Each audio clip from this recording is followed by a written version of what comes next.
an absolute joy. So they've been fantastic, absolutely getting stuck in. They've had their arm around Sophie Burt, and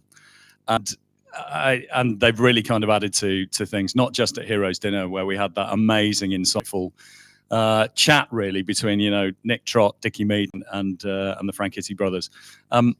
And it's great, and they're loving it because they're petrol heads and they're racers like everybody else, and they've been out there mixing it in amongst everybody else and having a really good time. So so it's great fun. Right, now we've got an hour and 40 minutes or so of racing this morning. Then we come to the big event, the Remembrance service. What's your job for the next 2 hours? Are you actually focusing on the car racing at all, or are you going down trying to organise the many facets of this that you have to organise? No, I mean, any assumption of my input into this race is largely false. So I've successfully managed to delegate pretty much everything. So, but the work of the committee together pulls all of this together with the help of a load of professional organisations, including BARC, including the circuit, who come together to help us deliver this. But Adam Marchant-Wincott, so our Chief Operating Officer, has had for the last few years the responsibility of pulling together that service. And along with Gary Burchard-Padre, who's just come back, he's done 8 months in Estonia on the NATO deployment, deterring the Russians on our eastern reaches. In between him, Gary Birch, the Military Wives Choir from RAF Valley, it's all lined up. It's all just going to seamlessly happen. So I can talk about Adam now quite comfortably and give him huge praise because he can't hear me. He's in the car at the moment, which is perfect. So we'll do a driver change in between now and the actual Remembrance service itself, which will allow us to. For him to sort himself out and then do that. And I'll just sort of rock up at the last minute and take the credit, which is pretty much how it works, I think. Well, that's what being CEO allows you to do. Jim Cameron, thank you very much for now. If you've got nothing to do for the next half hour, then stay up here and watch because there's nothing like watching racing cars from up here at Anglesey. A beautiful view from the top of the race control building. The cars are making their way round. It's a kind of a formation lap, but as I say, it will be a safety car start. I haven't been told that there are 2 of these laps. Yesterday there were, but today there is only going to be 1. Somebody holds up a finger to confirm that. At least I hope he was holding up a finger to confirm that and not just being rude to me. So the cars are heading off. They're going up the Tom Price Straight at the moment. Reminder that hopefully you are also able to listen on RS1 on the radio show network of channels around the world, and we'll be. I know you've all been enjoying the 4-hour race at Shanghai, but we got 6 hours here at Anglesey. Not that we do it any better, but we'll do what we can. 6 hours plus a Remembrance service. So the race will continue through until 3:45 this afternoon. The safety car pulls off the circuit as they come into the bus stop. Rob Boston leads the way in this glorious little Lotus and has the big Morgan behind him, although I don't think the Morgan's quite got the pace. The number 21 car, which is tucked in behind him there in the hands of Tim Richards. There's 3 cars abreast a little bit further back there as some overtaking is done going in. That's, I think, the Roddison Motorsport car, the Mazda, and the Optineck Caterham, who were having a bit of a battle. There's a spinner going through Target. One of the Citroen C1s got it wrong and is off on the grass on the inside of the left-hander at Target, but he's getting it back going again. In fact, I think that might not have been a Citroen C1 at all. It was one of the Scottish Minis, 2 Scottish Minis, which were doing extremely well yesterday. The 2 Scottish Minis, 55 and 155, were in 2nd and 3rd places in Class A. We didn't really take a chance to talk about the classes in that short little preamble before we got the race underway again. But there are a number of classes in this, and the main classes we're interested in are the Heroes Trophy, the leading cars. Then we have the relay cars, which are mainly Caterhams, but we've got Ron Relay team of Morgans. And then we've got the Class A cars, which are the 1600cc, up to 1600cc cars, led at the moment by Synchro Motorsport with number 77. And my understanding is Alan Jones is going to be joining that team during today's part of the race because his other car has broken on underneath him. But they're the Class A cars. Then we've got the Class B cars, which are the Citroen C1s, which were putting on a great battle yesterday. And Mayrick Cox is in the lead of that class for Mission Motorsport in the car numbered 103. So that's a quick look at the classes. The cars trying to sort themselves out because of the way they started them. They didn't start them in race order. They started them in the order in which they crossed the line last night. A lot of cars in a kind of relatively out of position. So fast cars behind slow cars. So a lot of sorting out being done on these opening laps, but Rob Boston in the lead has a clear track ahead of him. It is the number 3 car going through there in second place. This is the Optinec Racing team, which qualified on the second row of the grid yesterday. Paul Vernon is out in the blue car. Optinec is Michael O'Reilly's company, and Paul Vernon, one of 2 colleagues that he's got. Mark Roberts is the other, and I think Mike and Mark are having a bit of a lie-in this morning and let Paul get on with the job of racing. And he's actually got himself nicely positioned there. He's dropping away from the Lotus Elise, but he's ahead of everybody else and has a nice clear track ahead of him. In third place on the road is the number 199 Paul Sheard Racing Mazda MX-5. Ben Hansey started this car yesterday morning or yesterday afternoon in yesterday's portion of the race, and he is in the car again now. The Paul Sheard Racing Mazda 199 having gone very well. It was in 5th place at the end of yesterday's race and is still there in 5th place. The live timing and scoring that you may be able to find on tsltiming.com is showing aggregate positions. And so what we get here is the sum of yesterday's race with today's race. And then that gets even more complicated after the Remembrance service, because we then add all 3 parts together, which means that what you see on the screen may not actually be what you see actually in front of you on the track. But as I say, the gap that Rob Boston has managed to in fact, in those first 2 laps, he's already extended very nearly 10 seconds of an advantage. His opening lap, his opening lap is being shown as 5 minutes because that includes the safety car. Not quite sure why that doesn't come through again. Anyway, he's coming through now again to complete another lap. And that is a new fastest lap of the race at 1 minute 50.048. It's not come up in purple, which... that's because yesterday we got down to 1 minute 50.7. And so I reckon that is less, however. I'm sure TSL will be able to explain why that isn't a purple time, but it should be. 1 minute 50.048 is some 5 seconds faster than anybody else is going at the moment. Rob Boston, then good performance from him. Ben Hansey has done a 1 minute 53.4. Paul Vernon going very well with the Optinec team car number 3. He's done a 1 minute 53.6. Also in the 1 minute 53.6 is Will Rossetti in the Solo 64 car. 51 on that last lap from Steve McCulley. Number 17, look out for number 17. That's another of the Caterhams, but it's not a relay car. Number 17 is entered in the Heroes Trophy, which means that it has to do the entire race. The car has to do the entire race on its own. And Steve McCulley in number 17, sharing with Don Henshaw and Paul Aram.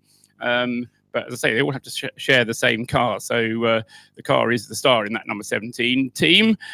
Currently in 12th place overall, but Steve McCulley going very rapidly straight out of the box and is trying to catch up some ground on the rest of these competitors.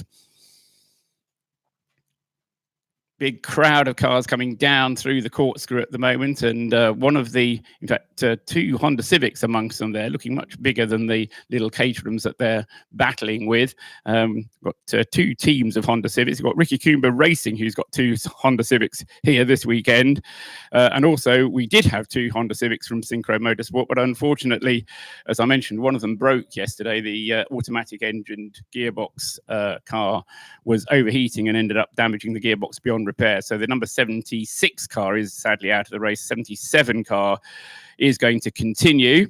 A car that we did have briefly yesterday, but is out new to such an extent, it's a brand new car or a completely different car, is the number 18 car, which is the other Paul Sheard Racing Mazda MX-5, which Max Coates, I think was the only driver who actually drove it yesterday, was suffering a terrible misfire and spent an awful lot of the time in the pits. Eventually, they effectively withdrew, but overnight they found another Mazda MX-5. It doesn't even look like the first one, but bright red. But so they're starting with a massive disadvantage on the rest of the field, having only completed a handful of laps in yesterday's race. But they've decided they're going to give it their best shot. Yeah, they completed 12 laps in yesterday's race. Actually, they've completed 12 laps in total. That's including what they've just done. So it was something like 10 laps in yesterday's race. And they're now starting this race with a disadvantage of something like 150 laps on the rest of the field. But Max Coates still being given the honour of driving, and he's now beginning to climb up through the field in car number 18. Two cars that we're not going to see. I mentioned the Synchro Motorsport Honda Civic. The other one that we won't be seeing in today's part of the racing, great shame for Renault Clio fans, and especially fans of Papa and Nicole, the Renault advert, because the team was called Keep Papa and Nicole, and sadly that car suffering a big accident in Paul. Yesterday's racing, and they won't be starting. So and sadly Justin Beadle, who was in the car at the time, has broken his collarbone. Diana Binks is down in the pits. Welcome, Diana. How are you? Are you enjoying the sunshine? Good morning. Absolutely wonderful. Loving it. Fantastic day here. The pit lane, it's all the atmosphere started again. Everyone's very excited. Loving the weather, of course, this morning, because this backdrop, as we know, right next to the Irish Sea is amazing. And the drivers love driving around this circuit and seeing the view that they get. However, I've got a little update for you on the number 18, Paul Judd Racing, that you were just talking about, and Max Coates. Yes, they did have a brand new Mazda MX-5. They spent 3 hours last night just sort of fine-tuning it, doing a baseline setup, and Max is behind the wheel this morning and he's bedding in brakes to start with. So they're just happy to be back in the race. They were desperate to keep going and they made that happen last night. So well done to the crew of the number 18 that got that car ready so Max could get back out this morning. When I chatted to him last night, he just wanted to be out on track, obviously. So to be greeted with the weather that we've got this morning is fantastic for them.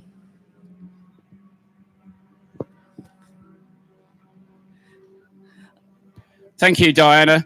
Sorry, there's some sound coming, and I don't quite know where it's coming from. It's not from here. No, it's not. No, it's up here in this box. And, I could have maybe sang a little song to help you out if you like, but I don't think that would go very well this morning. It's all right. Thank you, Di. Also trying to coordinate what's going to happen later on here. So anything else that we get in the pits is going to be brought. Information is going to be brought to us by Diana Binks. But as I mentioned briefly at the start, because the Parc Fermé rules have been lifted, everybody's been allowed to refuel their car overnight. So in a sense, if anybody does come into the pits early on, then it's going to be with a problem, because they certainly shouldn't need any fuel for the first hour or so of racing. At least that's what we would expect. Already, we have had a pit stop, because into the pits has come the 88 GPW Caterham. That car, which was Lee Bristow, has now become the number 88. Sorry, it was Jeff Price. It has now become Lee Bristow. Or maybe it always was Lee Bristow. In fact, it always was Lee Bristow, and they haven't yet made their change, have they? That's right. That's what's happened. So GPW has been in, made a pit stop. We've also had a quick pit stop from the Aero Racing Morgan, car number 20. That's the Heroes Morgan. We got two Morgan entries in the entry list, one of which is a relay car. The other is a Heroes Trophy car. The relay cars, there are 4 of them shared between 5 drivers. But the number 20 car is the one that runs in Heroes Trophy, and that was Paul Vokes. He's had a pit stop already, but now been back out again. It's Pete Waters. That's what's confused me. So it was Lee Bristow who started in the 88.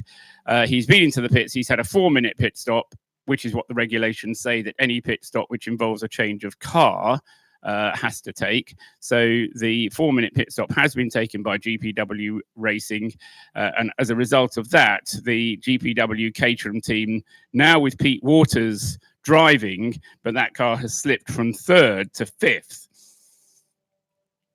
Now might also be a good opportunity to tell you about the way that the relay class is going to work, because lovers of handicap racing will love this one, because the relay cars have a handicap system applied to them.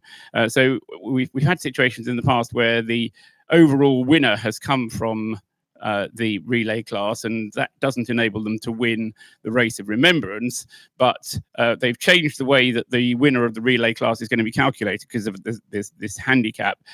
And the way they measure it is to take the fastest lap of the individual car, or the team of cars. They hit the fastest lap of the team of cars. They multiply by the number of laps completed, and they subtract that from the race time. And that gives you my phrase of the weekend, the figure of merit.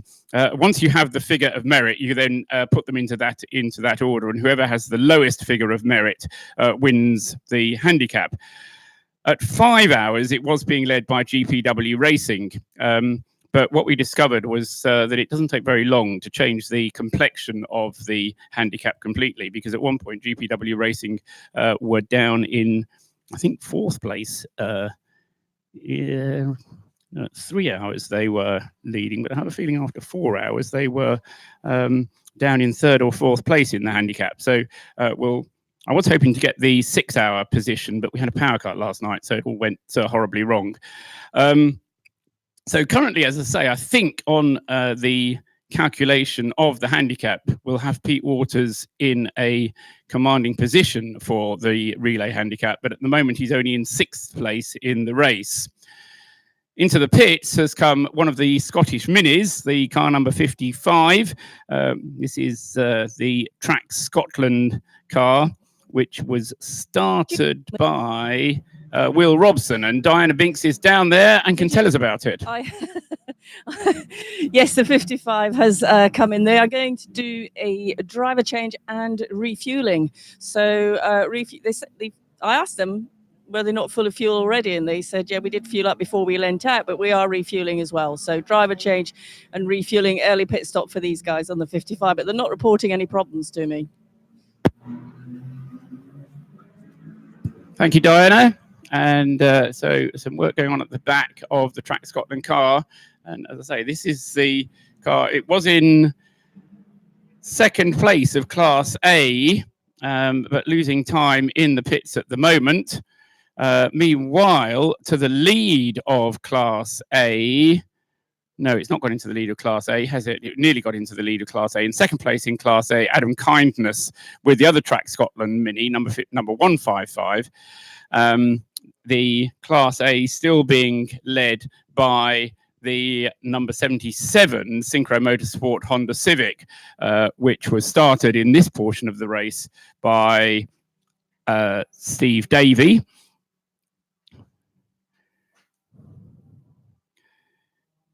And now I've got sort of received a note which suggests that Pete Walters is not driving the same car that he was driving yesterday. Nothing wrong with that, because it is a relay team, but just trying to pick him out when he comes round to see Pete Waters' car yesterday was a black car, but I think today it's going to be the red car. So we'll keep an eye on that. I can see, yes, that is the Piston Emotional Caterham coming through, car number 110. Where is the 88 Caterham? Not in that little bunch coming down there. Oh no, this looks like it might be here now, because he's just come up. Pete Waters just come up on the inside of the Morgan. That looks to me like the same car that Pete Waters was driving yesterday, to be honest. So although we've got a note saying that Pete Waters is going to be driving a different car number 88, it looks like the same one that he was driving yesterday. So no great change there. Pete Waters then having taken over the baton for GPW Racing from Lee Bristow. They've dropped, as I said, from 3rd to 6th place in the overall standings. And that gives you an indication of just how close things are, because just a 4-minute pit stop drops you all the way down to all those 3 places.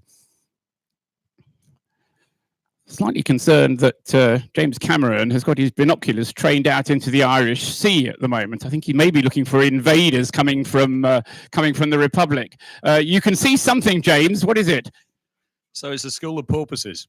in the RSC. So if you come this Oh, way. right. So this is gonna be tricky on radio, isn't it?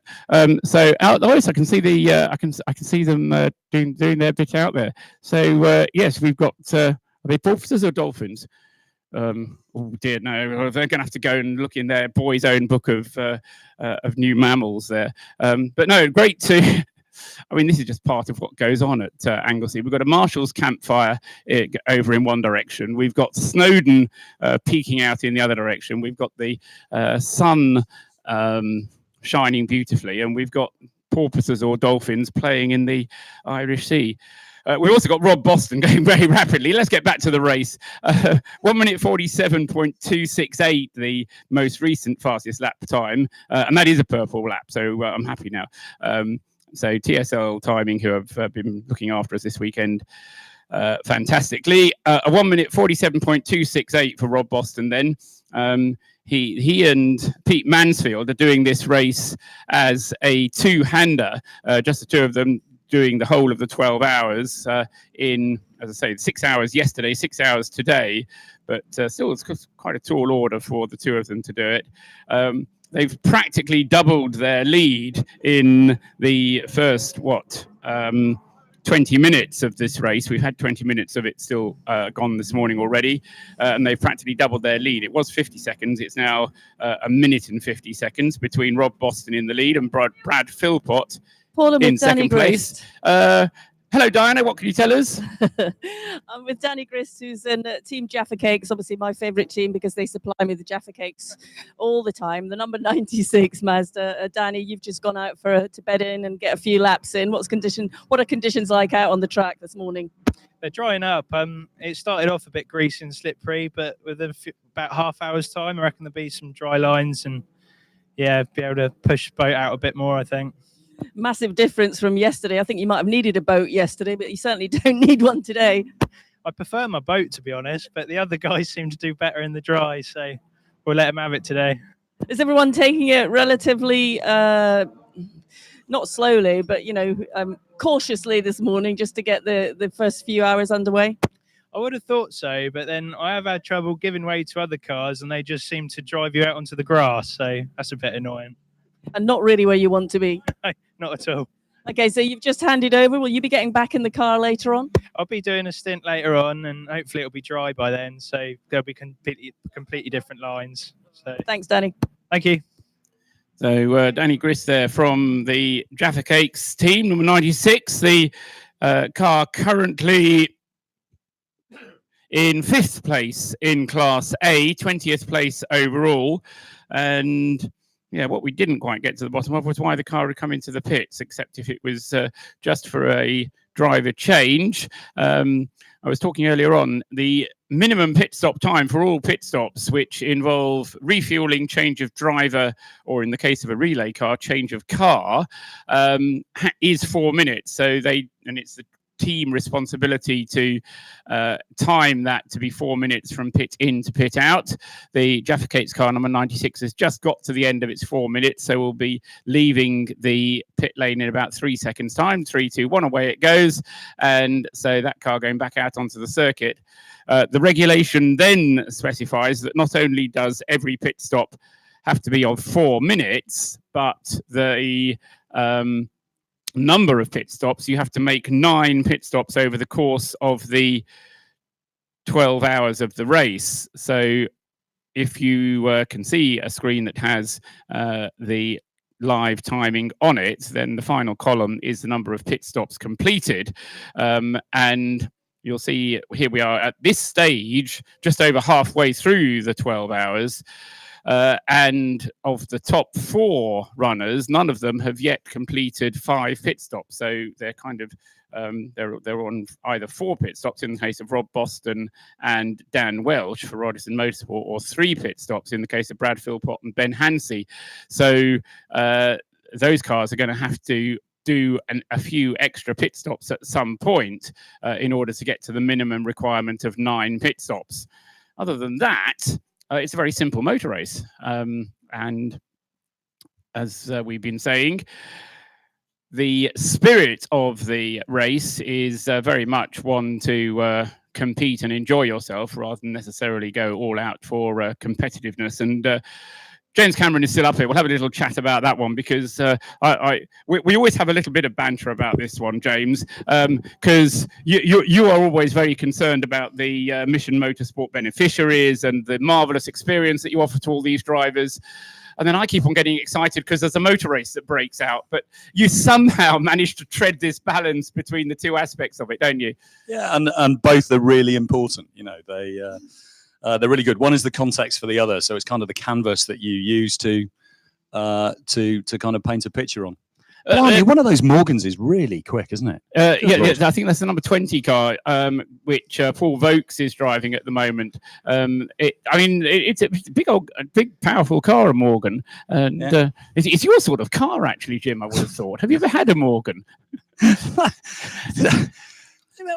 I'm kind of speechless. You are driving here at the Race of Remembrance in a Citroen C1. Yes. I do not think. No. Major James Cameron Citroen C1. No, that's true. When I see a Morgan, I think that's the sort of car that Jim Cameron should be driving. Yeah, no, the new ones are extraordinary. So the Aero 8. No, the Plus 6. Oh, okay, yes. So the Plus 6, all aluminium, so basically like a big Lotus Elise in terms of its structure. Still a bit of ash which is used, but that's largely just for kind of holding the rear bodywork on. But BMW straight 6 turbocharged engine, meets all the latest emissions, 400 brake horsepower, not a problem. Indeed, your sort of car. Give us an idea what it's like to drive a Citroen C1 around here. In the wet, they're hilarious. They're just the most fun. They're absolutely extraordinary. I mean, they couldn't pull the skin off a rice pudding, but getting the best out of a C1 around this circuit is not easy. And you are balancing the car in so many places on the circuit, but it takes real commitment. So turn 1 last night in the C1, even in horrific conditions, was flat, which makes it sound easy. But it's terrifying. It's absolutely terrifying. As you turn in, the front understeers, it starts pushing towards the outside of the circuit, which is really wet and horrible. Anyone who goes out on the outside of turn 1, you know, you'll do well to get it back on the track there.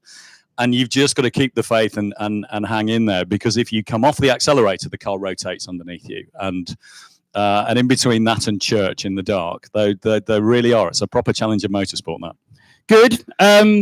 As you said earlier on, Adam Marchant Wincott in the car at the moment. How's he doing? He's second in the class. You drove the car last night. You came from, I think, 5th in the class and managed to get the car up to the class lead before you handed it over. But I'm sure you don't mind, because the car that's leading the class ahead of you is the Mission Motorsport car. Maverick Cox is the chairman of the board of trustees. So, you're quite happy to let Mavericks lead the class at the moment, presumably. No. No, I'm absolutely incensed, and we've deployed a sniper up to Rocket in order to try and just slow him down a little bit. Of course, Merrick was also the chairman of the 2CV Racing Club, and was really one of the guys who was responsible for C1 racing kind of existing. So it's unsurprising, perhaps, that he's a bit of a dab hand at it. But Adam's done really well, and in fact, actually, you look at his lap times. He's not far off Merrick at all, but yeah, Merrick's just stretching that lead a bit. That's a bit annoying. About a second lap, yeah. Talking of Mission Motorsport and the cars you've got here, the Toyota GT86 is a great addition to the fleet. You've got Speedworks from Toyota running it, and it's a good car, that one, the GT86. It is, yeah. I mean, it is an ex-Toyota GB car, but it's a Mission Motorsport entry run by us with some help from Speedworks, which is really cool.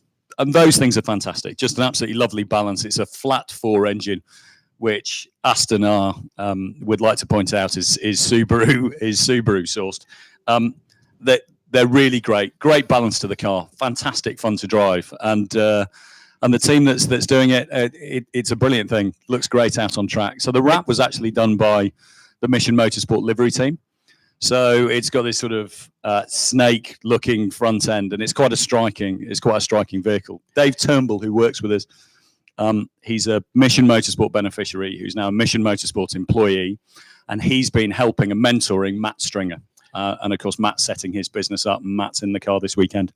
Yes, it's a typical Mission Motorsport entry, isn't it? Because it's a combination of I say people that we've heard of, people like Yeah. Nick Trott. Tom Ingram drove the car at the beginning of the race yesterday. But yes, it's got Matt Stringer driving it. And I never quite know who's the king of the wrapping business, because wrapping in the sense of putting wraps around the car. Although Yes. to look at Matt, you might think he is a rapper actually. But no, I mean, and we've had Matt up here in previous years, you know, and he really does personify what you're doing, for people. We get the human side of this, for real human beings who have been in desperately difficult situations. Not only do you put them back on track, but you then help them progress back. And as I say, I heard that Matt has now started his own business with his wrapping business. Yeah. Fantastic. No, it's really good, and it's there's a lot of work that goes on behind the scenes. So you kind of see a snapshot of it at events like this, but in order to get there, that young man has worked incredibly hard, has developed himself, has held down a job, and and overcome a whole load of obstacles which are in his path. And it's wonderful to be able to come and sort of celebrate progress like that as well. But Dave Turnbull's stuff. Dave was one of the team that did the Poppy car, and in fact the guy who led that project as well has been here this weekend. So having Chris back, who was one of those 4 wounded servicemen that designed, created, did that thing, and gave us the Poppy car, which is our course car today. Yeah, it's brilliant. Just great. I mean, you've touched on it there, Jim. I mean, I fall into that gap as well. I mean, I forget. I come to the Race of Remembrance once a year, and for about a week beforehand, I start thinking about the Race of Remembrance, and then I'm going to go home. You and me both. I'm going to go home on Sunday night, and I'm going to have other things to worry about on Monday, and then next week, and it's going to go out of my head. For you and what you're doing with Mission Motorsport, it is not just a once a year thing. This is 24 hours a day, 7 days a week for the people that you are trying to help, and you're trying to find other people to help. It can't be easy to kind of maintain that momentum of it. No, and the charity is an emotive thing. So it's about giving, and charities start because people want to be charitable, to give of themselves in order to be able to help others. And a lot of charities are created every year by people who are impassioned to make a difference and to do something. And if that idea catches on, or is unique, or is being delivered in a bigger way, then these things will grow. But we're sort of coming up 8 years old in March, and for that momentum still to have continued is sort of testament, I think, to the fact that core idea in the first place was right, and I hope that we've maintained those principles. I mean, we don't do motorsport in order to do motorsport. It's not about that. It's about helping the people that we're privileged to be able to support, and to do the very best that we can, and to use the tools that we have available to us to help them ultimately. And clearly you're inspiring others as well, because you've got the Operation Motorsport operation. Absolutely. You're not really involved with the guys in North America, but if you hadn't done what you'd done, they wouldn't be doing what they're doing. No, and that's lovely. And we do our piece to try and help. And their context is very different on the other side of the Atlantic, and so they have separate and unique challenges from being over there. The way in which the third sector sort of operates, and of course it's different in Canada than it is in the States as well. But that has come about through attendance at this race. And actually there's a guy who I should mention, Graham Martin, who's been here more times to Race of Remembrance than somebody who lives and works in North America has got any right to do. And he was responsible actually for bringing along Tiff and Diesel to experience Race of Remembrance for the first time. He's actually recuperating in his hospital bed because he's a proper petrol head. He went go-karting, and because he's Greer, he had a big accident. So he's got 2 broken ribs. He had a collapsed lung.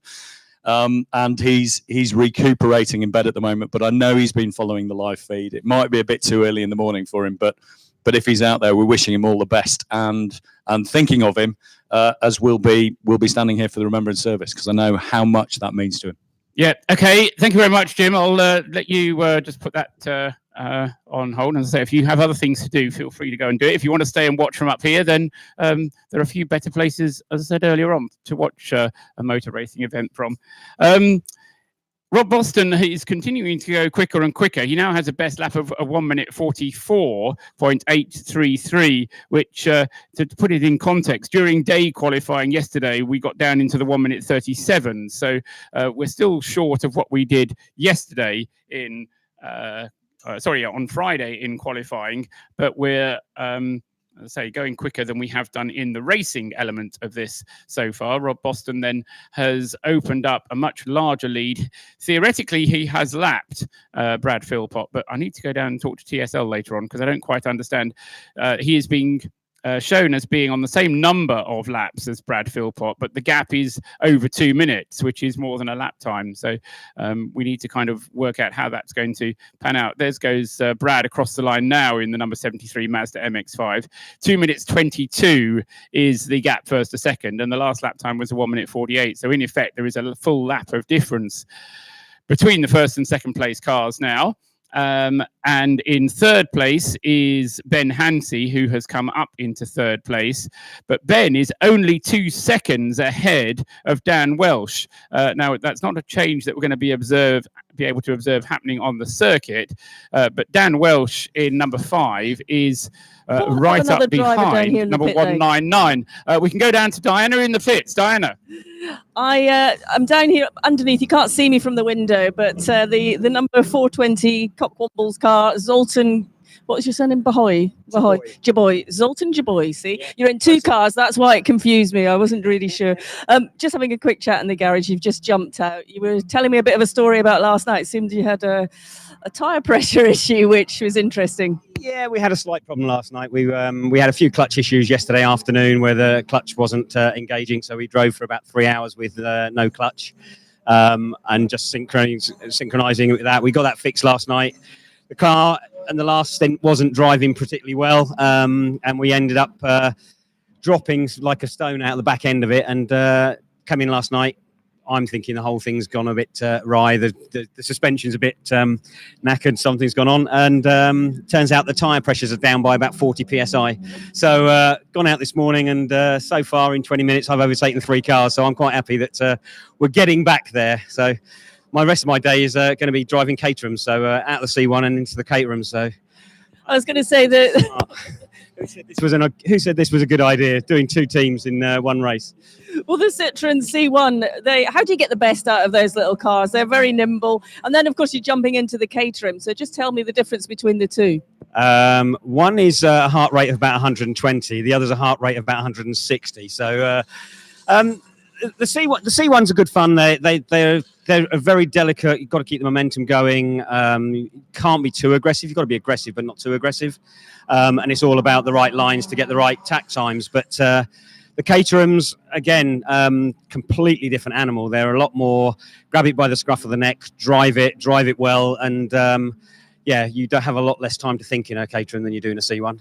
How would you describe driving the Caterham last night and those tricky conditions where it was wet, dry, wet? I actually didn't get out in the tricky conditions last night. So a couple of our Tristan Judge and Scott Lawrence were doing the Caterhams last night, and they I think we were in P2 for the Caterhams last night. So yeah, they've done a cracking job last night. We were in the C1 at P1, and our slight issues dropped us down like that one. So yeah. What can you make back this morning then? I'm not sure what we'll do with the C1. Some of our strategy on the actual coming in under safety car, or in our case, not coming under safety car, might have compromised us. But I know Scott and Tristan are going to go out in the C1 today, and we'll be driving probably like it's a Caterham. So hopefully with the speed of a Caterham. So yeah. Well, you've got a big smile on your face, so I'm assuming that you're just relishing this opportunity being here. It's a cracking circuit. It's always fun coming up here because you never know what the weather's going to do. I mean, you look at last night to what it is today. Who knows what it's going to be later on? But hopefully, it's going to be great fun, and everybody will enjoy it. And we'll bring the cars back. Hopefully, our car with a few less dents because it started with a few dents. But hopefully, they'll all come back and we'll all be safe and sound. All right, well, go well. Thank you very much.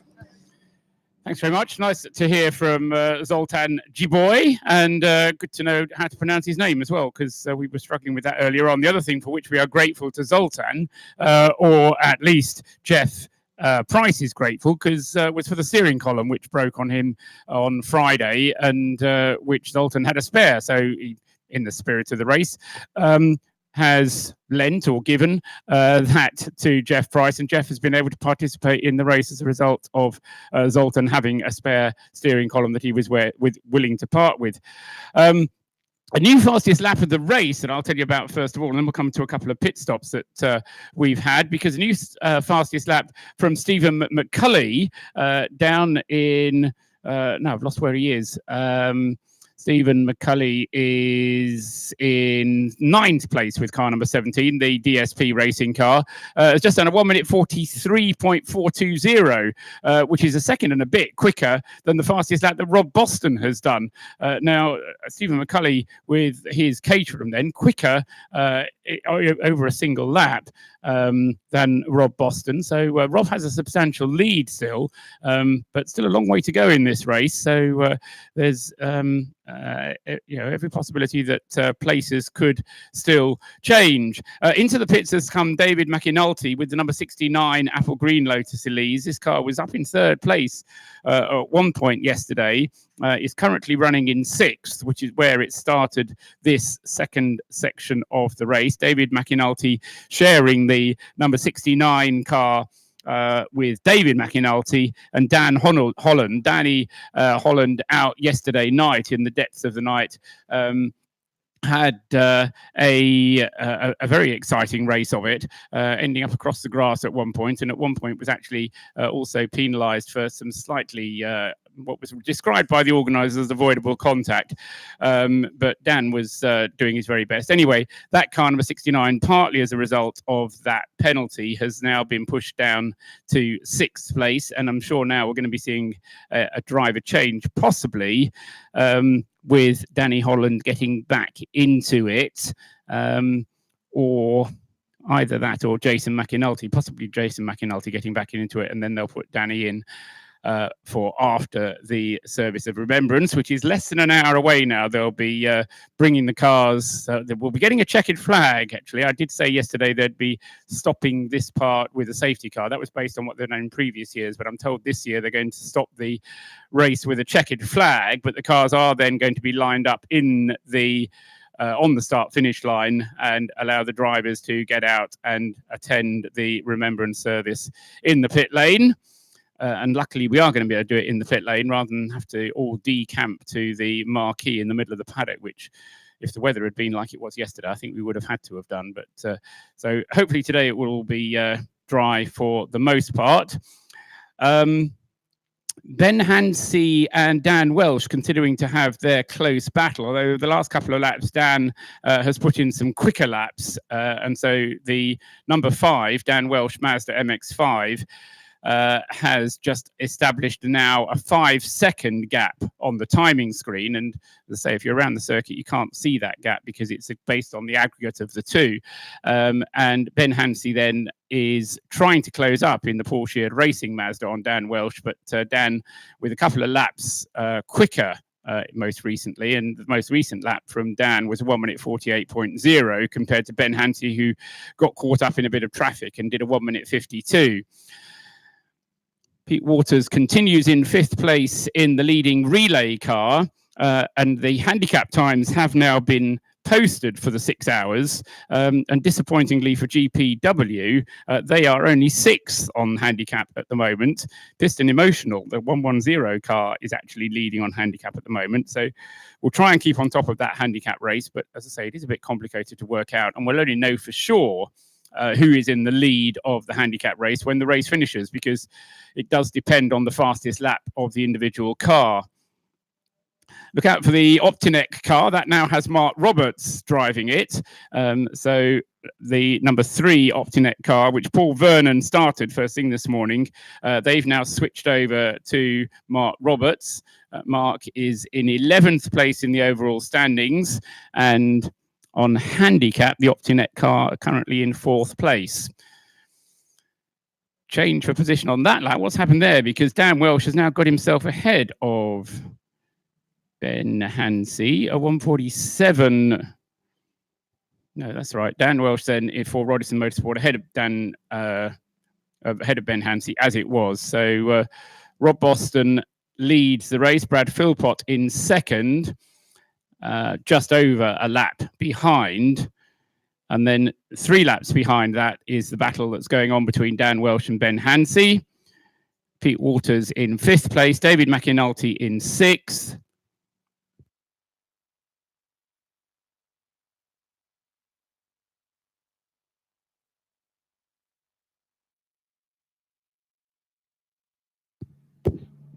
I've now been joined up here by Tom Ingram. We were talking earlier on with Jim Cameron and saying what a nice car that Toyota GT86 is, Tom.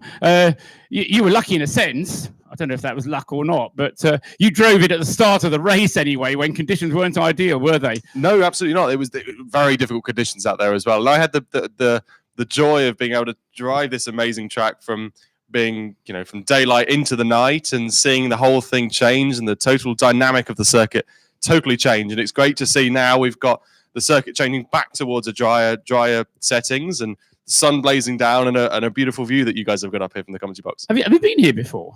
So I did some filming with Toyota here about 2 or 3 years ago.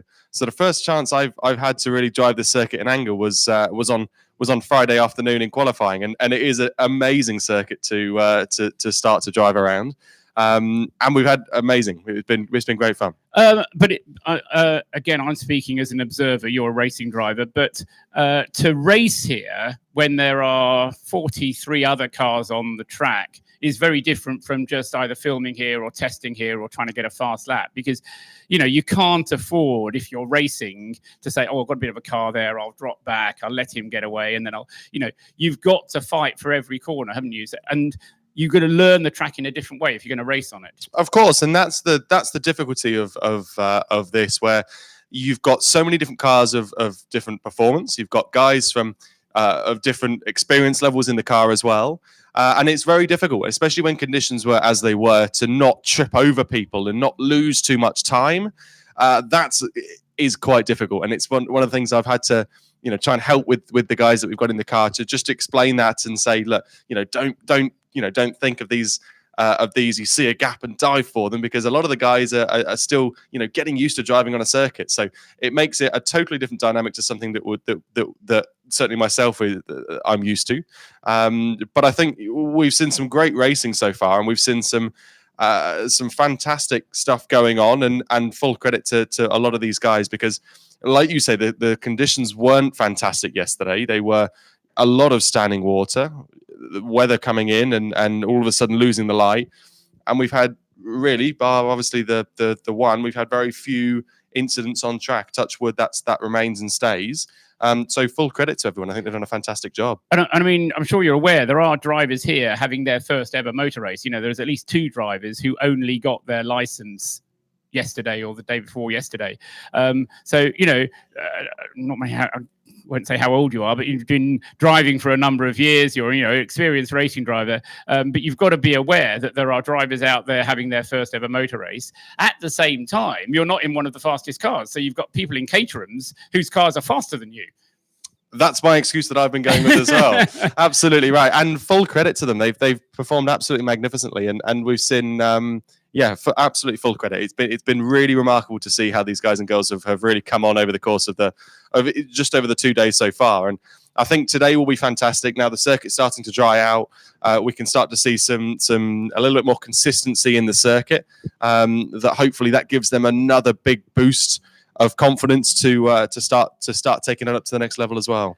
And of course, another aspect of your role is that of driver coach. I mean, as a member of a team of drivers, there's 5 drivers in your team. And, some of them, we were talking to Jim earlier on, they're going through the Mission Motorsport Race, Retrain, Recover program, which, examines a different part of your driving skill in a way, because it examines the way that you can communicate your skill to other people and to coach other people. Absolutely right, and thankfully I do a bit of that on the side already. So I've enough experience to help with that sort of. I thought I'd let you put in a quick advert. The email address and contact details are absolutely.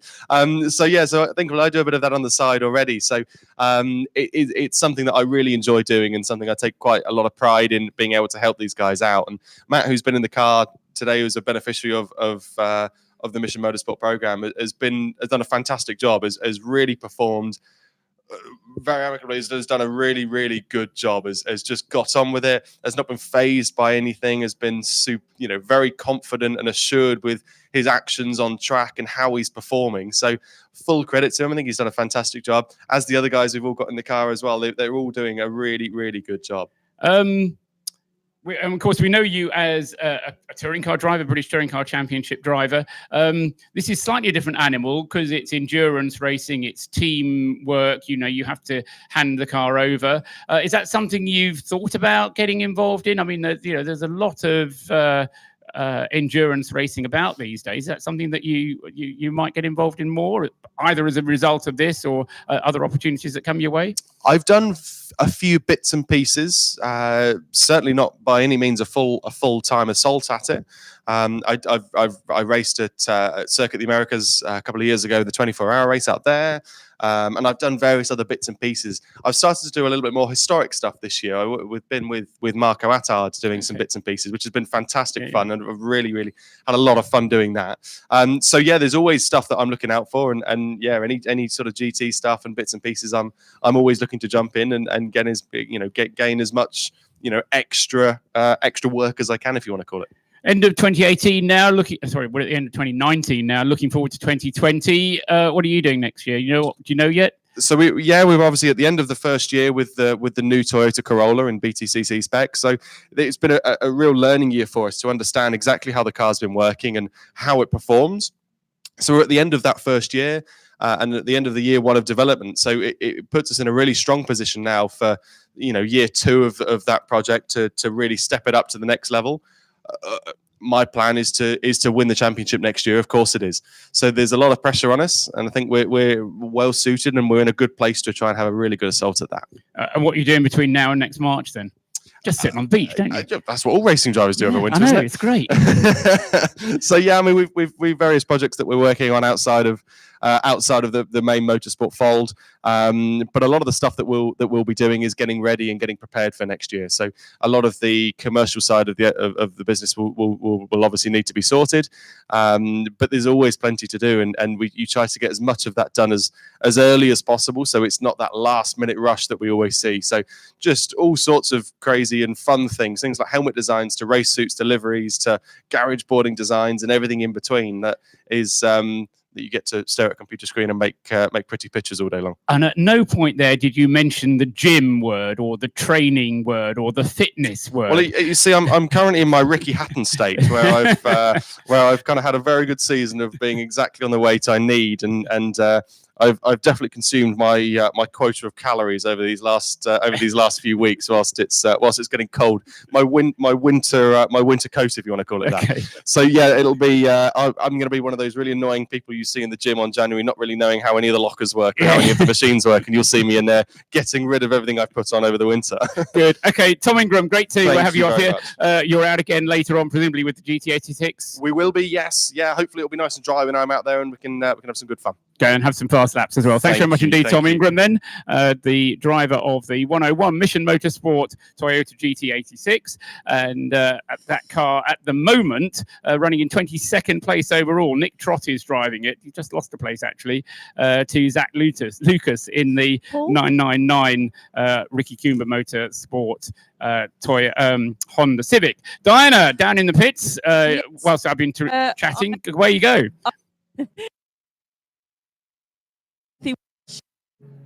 Timothy?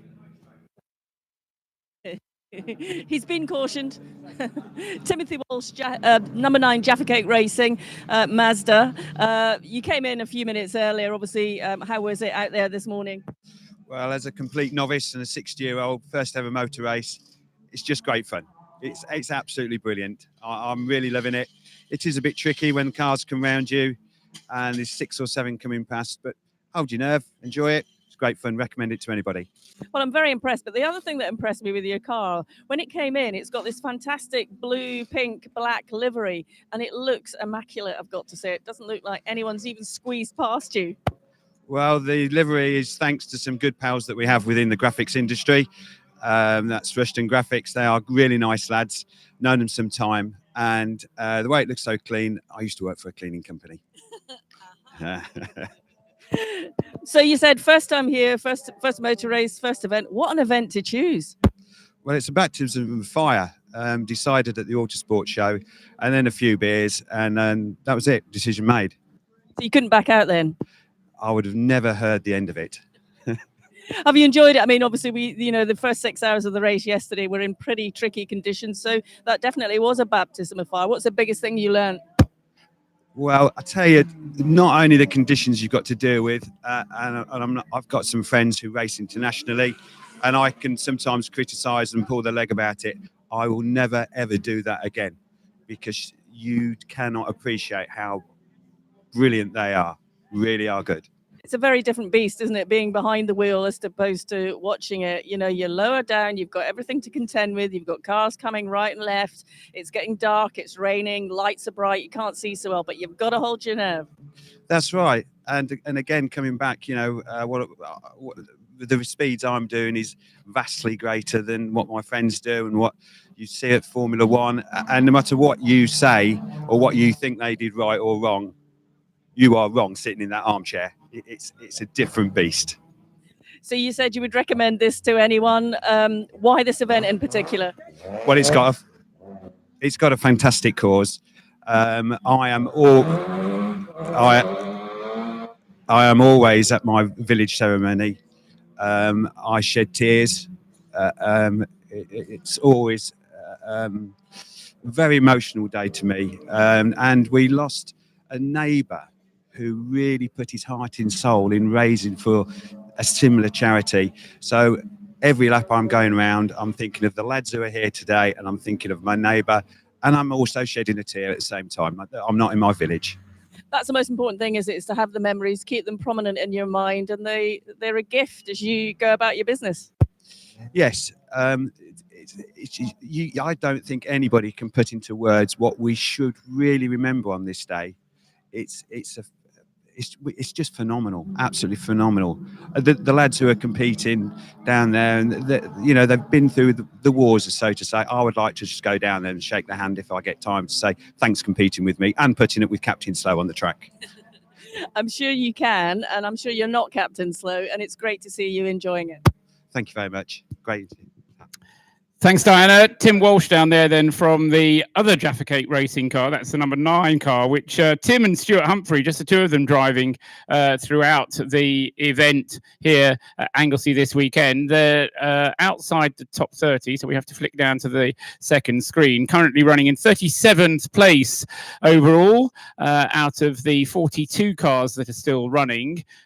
We had 44 starters, so as he says, he may not be the quickest car out there, but he is out there and enjoying himself enormously. Our race leader is in the pits. Rob Boston has brought the Lotus Elise in, the car number 19. In fact, Rob jogging around there to help with the pit stop as well, having a bit of trouble with getting the jack out from underneath the car.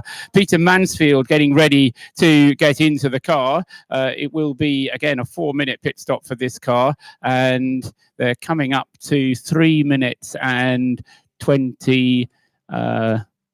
Thank you. Sorry, I'm just trying to get across to see the time of the screen. Yeah, so they're still early on in their pit stop. They're only done a minute and a bit of their pit stop, and it will have to be a 4-minute pit stop. This is their 5th pit stop out of the 9 that they will have to do. Thank you very much to Sheila and to Claire for sorting out coffee.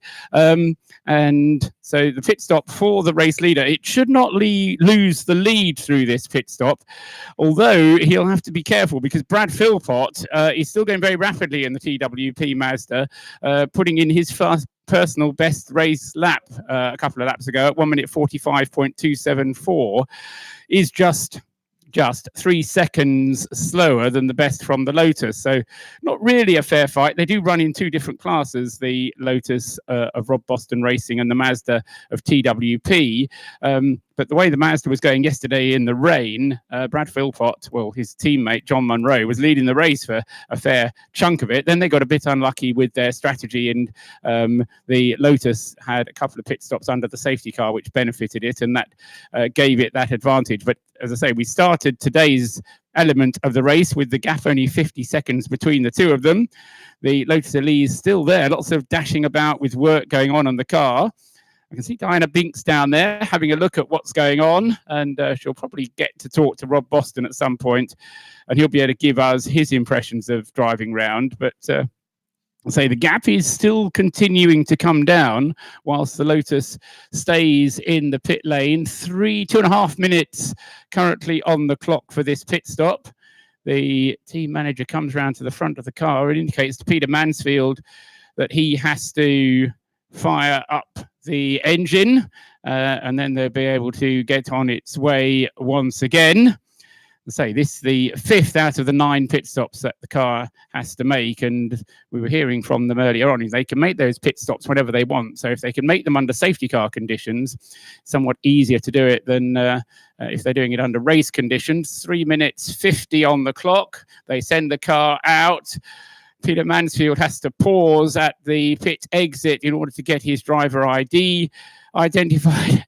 And he's out in 4 minutes and 2 seconds. That's a jolly good pit stop, and brilliantly timed then from the Rob Boston team. And if we do hear from Rob, then he'll no doubt tell us that it is a team effort. Rob now, actually, as in we fact, speak. Diana's got him. So Found him. well done, Diana. Rob Boston was the leader of the race, but he's lost the lead as a result of that pit stop, Di. Did you hear him say that? I don't need to repeat. Obviously, you were just in the middle of telling me there are a couple of little gremlins from last night that you were looking into this morning. Yeah, it seems there is just a tiny bit of underlying damage from that incident with the Civic yesterday. Nothing detrimental, just a handling trait. It's just not quite as good as it was on Thursday and Friday. So, we're just losing sort of a good second or so a lap on handling. But apart from that, it all seems healthy, touch wood. The tyres were just on, it was getting dry there, and it was still getting faster. We've opted to send Peter on to dry tyres now, so in the next 20 minutes I think he'll be flying. Obviously this is a race that has still got a long way to go, and it's just, consistency is key. Dealing with any gremlins and keeping out of trouble is the whole thing that's paramount here. But you've sort of been dominating pretty much from the start, but you've not had it all your own way. No, it's we've obviously had a very, very good first 6 hours to the race, and we've had a good first hour stint there. We went for the sort of safer option on those tyres, so we didn't get caught out on the damp. I think some of the Caterhams had pitted and started going a little bit quicker, so we thought that's a good time. We're really hoping for a safety car so we could do a free pit stop, but no such luck. But yeah, it's all going very well. What do you think is going to be key now between now and the end? It's timing those pit stops in the dry. Obviously, in the dry, you lose a little bit more. Well, you lose more laps in the dry when you do your pit stops due to the shorter lap time. So we did 4 pit stops last night. We've done 1 this morning. So I think we're P2, but because the next team has 1 pit stop down on us, I think we're still there or thereabouts. There's always so much to go into the equation, doesn't it? It's difficult to keep the catch up. Now, looking about the guys that are here with you, crewing this car, how do you keep them calm? Oh, these guys are professionals. We've got a very good, motivated bunch of lads who are absolutely on the ball, know what they're doing, and we had a nice slick pit stop there again. So yeah, more of the same, and just don't get flustered. All right, Rob, thank you. Thank you. The easiest line in the world, that don't get flustered, and the hardest one to actually put into force. Anyway, so we do have a new race leader as a result of that pit stop for Rob Boston to hand the car over. Peter Mansfield has taken it over. The two of them doing it as a two-handed effort, one of a handful of teams who are just 2 drivers, and no reason why that shouldn't be successful. But crucially, as far as the Rob Boston team is concerned, I mean, Rob giving credit to the team, they know what they were doing. Yes, I mean, that last pit stop, 4 minutes and 2 seconds, was pretty much on the nose of what they wanted to do as a minimum pit stop time.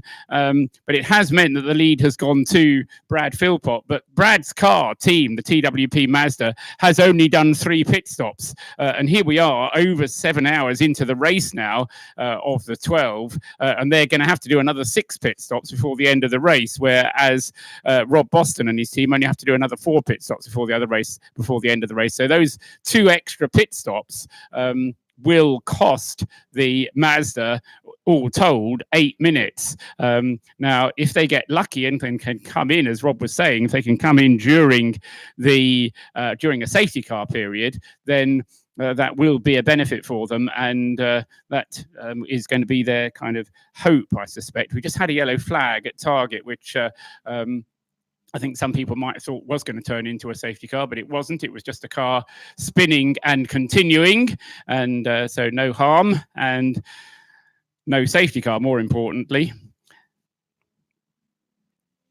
195 laps completed for the TWP Mazda MX-5. Brad Philpott has been in the car since the start of the race, just over an hour ago. It's 10:05 in the morning now. We've got just over half an hour before we'll get the checkered flag to bring to an end this portion of the race. Cars will then take the checkered flag and then park on the start-finish line, and then everybody, and I do mean everybody, is then invited into the pit lane, whether you're here as a marshal, a spectator, a driver, a competitor, a mechanic, dare I say, a journalist even.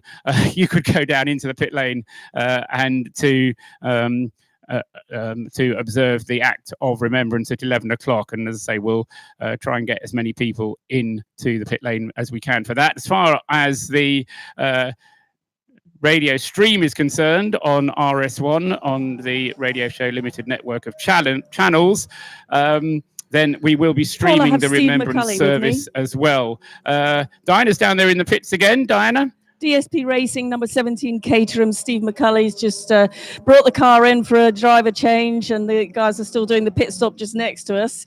Steve, what did you find out there on the track this morning? Changing conditions, it's obviously drying. The dry line is pretty much there now. There's a couple of nuances to it, but yeah, it was good. I had no my timer wasn't working, the radio wasn't working, so it's just a case of going until I saw a pit board. That's when you know you've got to keep looking at the pit wall. Yeah, exactly. Fortunately, down the back straight, I could actually look at my watch, so I knew that if I hadn't seen a pit board, I knew roughly when I needed to come in. So yeah, it wasn't too bad. And how is the car handling this morning in the different conditions? It's getting there. We had a bit of a tracking issue last night, so it is slightly pulling to the left.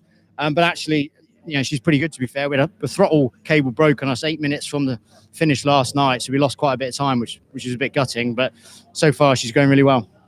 We saw that just right at the very end of this, just before 9 o'clock, wasn't it? That the car came in and went straight into the garage, and we weren't sure what happened because we'd gone off air by that point. Yeah, so I was coming around the penultimate turn, the hairpin there, and the basically throttle cable just snapped on me. Fortunately, I just had enough momentum to get to the start of the pit entry. Otherwise, it would have been a real bug. I mean, kind of unlucky but lucky. It could have happened an hour into the race and we'd have lost an hour. But as it happened, we lost 8 minutes or something. So not ideal, but better than it could have been. So what's the sort of strategy plan now for between now and the end of the race? Catch everyone up in front of us and try and win.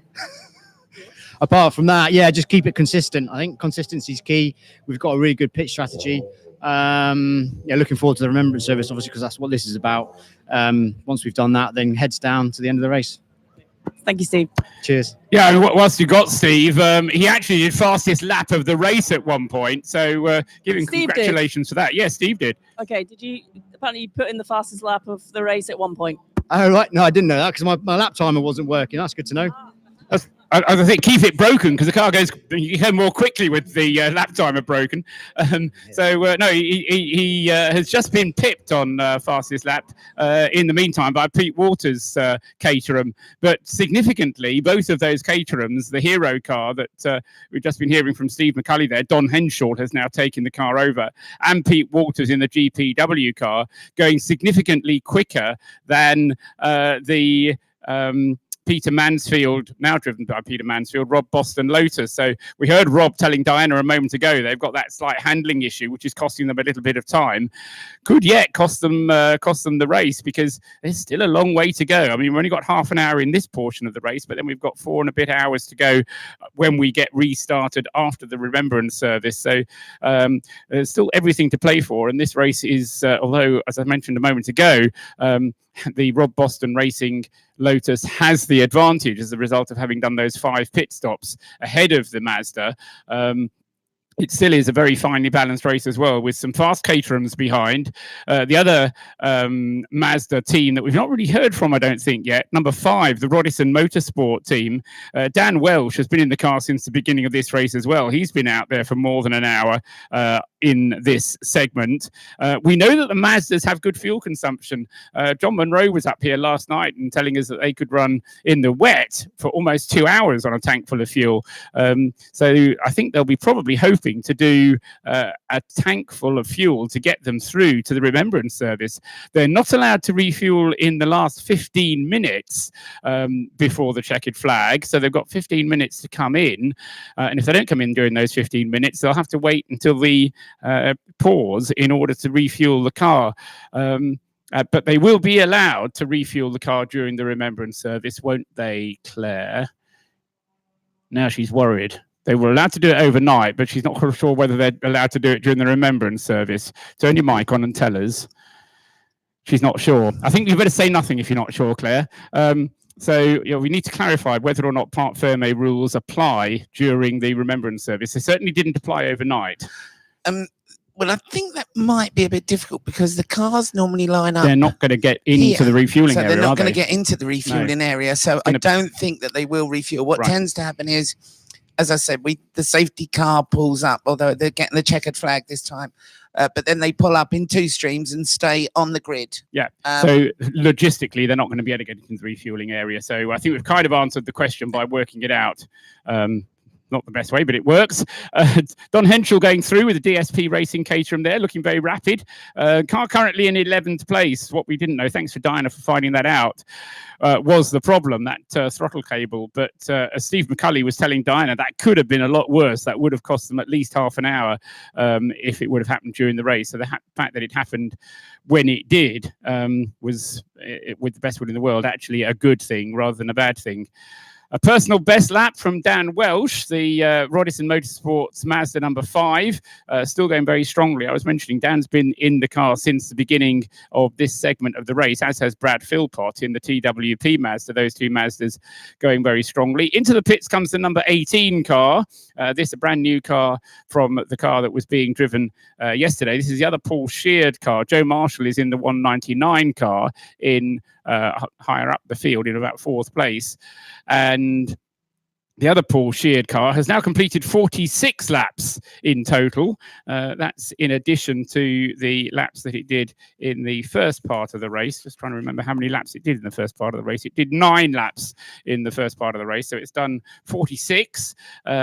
And Max Coates, going very nicely in that car, will be grateful to have a car that he can rely upon. He was telling Diana yesterday how frustrating it was going into a corner not knowing whether he was about to lose power or not. So that car now running strongly, car number 18. And the other thing that we've not talked about for a little while, Merrick Cox still in the lead of the Citroen C1 class, but he is now running ahead of the Rab Sport C1, car number 432, Josh Potter, and he is just a lap ahead, although to be fair to Josh, he's going somewhat more quickly than Merrick Cox is. So that's in down at the bottom half of the top 30 in the overall positions, but Merrick Cox leading the Citroen C1 class. The other class that we've been talking about from time to time, Class A, now has another new leader in it because number 14, Seb Fisher, with the Lancaster Insurance MX-5, is now in the lead of Class A. That car was leading Class A at one point yesterday, but then had to slip back with a problem and lost some time in the pits. But they've been going well this morning and have got the car back into the lead of Class A, ahead of Synchro Motorsport, or are they ahead of Synchro Motorsport? Because the screen is now showing Synchro Motorsport ahead of the Lancaster Mazda. That's Lee Craddock in the Synchro Motorsport car. Yes, 20 seconds is all the gap is. And Seb Fisher doing his personal best lap of the race so far in the Mazda. So a bit of a battle going on in Class A, just 20 seconds separating the Synchro car from the Mazda. 200 laps are on the board, and we have 25 minutes left of this segment of the race. Just one note that the number 72 Lotus, thank you, Graham, the 72 Lotus has been excluded from the race. This is the car which had a troubled weekend, the other TWP car, which Colin Gillespie had an accident with on Friday. They did daytime qualifying, but then had to repair the car through nighttime qualifying, missed the whole of nighttime qualifying.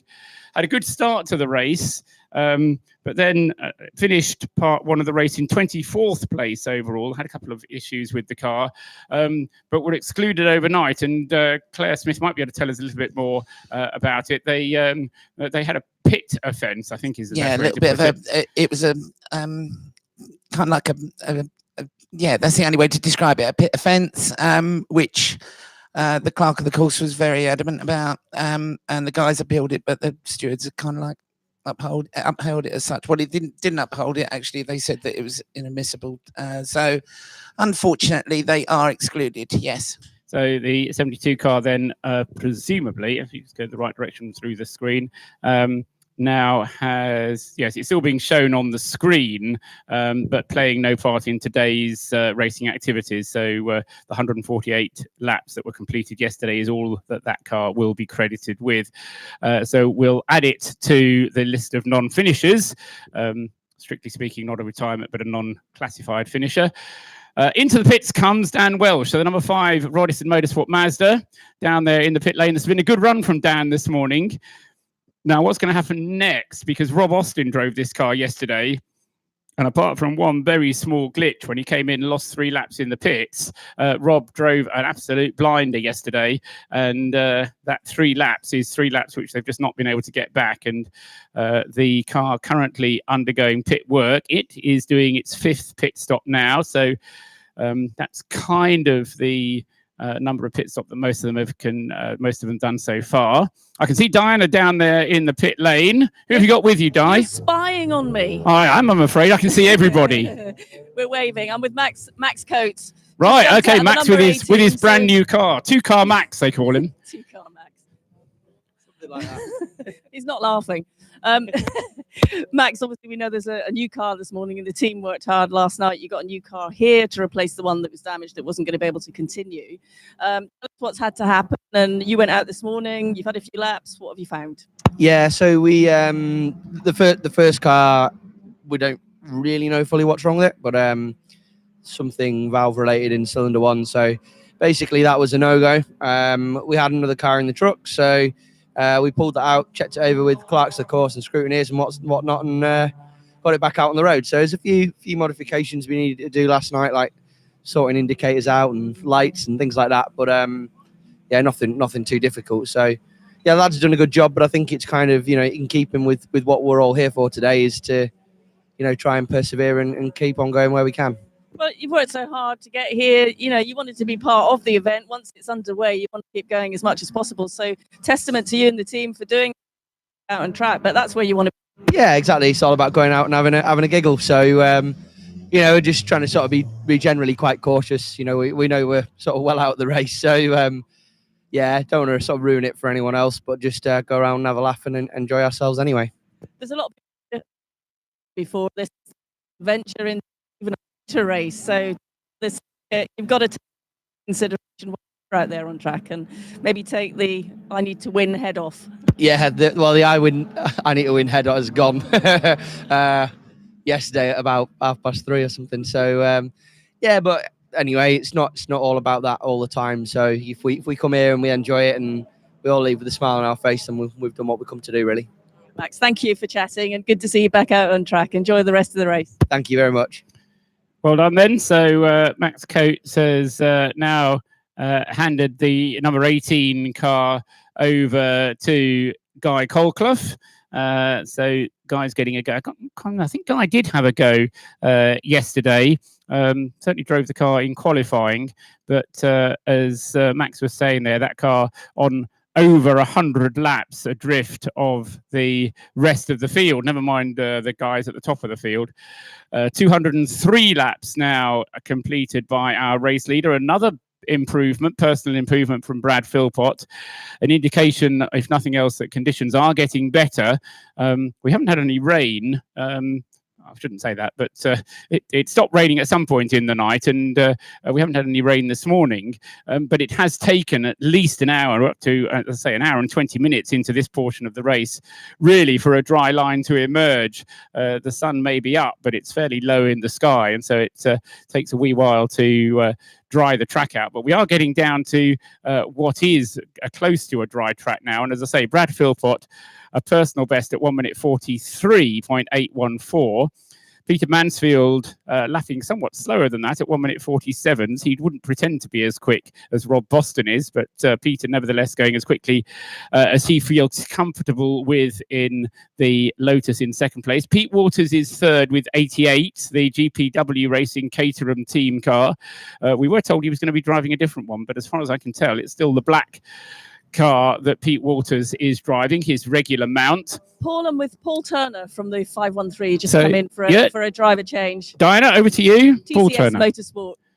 You've just come in, dropped the, change drivers. You were having a little quick debrief with your teammate. How was the stint this morning out there on this track?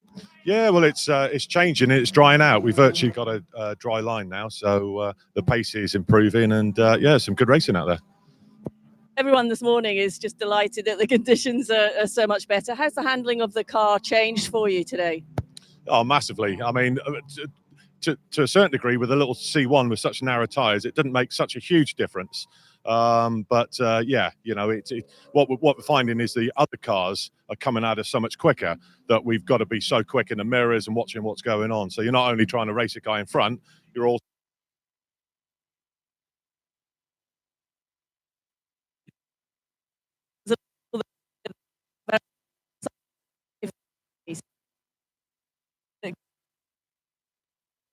Yeah, absolutely. I mean, one of our teammates talk about jumping into the fire pretty much. He's never raced endurance, and he's never raced at night, and he's never raced. It's a great place to skip.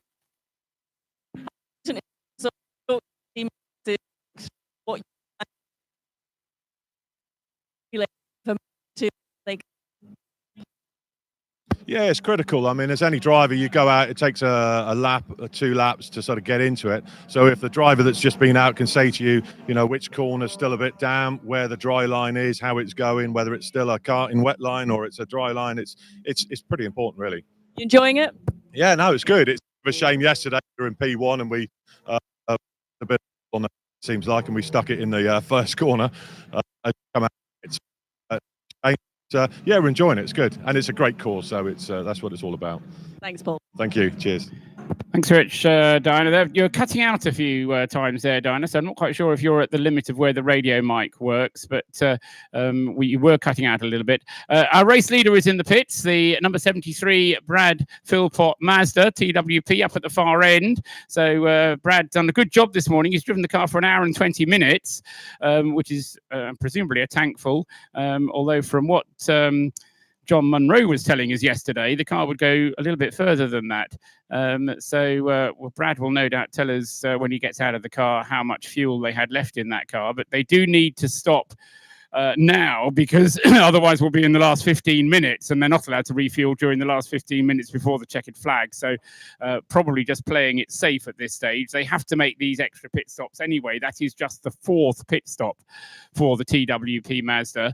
But the time that it will lose whilst it is in the pit lane will be enough for Rob Boston Racing to take the lead of the race back again. And in fact, Rob Boston has already taken the lead back of the race. So Rob then, Peter Mansfield with the Rob Boston Racing car back into the lead of the race, or at least he will do by the time the Mazda is back out. The Mazda just coming up to 3 minutes 50 in the pits now. So Dinah will get to it and it will disappear. unless they have a problem, in which case they'll go over the 4 minutes. So they're counting it down now. 3, 2, 1. And away it goes. All the thumbs up is given. The Honda CR-V is in the pit lane ahead of it. And away goes the 73 TWP Mazda. John Munro has indeed taken it over from Brad Philpott. So very much the lion's share of the driving being done by John and Brad. Nick Dougill, the third member of the driving team. Just to let you know that 22, because they're in garage 22, it's right at the end. They're the only ones that are allowed to go out, and then the team captain then tags them as such because they can't make. If you saw him, he just went straight out, didn't he? Because they can't actually make the tag. Right, I understand, absolutely. That happens at our local car park. If you don't take the right line going into the car park, you can't reach the ticket, and you can't get the ticket out of the car park machine. Same kind of principle. Diana's down there in the pits. Diana. What can I help you? No, I thought you were going to tell us about, well, hopefully you can get hold of Brad Philpott at some point. Brad, just out of the number 73 cars, driven an hour and 20 minute stint. Yeah, I did. Led the race. Chat to the team. They said it was a scheduled pit stop, no dramas. But let's see if I can find Brad as I'm up this end. Let me just.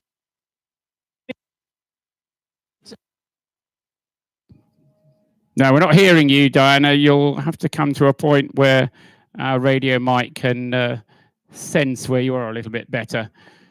You're right up at the far end of where the radio mic will reach. I'm assuming you can hear me now because I'm outside. You'll be fine. Paul, are you hearing? That's good. Yeah, where you are now is good. A little bit of a signal. It's all good, yes? Yes, that's good. Excellent. Brad, you just brought the car in. How did you find the stint out there this morning? Obviously, changing conditions, but everyone's still battling. There's a long way to go in this race. Yeah, I actually really like that changeable condition. So we gambled a little bit on going for completely dry weather tyres, actually a harder compound than normal, and it really worked. The car switched on after some aggressive warm-up on the warm-up lap, and I think we just kind of gradually worked our way forward. My one regret is not being able to pass Rob Austin in the blue Mark IV MX-5, but I gave it a good shot. Actually, I think it might be Dan Welsh that's in the car. I'm not sure if they've had a change, but yeah, that one's just been gaining momentum, hasn't it? I know they had a bit of an issue with tyres, but they've overcome that. Yeah, I think at the beginning of the race, they were on the wrong kind of tyres, and that helped us out a bit. But it looks like they've had to make a pit stop under green, which really, really helps us because we had to do the same. So fingers crossed we can keep pushing. We've got a very, very fast driver out right now in John. So I'm going to be studying the lap times and keeping my fingers crossed. You happy with the balance now and the car's coming good? Yeah, it's beautiful seeing this place in daylight with what's this big bright yellow circle in the sky. It's making my life a lot easier. It's completely. We just.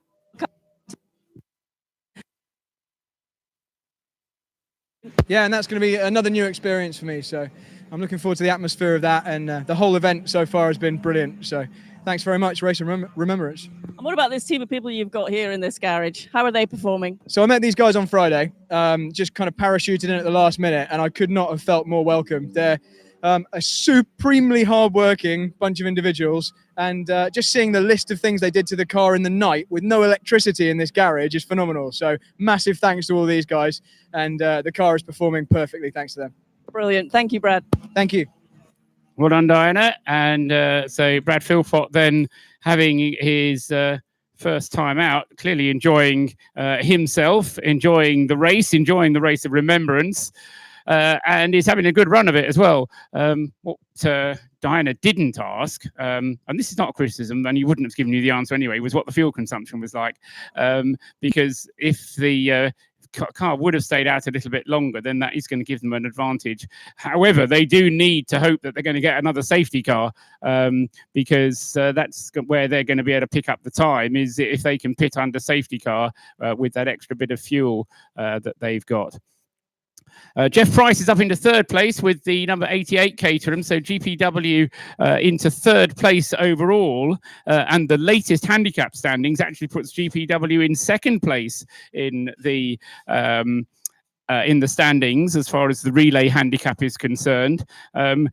amazingly, this is the first time that this car has actually led. The number 21, Morgan, leads the way as far as the handicap standings are concerned at 7 hours. But every time they bring up the sheet with what the positions are in the handicap standings, it completely changes. So it's difficult to work out what the pattern is there.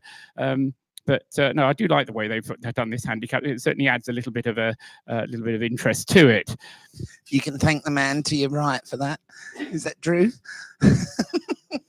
Yeah, I just wish that I could kind of work it out and see how it's evolving instead of just having to put the numbers in and see how it all sorts itself out. The trouble is with the way it depends. The reason why it's complicated, as I say, I don't know if this has actually been published anywhere, but the handicap is worked out by taking the fastest lap of the team.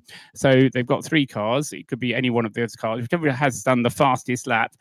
That lap time is multiplied by the number of laps completed and then subtracted from the overall time that the car has been out there. So it kind of gives you an idea of how closely matched the 3 cars are.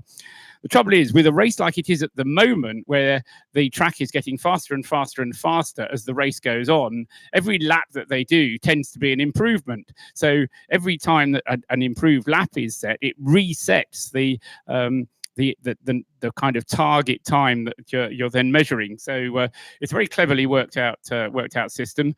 And as I say, once the track gets dry and stable, then it probably will be a bit more clear who's doing best in the Race of Remembrance relay handicap, but currently being led by the Morgan team, the aero team of Morgan's car number 21, Craig Hamilton-Smith, Tony Hurst, John Richards, Tom Richards and John Richards and Phil Thomas are the 5 drivers, and they have 4 Morgans that they're driving between the 2 of them. In fact, there they go now. They're that car number 21 just crossing the line, with currently Tom Hurst driving. Tom Hurst, one of 3 white Morgans. His is the one with the rainbow colours down the side of it, which makes it slightly easier to pick out. As I say, there's 1 blue Morgan amongst the team of 4, but 3 of them are white. But Tom Hurst then in overall positions, that Morgan is in, I had him a minute ago, he's in 26th place overall. But as I say, last time the handicap was calculated, it was the leader. Rob Boston, the overall race leader, or rather Peter Mansfield, the overall race leader, trading lap times with John Munro. John was very quick in the night yesterday. Jeff Price goes through in a car that looks like it's got a different bonnet than it had yesterday. It's now got a black bonnet rather than the red car that we had yesterday from John Price. We were told that Pete Waters was going to change his car. John Price, I think, has got the same car. As I say, it's just got a different bonnet on it than it had yesterday. And currently running in 3rd place overall. Paul Rodison has taken over the number 5 Mazda. That was the one that Dan Welsh was driving, that just heard from Brad Philpott that he thought it was Rob Austin. Well, Rob's not been in that car today yet. Hopefully Rob will be here and will be able to get out at some point. But Paul Rodison in the number 5 car, not as quick as Dan Welsh, but currently is driving quicker, on his last lap at least, was quicker than Pete Mansfield in the race-leading Lotus Elise. Just 6 minutes of this element of the race still to go, and then the checkered flag will be shown in order to make the timing slightly easier. The checkered flag will be held until Peter Mansfield comes through, or whoever is the race leader at that time. So we actually show the checkered flag to the race leader in order for the time to calculate itself properly. But it's Rob Boston racing then, Peter Mansfield in the lead of the race, car number 19, by under a lap from John Munro in the, actually it might be a full lap now, because John Munro lost time when he made his pit stop, didn't he? So it is a full lap of a gap between 1st and 2nd now.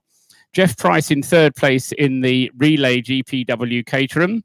third. In fourth place, Paul Rodison, having just taken over the Rodison Motorsport Mazda MX-5, number 5 in fourth place. In fifth place, Paul Sheard's Mazda with Joe Marshall behind the wheel, car number 199. In sixth place is Mark Roberts with the Optinec car. That's due a pit stop, but can't do a pit stop now because we're in the last 5 minutes or the last 15 minutes of this session. So Mark will be coming in, I would think, fairly early on once we get underway again for the final segment of the race. But he's currently in sixth place with the Optinec team car. In seventh place, number 64, is Giuseppe Fellet with the Solo 64 Caterham team car. In eighth place, number 17, is the DSP Racing Caterham. This is the Hero car Caterham, which Don Henschel is driving. And in fact, just moving ahead there of Giuseppe Fellet as they go through.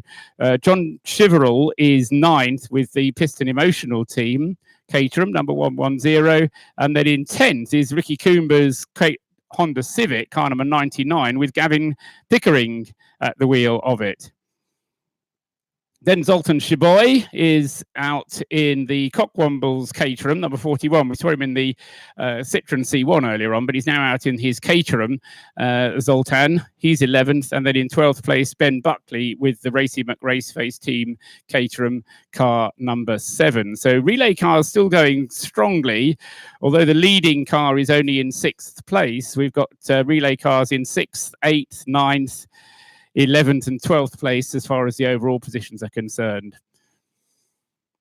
In the Citroen C1 class, had a change there, and there is a Cameron leading, but it's not that one, it's another one. Ian Cameron leading in the FDL Racing Citroen C1, number 417.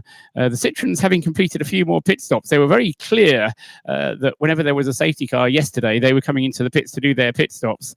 And it means that they have completed quite a few more pit stops in their Citroens, which theoretically actually can go further on a tank full of fuel than, for example, the Lotus Elise can. But they've done more pit stops. And it's Ian Cameron then that leads as far as Citroen C1s are concerned. Ian Mayers has taken over the 103 car from Merritt Cox, and he is in second place in the C1 class. Dario Franchitti is out in the Mission Motorsport Mazda, number 51. He drove the car for an hour last night, and the car was started off this morning by... who was it who was driving? It was Jamie Clark, wasn't it, who drove the car for the first segment of this morning's race. But Dario Franchitti now driving for Mission Motorsport in the Mazda. Jamie Cross is still in the other Mission Motorsport car, the 101 Toyota GT86.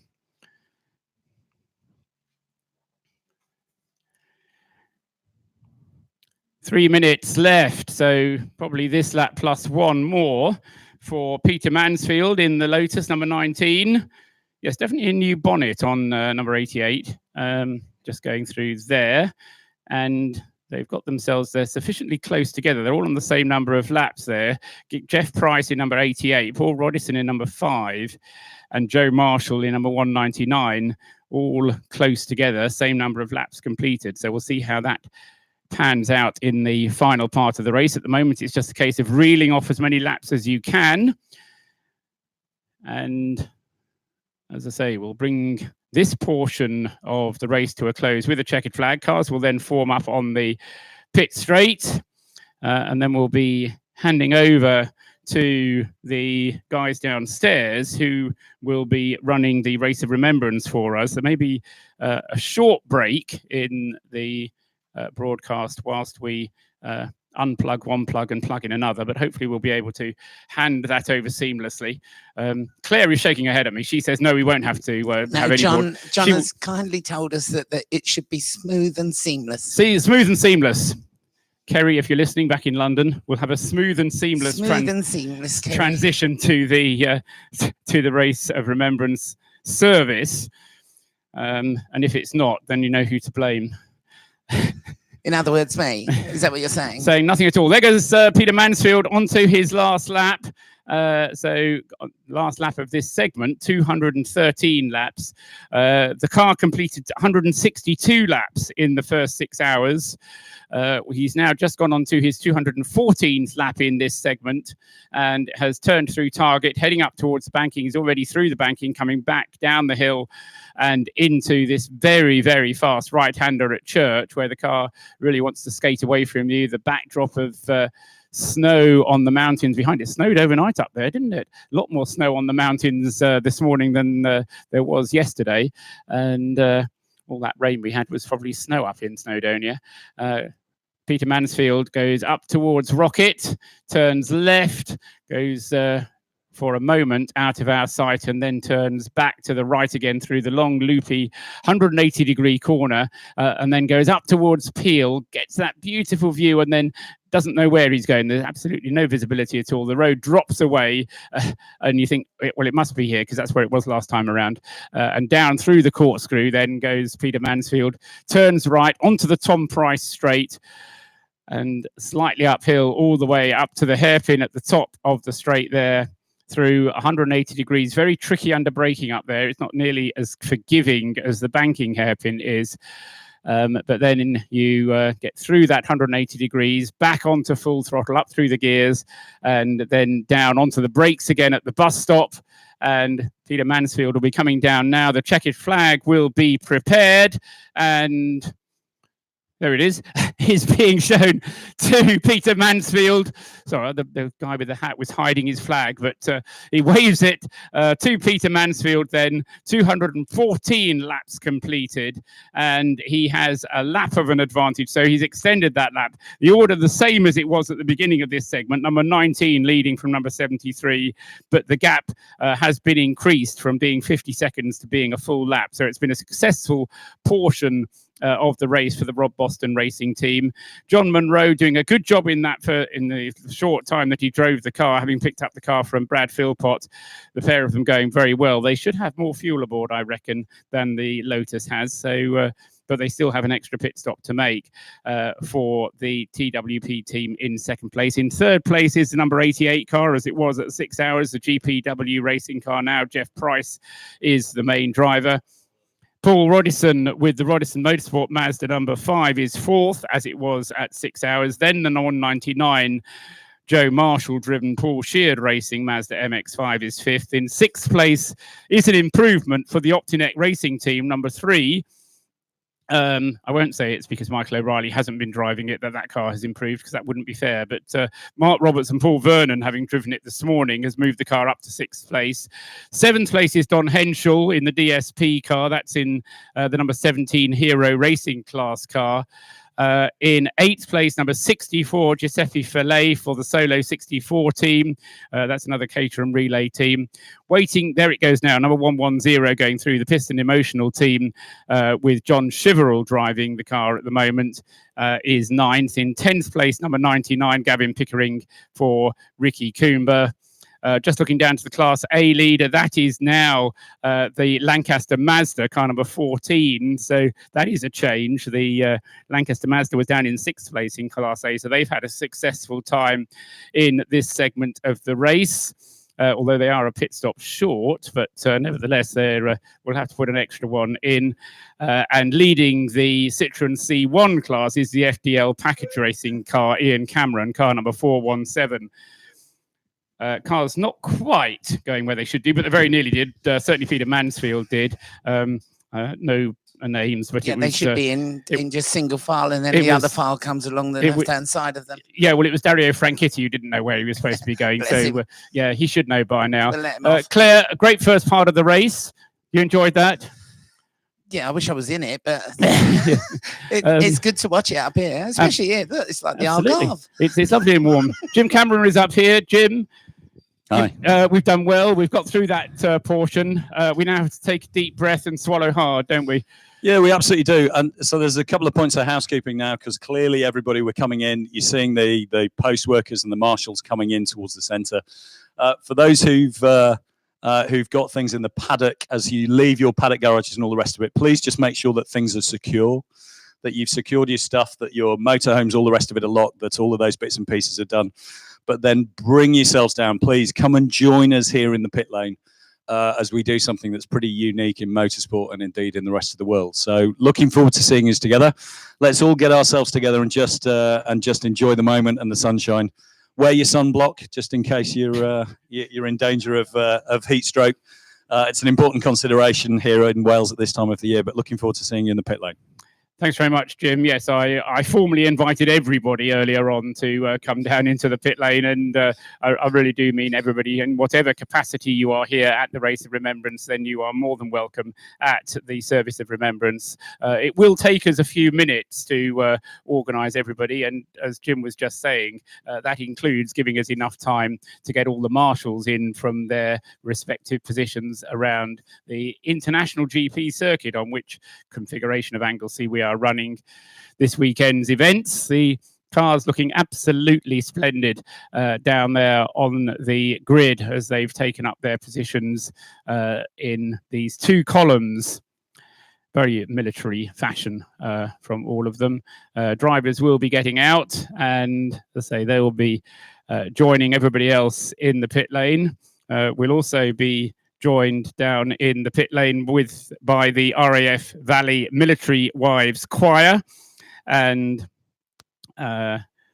we will then have the full service of remembrance. The Padre Gary Birch will be leading the service, and once again, as last year, the bugler will be Mr. Brian Butler. And so, as I say, if you're listening around the Anglesey circuit on the public address, make your way down into the pit lane. If you're listening around the world on RS1, on the Radio Show Limited network of channels, then stay tuned, and you will, in your own way, be able to experience this service of remembrance from wherever you are in the world. And I will be pausing as well in order to experience this, as Jim said, unique event in motorsport, really, and the accent very much on the sporting aspect of this.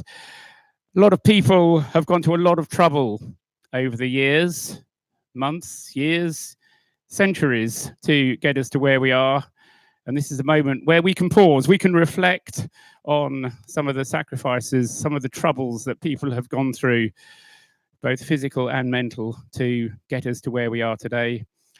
And I think it's always a good thing if, as a civilized humanity, we can come together in these circumstances just to remember those people who have paid the price in so many different ways to ensure that we can go about all the fun things that we do when we come along to events like this.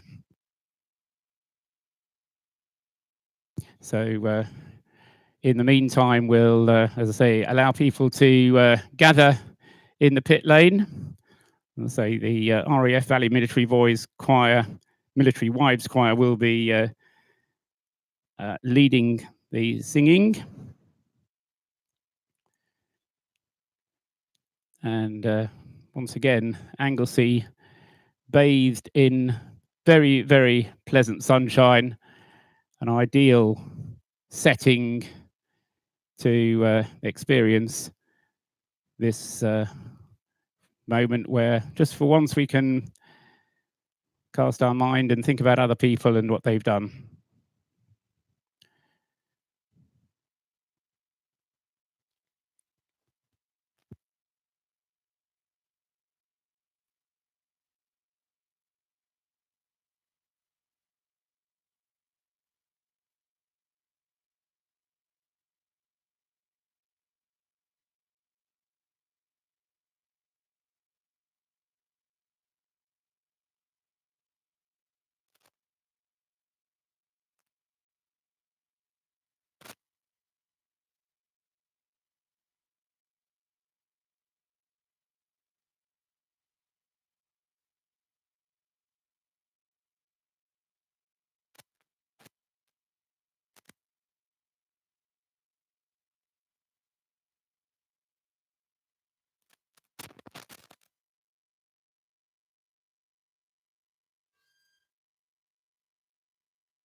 Choir, starting off the most important part of our weekend, our service of remembrance. Welcome to each one of us. This day has a poignant reason in many different ways. Whoever we are, whatever that may be for us, it is great to gather together on this special day. On your orders of service, you will see the words of the hymns, which we're going to sing together, and we're going to start by singing the first hymn, O God, our help in ages past.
Psalm 46, verses 1 to 3.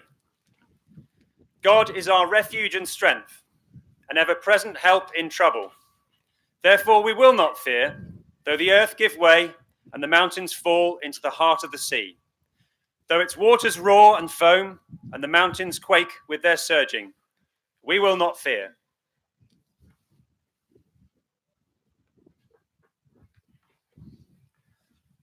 John 15, verses 12 to 13. My command is this: love each other as I have loved you. Greater love hath no one than this, to lay down one's life for one's friend.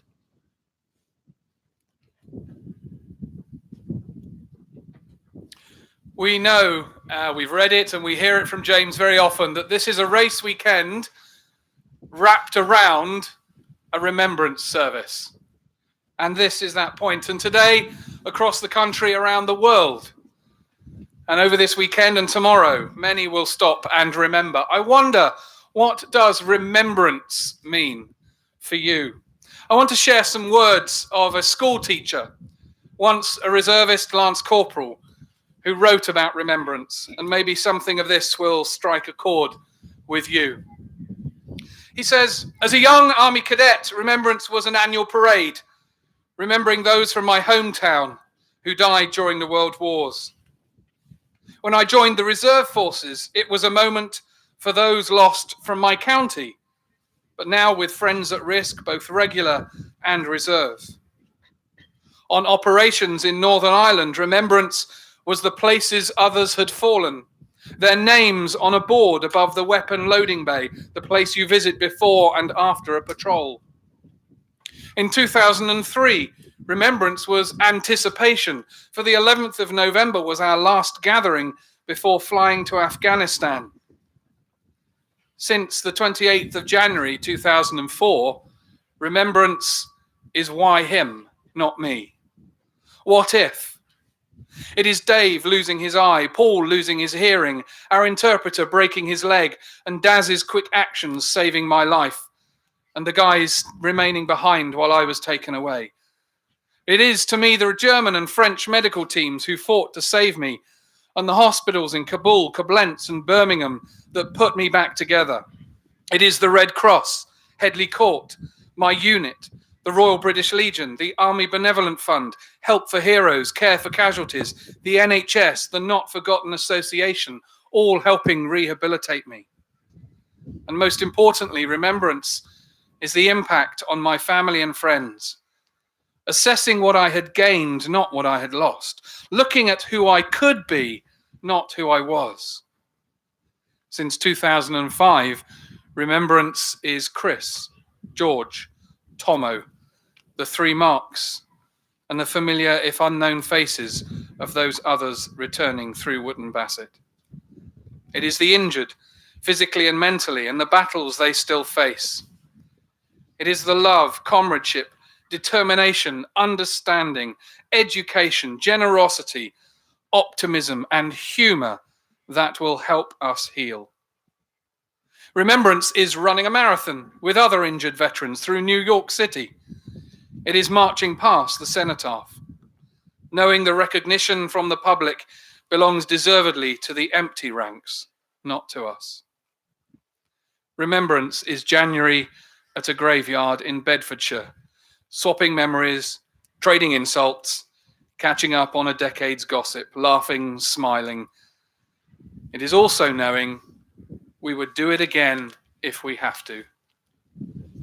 It is approaching each day, determined to make the world a better place. It is looking into the eyes of the pupils I teach and believing that the act of remembrance will inspire them to put others before self, to be courageous, hardworking, and tenacious. All of that is remembrance to me, writes teacher and veteran reservist David Hart. And when I read that, I was struck by how powerful those words are. But what is remembrance to you? Perhaps the question is, who is remembrance to you? And whatever it is and whoever it may be, I pray we take the sentiments of what David wrote, those words echoed from the scriptures that we heard, that remind us that remembrance is not just about thinking on the past, but it is about letting it shape our future, how we live our lives now because of what has gone before. Those words of courage, of love, of sacrifice, of putting others before ourselves. Remembrance is not just about the past, but about our future shaped by the past. And so we meet here today in the presence of God, committing ourselves to work in penitence and faith for reconciliation between the nations, that all people may together live in freedom, justice, and peace. We pray for all who in bereavement, disability, and pain continue to suffer the consequences of fighting and terror. And we remember with thanksgiving and sorrow those whose lives in world wars and conflicts past and present have been given and taken away.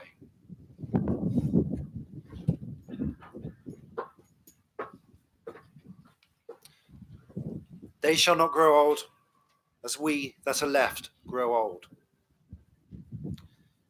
Age shall not weary them, nor the years condemn them. At the going down of the sun, and in the morning, we will remember them. We will remember them.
when you go home, tell them of us and say, for your tomorrow we gave our today. Let us pray. Almighty and eternal God, from whose love in Christ we cannot be parted, either by death or life, hear our prayers and thanksgivings for all whom we remember this day. Fulfill in them the purpose of your love and bring us all with them to your eternal joy. Through Jesus Christ our Lord. Amen.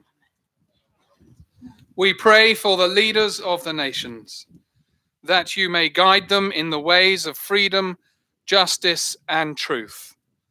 Lord, in your mercy, hear our prayer. We pray for those who serve in the armed forces of the Crown, that they may have discipline and discernment, courage and compassion. Lord, in your mercy, hear our prayer. We pray for our enemies and those who wish us harm, that you may turn the hearts of all to kindness and friendship. Lord, in your mercy, hear our prayer. We pray for the wounded and the captive, the grieving and the homeless, that in all their trials they may know your love and support. Lord, in your mercy, hear our prayer. Most holy God and Father, hear our prayers for all who strive for peace and all who yearn for justice. Help us who today remember the cost of war to work for a better tomorrow. And as we commend to you lives lost in terror and conflict, bring us all in the end to the peace of your presence through Christ our Lord. Amen. And let's say together the words of the prayer that Jesus gave us. Our Father, who art in heaven, hallowed be thy name. Thy kingdom come, thy will be done, on earth as it is in heaven. Give us this day our daily bread, and forgive us our trespasses, as we forgive those who trespass against us. And lead us not into temptation, but deliver us from evil. For thine is the kingdom, the power and the glory, forever and ever. Amen. We sing our second hymn. Again, the music has an introduction.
May God grant to the living grace, to the departed rest, to the Church, the Queen, the Commonwealth, and all people, peace and concord, and to us and all his servants, life everlasting. And the blessing of God Almighty, Father, Son, and Holy Spirit be with you all evermore. Amen.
Let's go racing!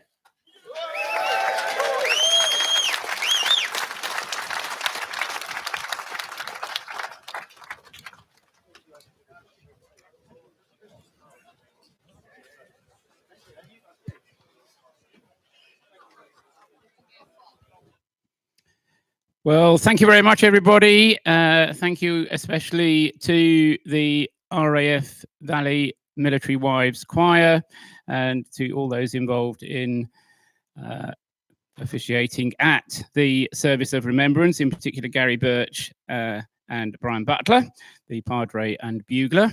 And I think it was probably Jim Cameron who said, "Let's go racing," but he got it absolutely right. Yes, let's go racing. So drivers, back to your cars. Marshals, back to your posts. Everybody else who needs to go back to somewhere, back to their respective posts as well. But very moving Remembrance Day service, as always, here at Anglesey Circuit. And as I say, in a few minutes' time, we will be able to get things underway once again and concentrate on the racing, but a perfect remembrance service, an opportunity for us all to pause and give consideration to those who did not hesitate when the need arose and action was needed.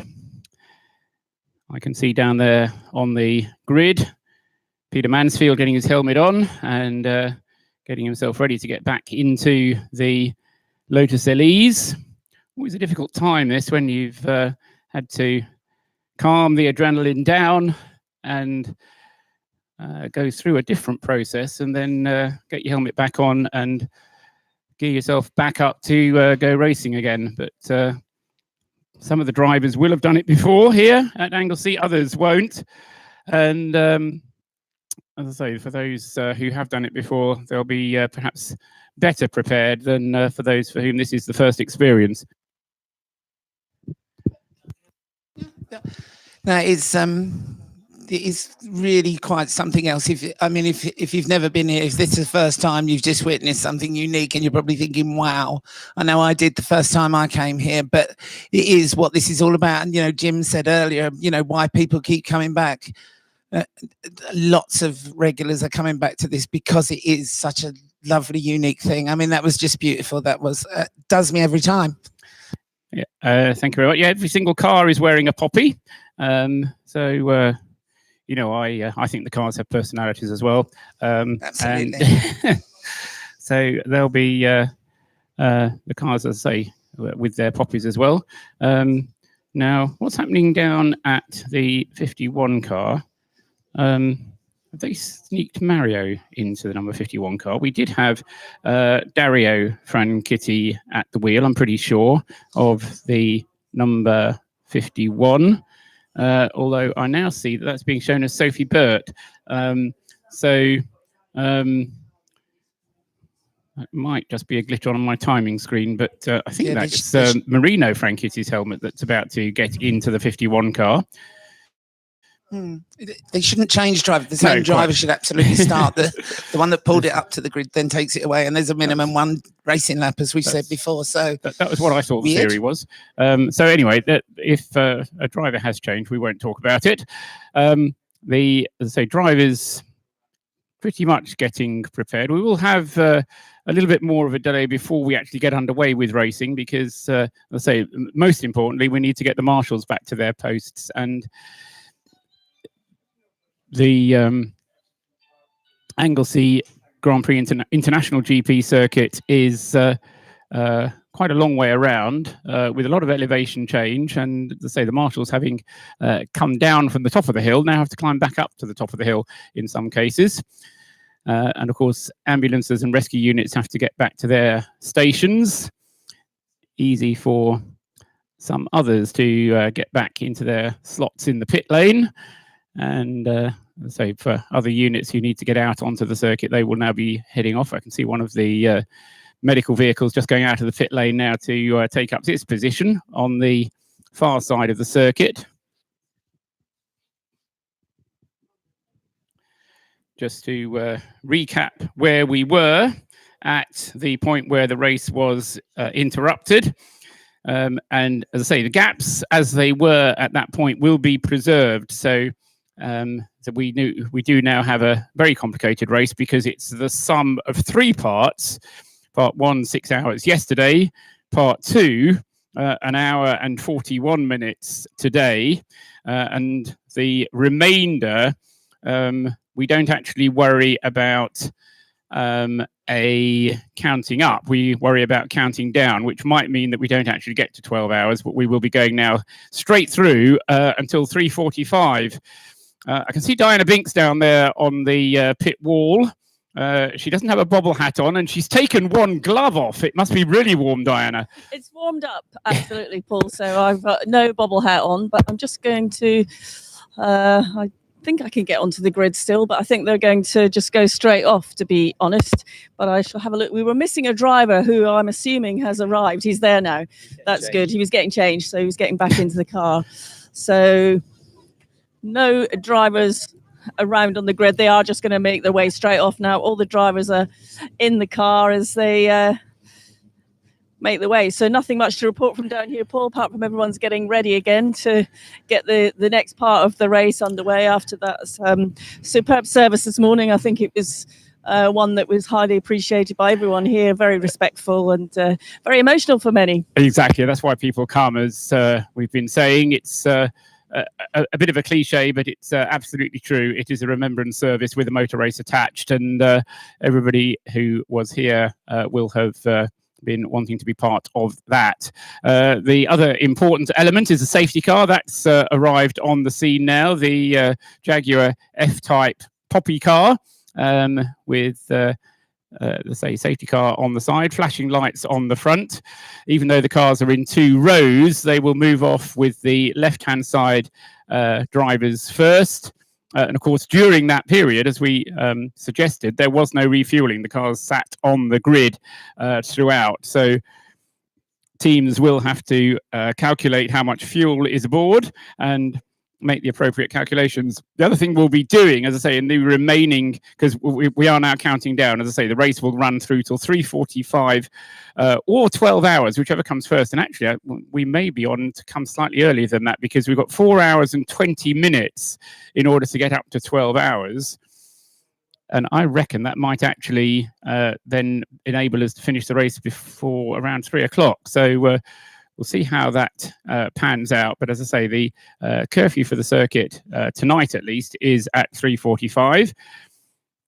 And the other aspect is that all cars have to complete 9 pit stops, and each pit stop involving refueling or a driver change, or in the case of a relay car, a car change, has to be 4 minutes. So if you're in a position where you can see a timing screen and you can see how many pit stops everybody has completed, in effect, each completed pit stop is an extra 4 minutes of an advantage.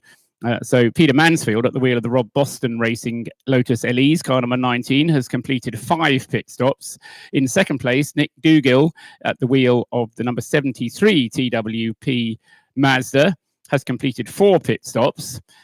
Also on 4 pit stops, Joe Marshall with the Paul Sheard Racing Mazda, and he's in third place. In fourth place is Paul Rodison with the Rodison Motorsport Mazda. So we've got Mazda's second, third, fourth, and 2 of them have completed 4 pit stops. Paul Rodison's car has completed 5 pit stops.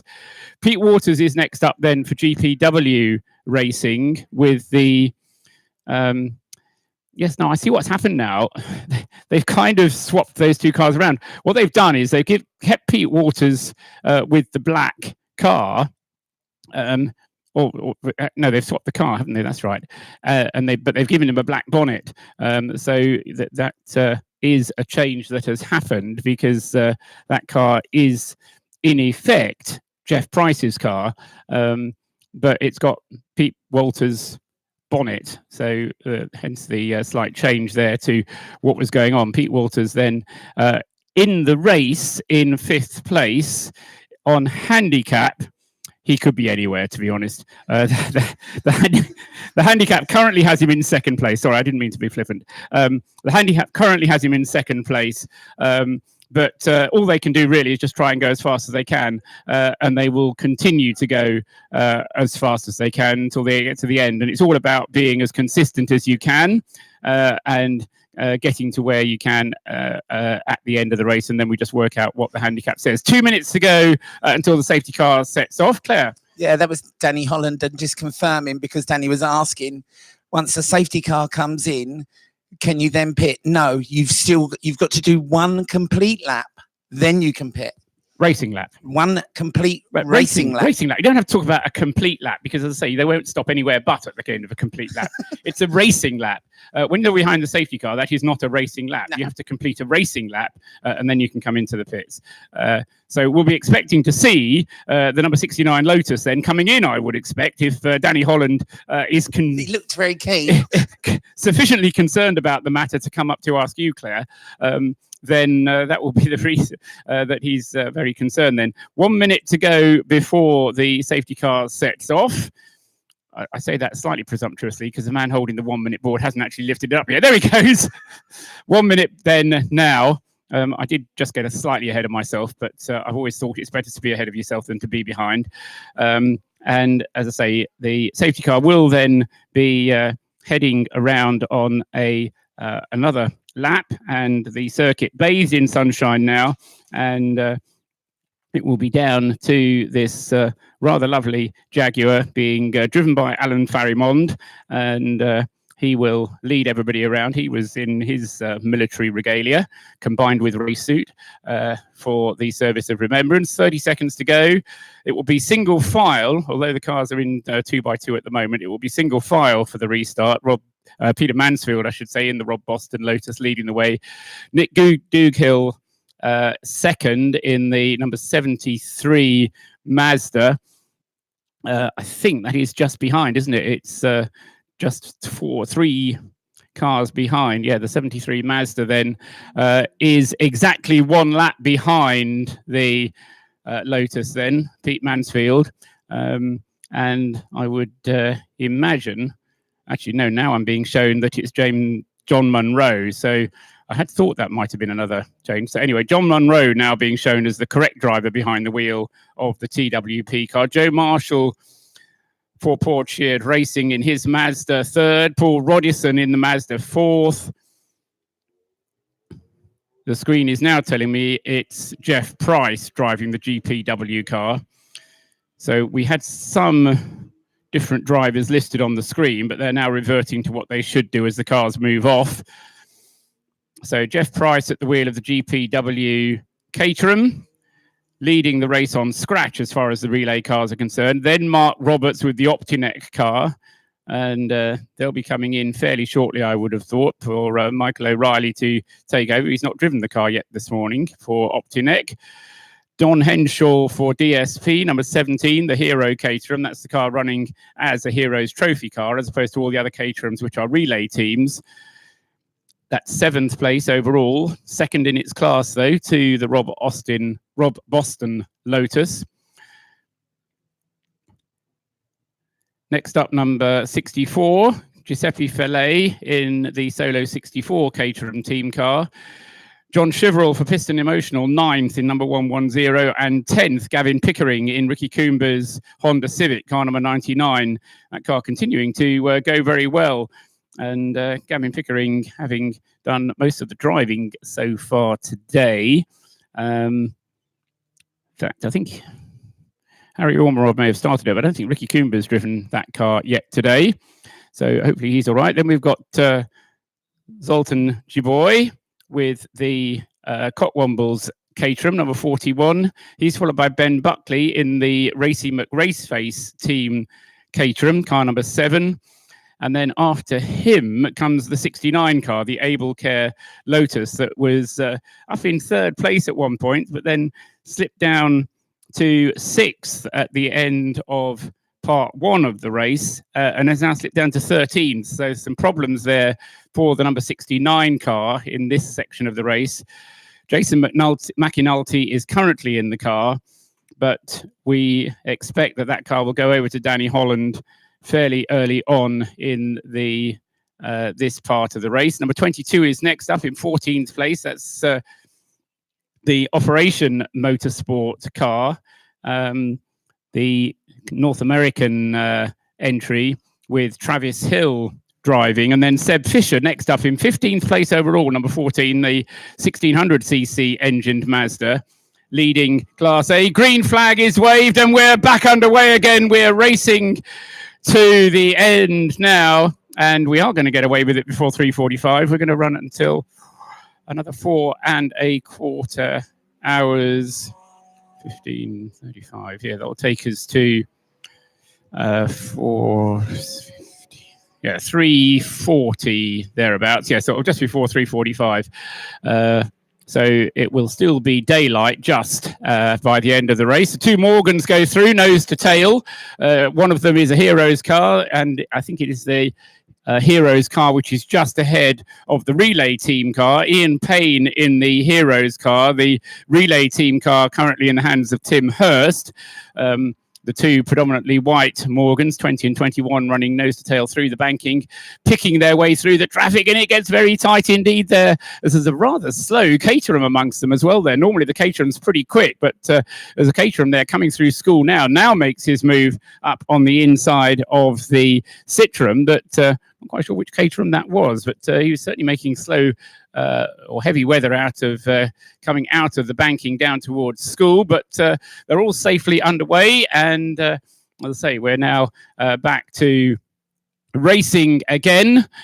Cars going up the Tom Price straight towards the hairpin for this first racing lap, and as I say, we're going to run this now to complete the 12 hours, having had 6 hours in the first portion, then 1 hour and 40 minutes, and the remaining 4 hours and 20 minutes starting a few minutes ago. Here they come, and although it was a good start off the line from the Pete Mansfield car, the first one to go through there was Mark Roberts with the Optinec car. So the fastest car on the circuit was Optimec Racing. Mark Roberts' car number 3 goes through. He's in 6th place overall, but goes through very rapidly indeed. We've got 3 cars all on the same lap battling over 3rd place, and because of the aggregate nature of this, it's all going to be about watching the timing screens and working out who is fastest. But Jeff Price for GPW Racing does hold on to 3rd place. Joe Marshall holds on to 4th, and Paul Rodison holds on to 5th place then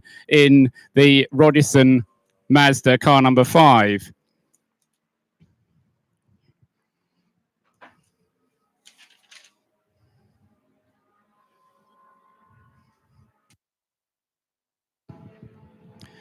So Anglesey Circuit bathed in beautiful sunshine at the moment, the sun making it difficult to see as we look across to the south of the circuit, but nevertheless nice to see the sun reflecting off the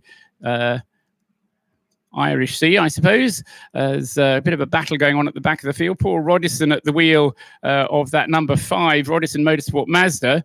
We're still anticipating that Rob Austin will get in the car before the end of the race. How much longer into this stint remains to be seen, but Paul, I'm sure, will be coming in at some point to hand over to Rob Austin, Paul, who drove a great race yesterday. Yes, Diana. There's a number of cars, drivers outside garages, 5 or 6 drivers already with helmets on, waiting. So I think it will just be within the next lap or so where a lot of cars will come in and do a driver change. That's the plan from the pit lane. I've just chatted to Ricky Coomber. He's fine.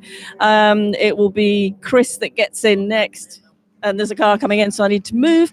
And he'll be going out in a few laps' time. And as I say that, there's the number 69 has just come in. So that's the first one into the pits for the moment, and that's going to make a driver change. Yes, that will be Danny Holland getting into that car, Di.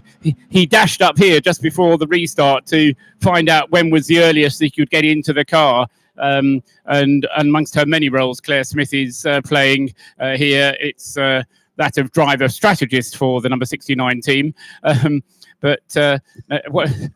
No, I think he was just checking to he make was sure. checking the rules, because you know the rules, Claire. So Danny was up here. Had his wrist slapped yesterday. He was driving the car very forcefully, and I think he admitted that he was driving the car very forcefully, and he tagged one of the RAF BMWs over at church in the middle of the night when it was pouring with rain. I think it was Andy Dewis who he tagged. He was very graceful about it and didn't really hold any blame, but the judges had a look at it and decided to give a 30-second penalty, stop and go penalty to the number 69. Oh, and another 69, another penalty for the number 69 coming up on our screen then. Oh, that's an absolute disaster. A 5-lap penalty for the number 69 car for a Parc Fermé infringement. Now, again, I'm going to look to Claire to find out what that's about. But this is the Able Care Lotus Elise Cup car, which was restarted by Jason McInulty. Danny Holland is about to get in it. But I assume that one of the rules about the Parc Fermé when they were down on the start-finish line during the Remembrance Survey was that nothing should be done. No, that's right. And clearly you have to something leave was it done. there. So something was done. I'll go and find out. I'll go and have a quick word downstairs and I'll let you know. Thank you very much, Claire. So that is a fairly draconian punishment. We will find out, as I say, the number 69 car, having lost ground in any case as a result of the various trials and tribulations between Part 1. I say after Part 1 last night, the Lotus was in 6th place. After another hour and 40 minutes that we had this morning, he'd lost 7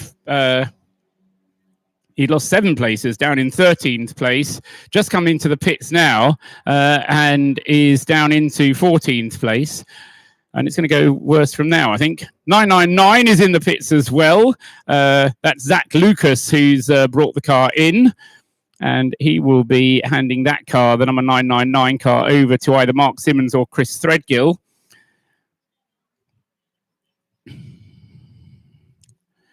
Meanwhile, Peter Mansfield at the top of the list does a 1:43, a new fastest lap of the race for Optineck. Mark Roberts is stretching his neck. Number 3, 1:39.395 for him. That's the first lap into the 39s. And comparing that to the dry times in qualifying on Friday when it was dry, it was a bit like this, dry, sunny. Not warm, but dry and sunny. And 1:37.3 was the pole position lap.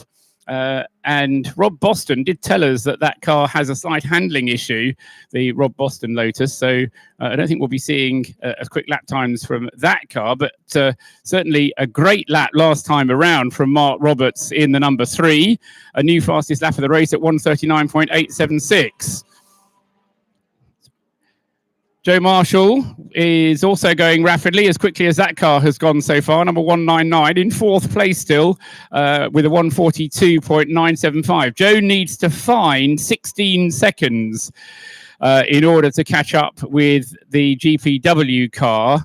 And at the moment, that's not going to happen because the GP Motorsport car, although Joe Marshall's going as fast as he's ever gone in the Mazda, Jeff Price with the GPW Caterham is going more quickly. So I think that's going to be a gap that we see widening. It's close though between Joe Marshall and Paul Rodison. The two of those two separated on the timing screens by just 4 seconds. So 4 seconds separating fourth from fifth. Claire Smith has rushed downstairs, rushed back upstairs, got her breath back, and can now tell us what the Able Care team did wrong during Parc Fermé conditions. Claire. So basically the rules are that you don't touch the car. The only thing you do is get in it and get out of it. And basically what they did was put the diagnostics laptop into it to make sure, because they said they didn't think it was going to start again. And they also checked the tyres, and that's a no-no. So unfortunately, it's quite correct that they've been penalised for it because you're not supposed to touch the car. We're literally just pausing the race for a remembrance service. There we are. Always pays to read the rules, I find. Yes, by all means, you can say, "Oh, it made no difference," but it's a matter of say following what it says in the rule book. The questions I put about Mission Motorsport, by the way, I was suggesting that it wasn't Dario Franchitti. Well, it is Dario who's got back in the car. So the number 51 Mission Motorsport Mazda, Dario Franchitti brought the car to a standstill after the first part this morning. He's now resumed racing. He's in 27th place now. There was a point last night when he resumed in the car in 38th place, and he then managed to get it up to 28th place. Well, the Mission Motorsport Mazda continuing to go well. He's now in 27th place. Hello, Paul. Diana, down there in the pit lane. Yeah, I'm just going to go inside the garage for the relay teams and just have a quick word with Dan Clayton and the number 7 Racy McRaceface Caterham, who's just waiting to get back out onto the circuit. Dan, you're sitting here patiently waiting for that call to go back out. How long before you head out to track? I estimate it's going to be 45 minutes, but we're at the mercy of our team manager, who changes the strat as he sees fit. He's keeping you on your toes, isn't he? But it's quite nice to just sit here and be inside and not really be chatting, just waiting to get out on track. Part of you is right and part of you I disagree with, because you have the nerves and you want to be out there, and at the same time you're getting nervous. How are these Caterhams handling? We've talked to a few guys that have explained the differences, what's going on when it's been wet, dry, but now it's very dry. How different are the characteristics of the Caterham? So this is where the Caterham's at its best. It really is one of the fastest vehicles out there now, and it's just, it's beautiful. It's the best ever. In the wet, terrible. But we prayed for sun, we got sun, and now we're just going to max it and make the most of it. I'm assuming then you're enjoying the challenge of racing here. There's a big grid, all different cars, a lot of traffic to manage, but that's what spurs you on and challenges you. It is. It's like, it's every schoolboy's dream, because you're just overtaking for 12 hours. So I've just got the pit manager shouting in my ear, telling me to stop being chatted up by the attractive blonde lady. I'm so sorry about that. But, I saw you sitting here and I thought, well, we'll come in and have a chat and see how things are going. Great to get the next part of the race underway after this morning's fantastic service. You've unplugged him, haven't you? So what's the competition like in your garage area? Because we're unfortunately not able to get over there all that often, but I see everyone, chatting, talking tactics and really sort of encouraging each other to get out there and battle. Absolutely. It's on track, you're competing. Off the track, you're helping one another. We have to be doing fuel rechanges in certain areas, all fireproofed up.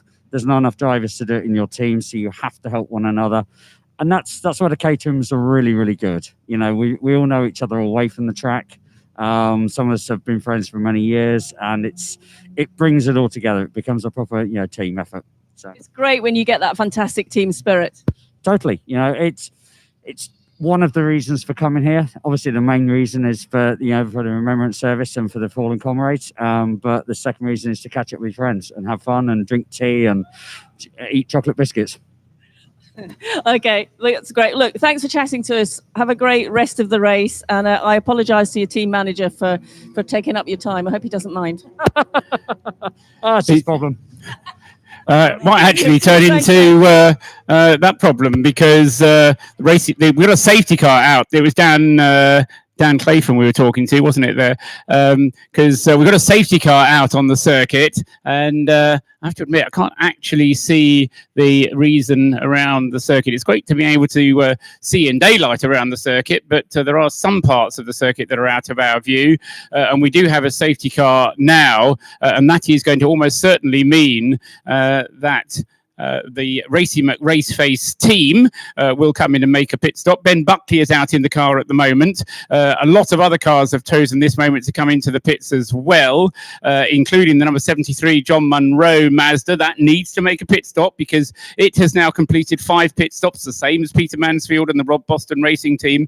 9 pit stops, remember, required over the course of the 12-hour race. So, as I say, in effect, if you can make your pit stop while the safety car is out, then the 4 minutes compulsory pit stop time it will still lose you 1 lap, but it will only lose you that 1 lap, and depending how you time it, you might get away without it losing you a lap at all. In comes the Rob Boston car as well. In comes Lee Bristow with the number, get it right, Jeff Price. One of them, they swapped their cars around. No wonder I'm confused. Jeff Price then in with the number 88 car. John Munro is already in. Pete Mansfield is in now. And I can't see the next driver coming round to get in the car. So it may be Pete Mansfield is getting out. Rob Boston is going to get in. Although he doesn't have to be out of the car whilst the fuel is going in. But anyway, then Pete Mansfield then has got out of the race leading car. It's in the pits. John Munro came in right at the beginning of the pit zone. And whilst all of that is going on, Diana Binks is down in the pits with Alan James. Over to you. Alan, I'm just watching the pit stop here for the number 76 Synchro Motorsport car. Everything going to plan? Yeah, we needed more rain. That's what we wanted. We were going well yesterday. It was really climbing the board quite well for this car. Anyway, unfortunately, our 76 is now retired. The CVT transmission didn't really enjoy it, which is strange because it ran Thursday, Friday fine, and we just don't know what's wrong with that. So I know I did chat to you yesterday, and everyone was doing a bit of head scratching with that. Really, couldn't quite understand why it was overheating, but disappointing for the guys that they've not been able to continue. Oh yeah, I was gutted for Lionel. Lionel started that race and was flying up there, and yeah, we don't know because it was the coldest day and we had overheating problems. So really lost it with that one. And yeah, we're quite disappointed. But the guys in this car, Dan's obviously very experienced. A lot of people know Dan, but Steve Davey and Lee Craddock are in there now, our academy drivers, and they've only been driving with us for a year. And they're brilliant. It's excellent. They're doing really, really well. So yeah, we're behind on pit stops. We need to start trying to get a few. So any safety car now, we're grabbing and grabbing what we can. Are you getting back? Are you getting in the 77 at all? I've swapped cars a bit. I didn't really want to sit on the sideline all day. So yeah, I've jumped in there. So I'll get in after Dan now and then do a short stint, I think. And what's the feedback from the guys? I know you're timing the session, so I'm sorry about that. I thought I'd just interrupt you in the middle of it. Overall, are you happy with the strategy that you're running with the changes that have happened and the adjustments you've had to make for the conditions? Yeah, we are. This car is completely standard. We've done nothing to it apart from put the Type R brakes on it and some dampers otherwise. So all the electronics and the VSA kicks in all the time, which is massively frustrating for me and Dan, who aren't used to any of those electronics. But he's got the handbrake still on. He hasn't worked out to turn that off. We've got electronic handbrake, so he's struggling to turn it off now. Finally got it, so they're good. Yeah, but for our first ever round, we finished it on Tuesday, put it on the truck on Wednesday and brought him here as the first run for us. So yeah, we'll definitely bring that car back. You like to bring yourself challenges, don't you? Most times I come and talk to you, you've either got a new car or there's something new going on and you're just going to hit the ground running. Yeah, it's always that's the ethos of our team, really. Let's not make it too simple. We built a Jazz quite a few years ago, and we've had that completely rebuilt. So we'll be bringing that out at some point. But where we can run it, it's a 300 horsepower Honda Jazz, which is quite unique. We don't know where we can run it yet, but we will have it out somewhere. Getting back to this event, the 77 is the car that's going to, continue. Are you guys enjoying it this year? Oh, I love it. Yeah, and this year we've got 2 of the Mission Motorsport guys with us mechanicking, and they're taking senior roles in the team. We're not, they're not making up numbers. They are. We got one on the front wheel and one of the guys on the main fueling as well, and they're brilliant. And it's great to have them with us. Everyone says, "Oh, it's great. They come and work with you because you're normal people." Well, for me, nobody's normal. They're far from it. It's what's normal to you, and they're great. They're fitting in. We've got ex-military guys in our team anyway, and it's really nice having them with us. So yeah, it's good. Really enjoying it. They're pretty good when it comes to strategy, aren't they? Yeah, that's kind of been a big advantage for us. The Coventec stuff we do, it's so, you can gain so much and having that strategy right.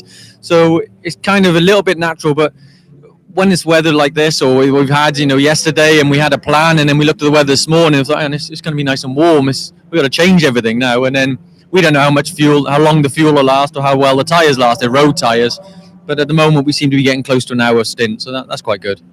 Alan, for the moment, thanks. I'll no doubt catch you before the end. Thank you very much. Thank you.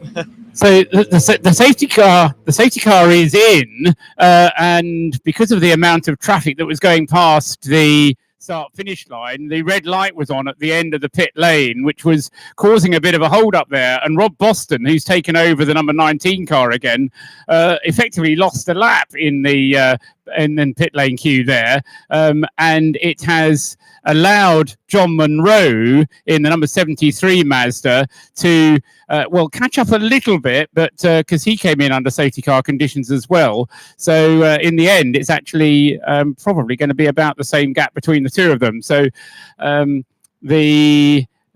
still 9:19 leading with Rob Boston at the wheel. 6 pit stops completed for him. John Munro in second place in number 73 with the TWP Mazda, and I'm just waiting for him to come through. Yes, he is still in second place, but I think he's going to end up being on the lead lap. 222 laps completed for Rob Boston, 221 laps completed for John Munro in number 73. A line of Caterham's coming through, and we'll wait for the Mazda to come through, but he is I think on the lead lap just, but as I say, the problem with the race is because it's now the aggregate of 3 parts, we have to look at the track, get the timing, and then add the 3 parts up together. Lee Bristow is out for GPW Racing, having confused me. Michael O'Reilly is out for Optinec now. He's having his first drive of the day, car number 3, Michael O'Reilly. He's 6 laps behind the race leaders. Rob Boston goes through again. Yes, so the gap, they are showing it as being... they are on the same lap, but 7 minutes apart. And the reason that it was 7 minutes apart was because the last lap from Rob Boston was his out lap, which included the 4-minute pit stop. And so it was a 6-minute lap. So by the time they come through at the end of this lap, I think the gap is going to be less than what it was. But both of the cars having made pit stops. But as I say, I think Rob Boston lost out on that pit stop to the TWP Mazda. Number 5, Paul Rodison's Mazda goes through, still with Paul driving it. We're still waiting to see where Rob Austin is and looking forward to Rob getting into that car. The 319 Citroen C1 goes through. That's the car that James Cameron is on the driving scheme of. Scuderia Sundial, car number 319, currently in the hands of 319, currently in the hands of Andy Stacey, and the Scuderia Sundial Citroen currently in 4th place in the C1 class.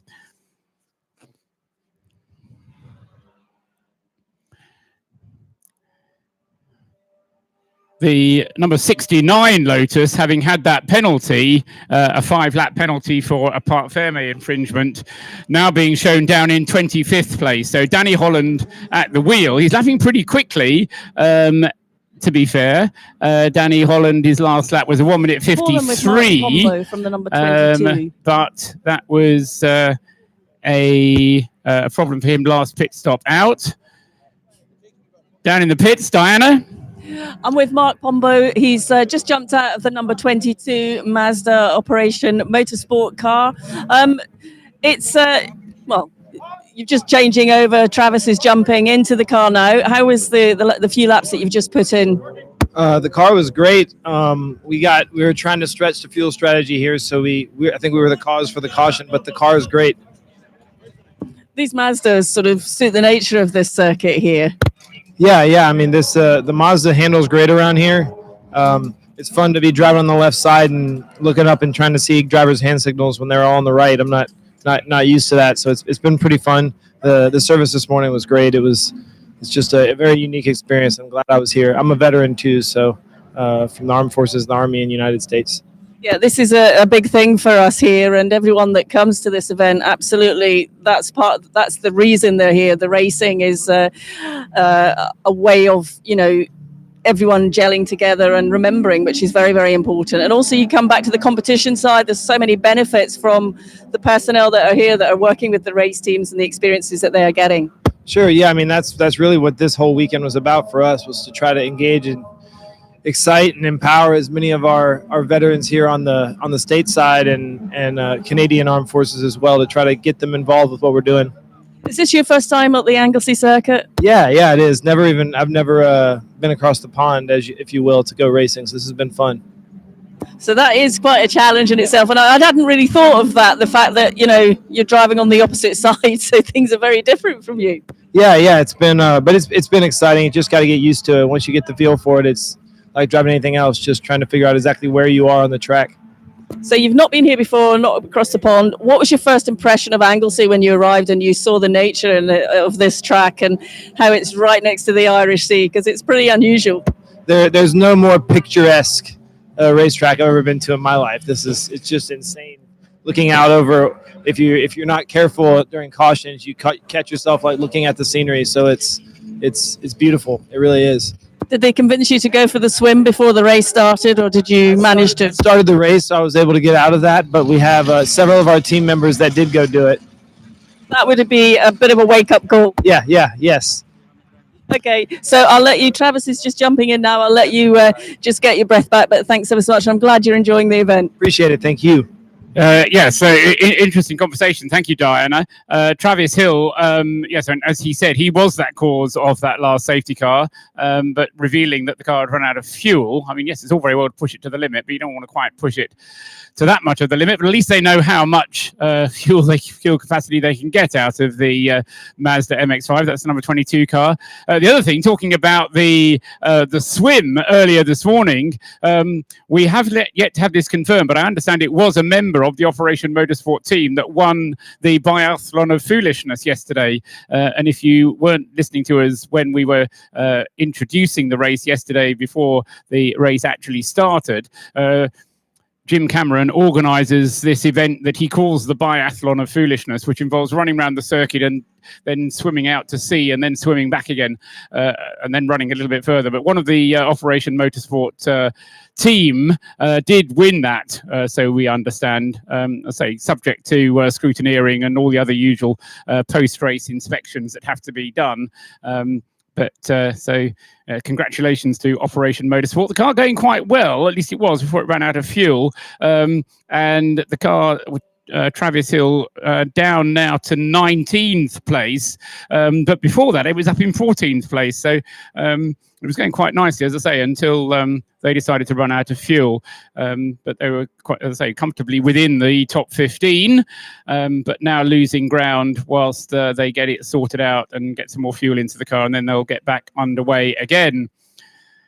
Rob Boston is going well, just put in the personal best for that car, the Lotus Elise, number 19, a 139.197. We've had a 139.2. I thought we'd actually have a quicker lap than that. I thought we'd had a 138. No, so maybe that's actually the best lap of the race then at 139. Oh no, we've had a 139.181, haven't we, from the Piston Emotional team. That's not going to help them as far as the handicap is concerned, because putting in a fast lap actually kind of harms your handicap. Anyway, Piston Emotional were leading the handicap at 7 hours, but with 5 hours still to go as far as the handicap calculation is concerned.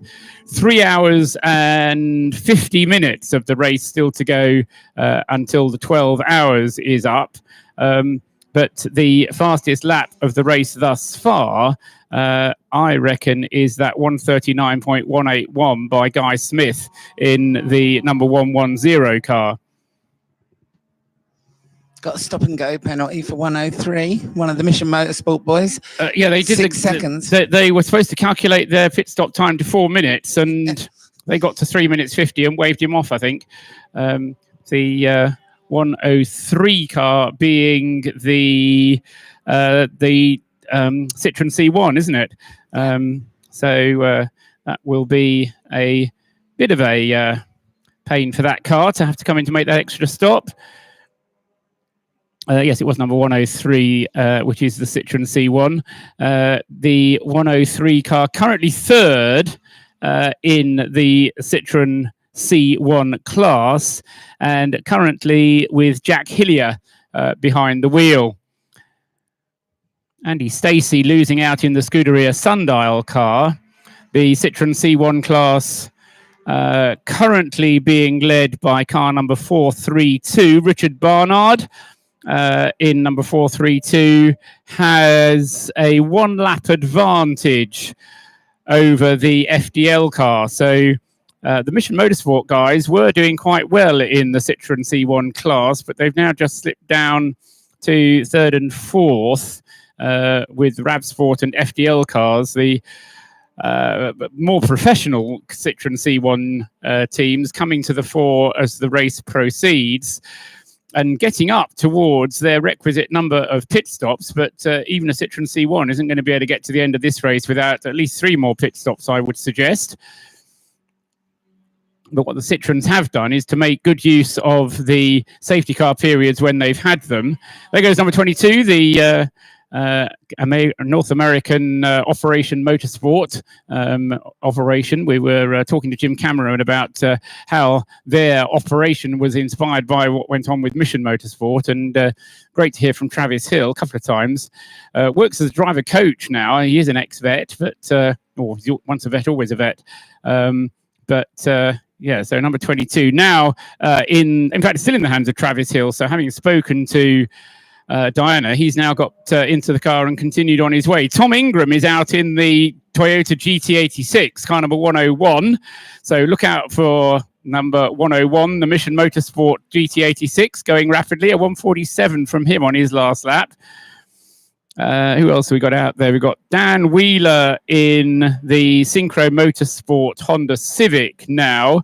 Class A was being led by that car, but I think it might have had a longer pit stop somewhere because they've lost some ground, has Dan Wheeler. And Class A currently being led by the Lancaster Mazda, currently with Peter McNichol behind the wheel.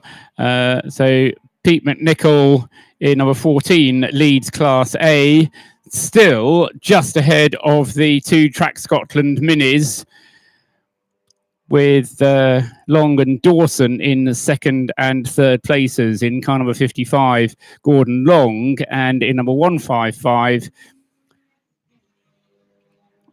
we've got Mark Dawson. So they're still second and third. The 2 Track Speed Minis having gone very well, and there's not much to separate between them, just 27 seconds between the Mazda and the first of the Minis, and then a further 50 seconds to the next Mini. Paul. Diana, down in the pits. I am. I'm with the number 51, Dario Franchitti's just jumped out. Marino is behind the wheel, so he's was having a very quick chat with him, a bit of a debrief, a bit better conditions this morning, Dario.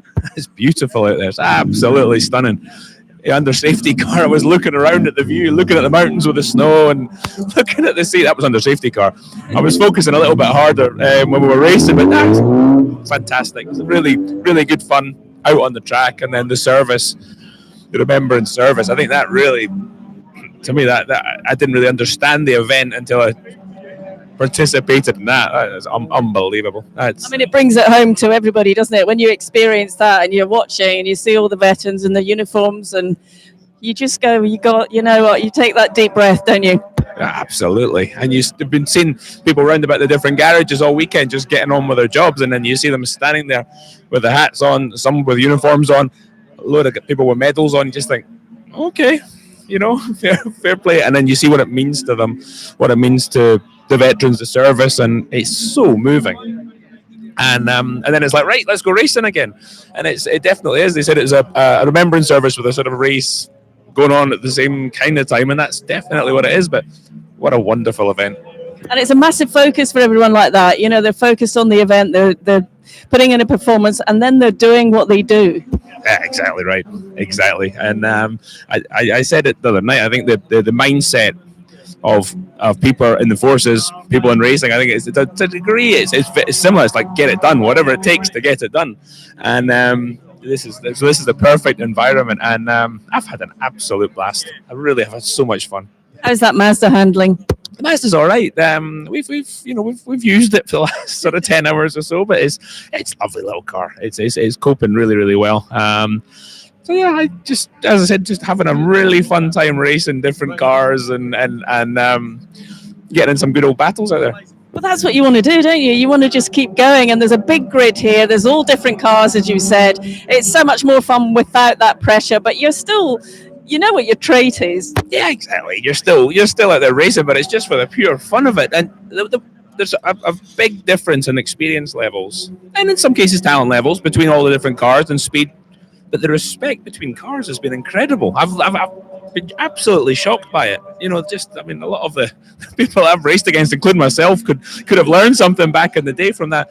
Hard racing, but very, very fair. And some people put in very difficult conditions out there. So yeah, again, wonderful event. I wish it would just kept going, because I was having a great time. And for the competitors here that have actually never raced before, this is the first race, to come in and face all of the challenges that they're facing and still to have great action on track. It's definitely an event not to be missed.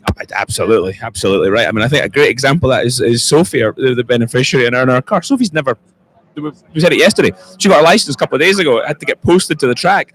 She got in the wet, in the dark, and got on with it. And I think the attitude is up and down the pit lane. So, yeah, it's definitely, I would recommend anybody that's thinking, should I take a car there next year? Should I participate? Come along. It's magic. And finally, Dario, how much fun is it being behind the wheel with Dario, with Marino? Yeah, actually, it's really good. I think the last time was back at Petit Le Mans when we were working together a long time ago. And that was a bit more serious, but this is, it's always fun. And the whole way home, we'll be watching the live timing, and we'll be discussing our our various sessions, I'm sure. But it's always fun to go racing Marino, go racing with Jamie, Dickie, and Sophie. It's just, again, I can't say it enough. I've had so much fun. That's great. Well, look, thanks for taking the time to talk to us as ever. Thanks, Dan. Thanks very much, Diana, down there with Dario Franchitti. And I think the only other thing that Dario has to promise to do is to tell all of his racing contacts over in America, or any others that he's got over in Britain, about the Race of Remembrance. Because, I mean, if somebody like Dario can come over here and have fun, then quite frankly, anybody can come over here and have fun. So, no, great to hear from Dario. And as I say, he could end up being an ambassador for this this event. Great to hear from him, Claire. Yeah, he should. And he should definitely come back, definitely. But it's testament to what this race is all about, really. If someone like Dario says that it's amazing, then I think we've done a good job. I really do. Yeah, absolutely. And no, good to hear from him, and his enthusiasm there just bubbling out of everything he was saying. Lee Bristow has just done fastest lap of the race in the GPW Caterham. Definitely not much to choose. In qualifying, the Lotus was definitely quicker, but Rob Boston did reveal to us that car had suffered from a little bit of damage earlier on, and it's just a little bit off its fastest pace. They've been trading fastest lap times, have Lee Bristow in the GPW Caterham and Rob Boston with the Lotus Elise. And although they're separated by 3 laps, first and third, as I say, there's nothing to choose between them in terms of pace on the track. A 1 minute 38.5 for Lee Bristow, a 1 minute 38.6 on his most recent lap from Rob Boston. They're going through nose to tail now. So, as I say, although they're separated on the track by 3 laps, separated on the timing screen by 3 laps. They're on the track absolutely together, with Lee Bristow in the Caterham ahead of the Lotus, and looking great as they go through their nose to tail, coming through Church and completing another lap. 3 laps completed for Rob Boston. Lee Bristow has completed 230. John Munro with the TWP Mazda is between them on the timing screen. He is 2 laps down. Here he goes now, 73 now going through. He's now just 1 lap behind, but at the moment, John Munro not lapping as quickly. I think maybe that Mazda not quite as comparable with the Caterham and Lotus. Now it is dry. When it was wet yesterday and when it was dark last night, the Mazda could keep up with the Caterham and indeed was leading the race for a good chunk of yesterday's race. But on the pace today, I'm afraid the Mazda has just lost out a little bit as it's dried out. So the Mazda has been revealed, as it were, because it just doesn't quite have the power. Indeed, it is running in a separate class, so in a way you wouldn't expect it to be up there with the Caterham and Lotus, which should be coming around again now. Not yet. Here they come. And Rob Boston right on the tail of Lee Bristow as they come out of the bus stop onto the start-finish straight again. Lee Bristow will be able to see the blue Lotus in his mirrors. Blue flag being waved by the marshal there. Not really asking Lee Bristow to move over, but I think Rob would rather like to get past that Caterham, but Lee Bristow is going to make him work for it. Out of the banking, past the Track Scotland Mini, which nicely moves out of the way. The Caterham getting the power down very effectively out of the banking. It's quick through the corners as well. Yes, I think where the Lotus loses out is in those fast corners going through Church and School, up the hill, onto the brakes for Rocket. That's when the Lotus closes in. There's traffic ahead of Lee Bristow. What's he going to do? He's going to move to the left-hand side, go round the outside of Rocket out, across the top of the hill. Blue flags waving again at the top of the hill, up towards Peel, then over the crest of the hill. Don't look at the view. Down the road, drops away, and then over to the right-hand side of the track. Pick your entry point to the left-hander at the Corkscrew. Another Mazda, in fact, that's the number 5 Rodison Motorsport car. Next one to be lapped there. That's the number 5 car in 5th place. So we've got 1st, 2nd, and 5th all absolutely together on the track. But I think on the Tom Price straight, the Caterham and Lotus will be able to just breeze past the Rodison Motorsport Mazda. Up to the hairpin, back down again, and we'll see whether or not... No, it's still the Caterham, pair of them having got past Paul Rodison, but 3 very fast cars there lapping together. And at this point in the race, 3.5 hours still to go, 139.7 for Rob Boston, a 139.3 for Lee Bristow. And Paul Rodison in behind did a 146, so he was well and truly caught up on that lap. But John Munro with the second placed Mazda doing a 1 minute 44.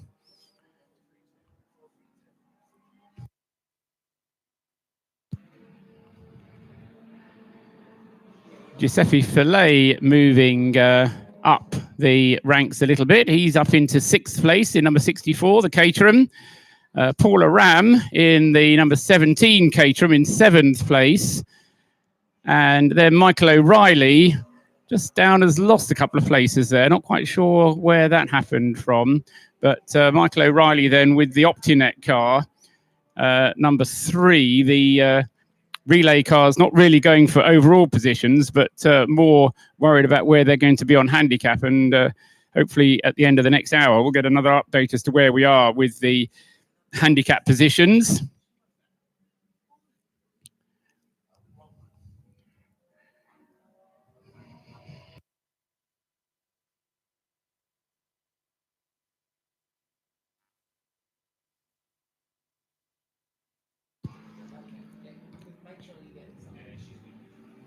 Still Rich Barnard leading in the Citroen C1 class, one of the RAF BMWs heading down the pit lane. There's a slow Mazda going through School. That's number 73, isn't it? That's the John Munro car. I I was about to say I was worried about that car because it wasn't going quite as quickly. I put it down to the fact that the weather conditions aren't quite as favourable for it, because as it's got drier, so that Mazda hasn't been able to perform. But it might actually have another problem, because John Munro, for the last several laps, hasn't been lapping nearly as quickly as the cars around him. Yes, he's been lapping more quickly than some, but for example, the 199 Paul Sheard Mazda doing 147s, Paul Rodison doing 145s, and the John Munro car doing 146s. No, possibly just pushing on as hard as he can, but as I say, with dry conditions, the Mazda not necessarily the perfect car to have.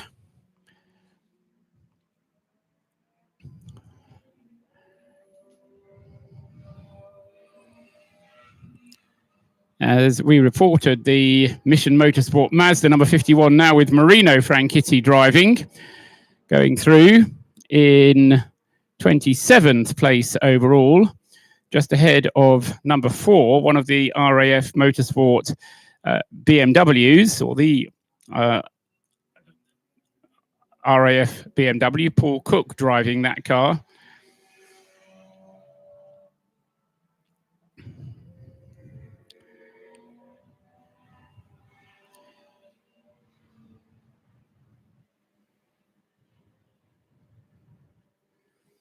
And a change in Class A, because in Class A, we now have Gordon Long leading for Track Scotland in car number 55. Yes, 55 leading in the Class A in the Mini.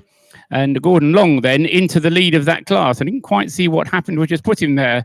The fact is, he's been lapping more quickly than Peter McNichol in the Lancaster Mazda. The fact of the matter is that that's been good, fast lappery by Gordon Long. So hats off to him. He takes the lead in Class A. On pace from Peter McNichol in the Mazda. Into the pits has come Ben Buckley with the number 7 car. That's Racy McRaceface. And that gives finally the chance to Dan Clayton to go back out onto the circuit. Dan, having been sitting in that garage ever since Diana spoke to him ages ago, he's probably been told off by his team manager for not paying attention. And anyway, so Dan now will be heading out into the race for the Racy McRaceface team. Zoltan Chabi comes into the pits. Number 41, and that's another of the Relay Caterham team cars. So that has elevated Giuseppe Fillet with his Relay Caterham up into 6th place, and Paul Aram with the DSP Caterham, which is not a relay car, it's a Heroes Trophy car. That's gone up now to 7th place, car number 17. That now corrects itself to 8th place as the times update themselves. Those 3 cars all on 230 laps, as the race leader Rob Boston has gone through and completed another lap. He still is tucked in behind the Caterham. Not exactly tucked in behind the Caterham at the moment. Actually, Lee Bristow has just pulled away a couple of lengths or so from the Lotus. So Lee Bristow, consistently one of the faster cars out there.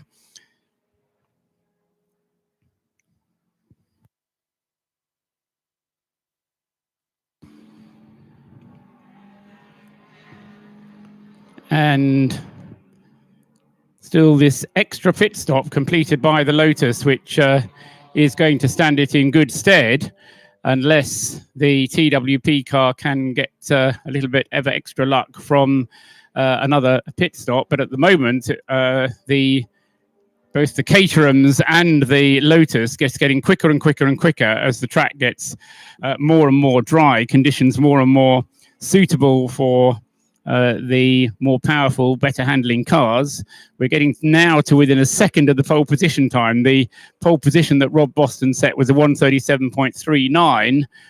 His best lap's been a 138.6. His last lap was a 139.4. So pretty much ideal conditions. As we had on Friday afternoon, cars were out for a free practice session or a paid practice session on Friday morning. And then Friday afternoon, we had the day qualifying, and Rob Boston as I say, used that opportunity to get round in the 1:37.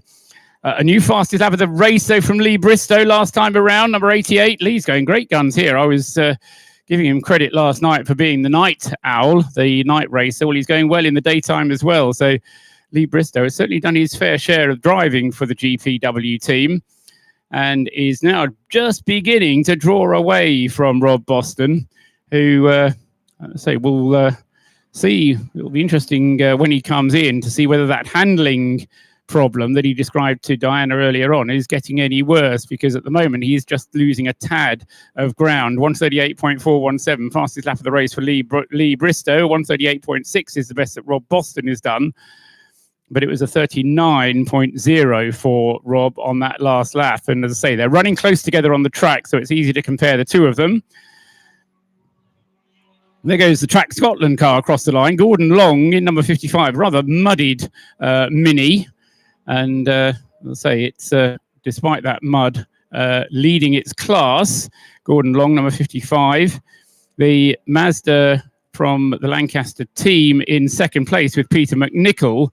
And third in Class A, 155 Track Scotland car is being shown on my screen as being in the pits. And that's a bit of a worry because it's been there for a little while now, actually, I think. Yeah, just over 4 minutes. And the Track Scotland Mini I can't see in the pit lane, which might mean it's been pushed back into its garage. Oh, it's a pink one, isn't it? That's right, because I'm looking for one that's a Scottish colour. The reason I can't see it is because I'm looking for a different coloured car.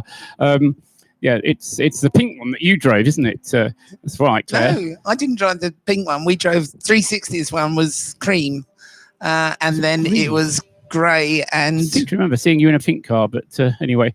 Oh no, that was actually I was in a pink BMW at Brands Hatch. That's probably where I've got it. Ages ago. Ages ago, yes. I've got that kind of memory that things stick. Anyway, the Mini is still stationary, and this is still a concern because it's now been nearly 5 minutes in the pits. This is the 155 car, was third in its class. Now they're getting ready to send it out. So it's just been a slightly longer stop. There's a bit of extra work done on that car, 155. It's going on its way now, but it's dropped to fourth in its class. So that Mini then completes its seventh pit stop. 2 more to go, compulsorily. Any more will be more than it needs. So regulations demand 9 pit stops over the course of 12 hours. A single tank of fuel will take you about an hour and 15 minutes probably in these conditions. And we're going to go safety car again. This is an opportunity for lots more pit stops, so stand by for action in the pits. Why have we got a safety car? The reason is, I'm afraid, I can't tell you. Rob Boston, yes, very carefully, didn't overtake there. That was good driving. Came up behind the Scuderia Sundial Citroen. As he did so, it peeled off into the pits. He stayed out and has carried on round. Now, marshals at Target are running towards the banking. They're not doing that for fun. There's a car off, and I do believe that's the number 18 Mazda, which is the replacement car, which started today's race as in effect, a brand new entry. And if only I could start using this screen right, you'd think thought after this length of time I'd be able to use it. The number 18 Mazda in Guy Colclough's hands has had a spin on the exit of Target.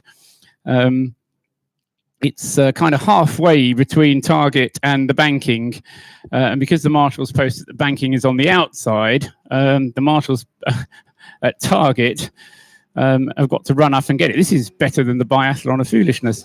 The marshals then are running up there. One of them's decided to wave at the cars to warn them of the hazard because he doesn't want to run all that way. Hello, Paul. Can you hear me? Yes, I can, Diana. What can you tell us? You've got a safety car, so lots of pit stops, I expect. Number 5 has come in, and the Roddison Racing, and Paul is getting out, and Rob Austin will be jumping into the car. Now, the guys were telling me that part of their strategy is not quite gone as they wanted it, so they will be pitting as much as possible when they can under the safety car just to try and grab that time back. So Rob's just ran off to get changed. So they're not refueling, they're just literally doing a driver change during this safety car period. So in a minute, Rob Austin will be back in the number 5. Excellent. As far as I know, that's will be his second stint in the car, because he drove it at the start of the race, and he didn't drive it again after the start of the race. So I won't say he's a daytime specialist, but because he drove it into the night a little bit last night, but he was out of the car before it got too dark. Claire? Yeah, I mean, if he changes the driver though, he's still got to do 4 minutes. Yeah, but it may well be that they just don't want to put any more fuel in the car because it doesn't need it. I mean, they have to do these 9 pit stops in that car. This is only the 7th, so they have to do 2 more after this. Each of those will give it enough fuel to get it an hour and a quarter. I was just going through that kind of calculation. We've only got 3.5 hours still to go, so 3 tanks full of fuel will do it quite easily. So, as I say, they've got to make that number of pit stops. There's no point in putting it in. The number 18 car has got going again in Guy Colclough's hands. And thanks to the marshals, once again, do a sterling job, marshals, wherever they are. But at Anglesey, where you have to trudge through the rather boggy grass on the outfield, it does it does its job. I have to say this grass, because it makes cars stop without doing any damage to them. Rob Boston's changing driver. Rob Boston changing driver. Yes, we talked about Rob Austin getting into the car, and so Rob Boston coming in with the number 19 car. Yes, I mean, using these safety cars to make the pit stops that you have to make, because 9 pit stops, quite frankly, is more pit stops than you need for a 12-hour race. So they have to squeeze them in when they can. And of course, when they do get the safety car, they get the chance to bring them in. And the Lotus probably, certainly does use more fuel than the Mazda. But John Munro comes in with the TWP car as well. So Rob Boston is in to hand over to Pete Mansfield. John Munro is in with the 73 TWP Mazda. And that should be, or could be, Brad Philpott getting back into it again, because Nick Dughill has got in and done his stint. However, whilst the car is in the pits, Lee Bristow has stayed out with the relay car, the Caterham number 88. He's not come into the pits, and he's done 7 pit stops already, 2 to go for him. And the relay car then moves up into second place. So 242 laps completed for Rob Boston, handing over to Peter Mansfield in the pits. Lee Bristow with the GPW Caterham team car, 240 laps completed. 239 laps completed for John Munro, who is back out having had his pit stop in number 73. And according to the screen, has stayed behind the wheel. So John Munro, it was a refueling stop, but he stayed behind the wheel of the car in number 73, up into 4th place, but in the pit. So it'll be a temporary 4th place for Paul Sheard. Steve Foden into that car. Green flag is shown, safety car out of the way. The Morgan number 20 coming diving up on the inside there as it came through. Paul Vokes there with the Hero Morgan, the Hero car purely because it is the only car that team has, the number 20 car. The 21 team has 4 Morgans to choose between, but the 20 car only has that one. And Paul Vokes and Ian Payne are sharing it. Paul Vokes currently behind the wheel, and he dived up on the inside as the cars went through there at the green flag. As he did so, he overtook the 69 Lotus, which is in the pits at the moment. Queue of cars waiting to get out of the pit lane, heading out now, including the Citroen C1 there. Is that Michael O'Reilly going down the pit lane in the Optinet car? There is a car going down the pits. I think it is Michael O'Reilly. He's heading down the pits, and he is changing over. It's not Michael O'Reilly going down the pit lane. It's Paul Vernon going down the pit lane in the Optinet car. Michael O'Reilly having gone back to the garage, having done his first stint of the day. So green flag, and we are back to race conditions. Paul, I've got Paul Roddison with me from the number 5 Mazda. Where you go?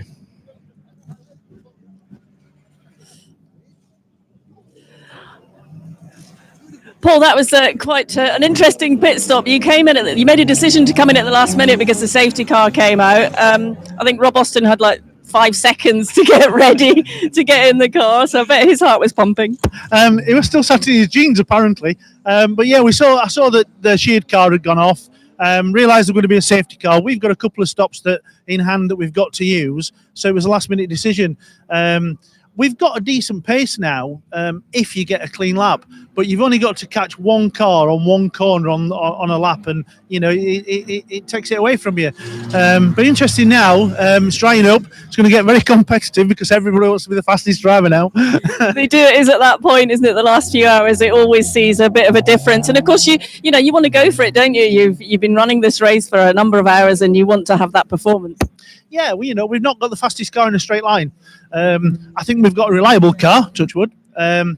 So I think that's where the strength will be. If we can be consistent, get the pit stops right, as close as it was, I think it worked.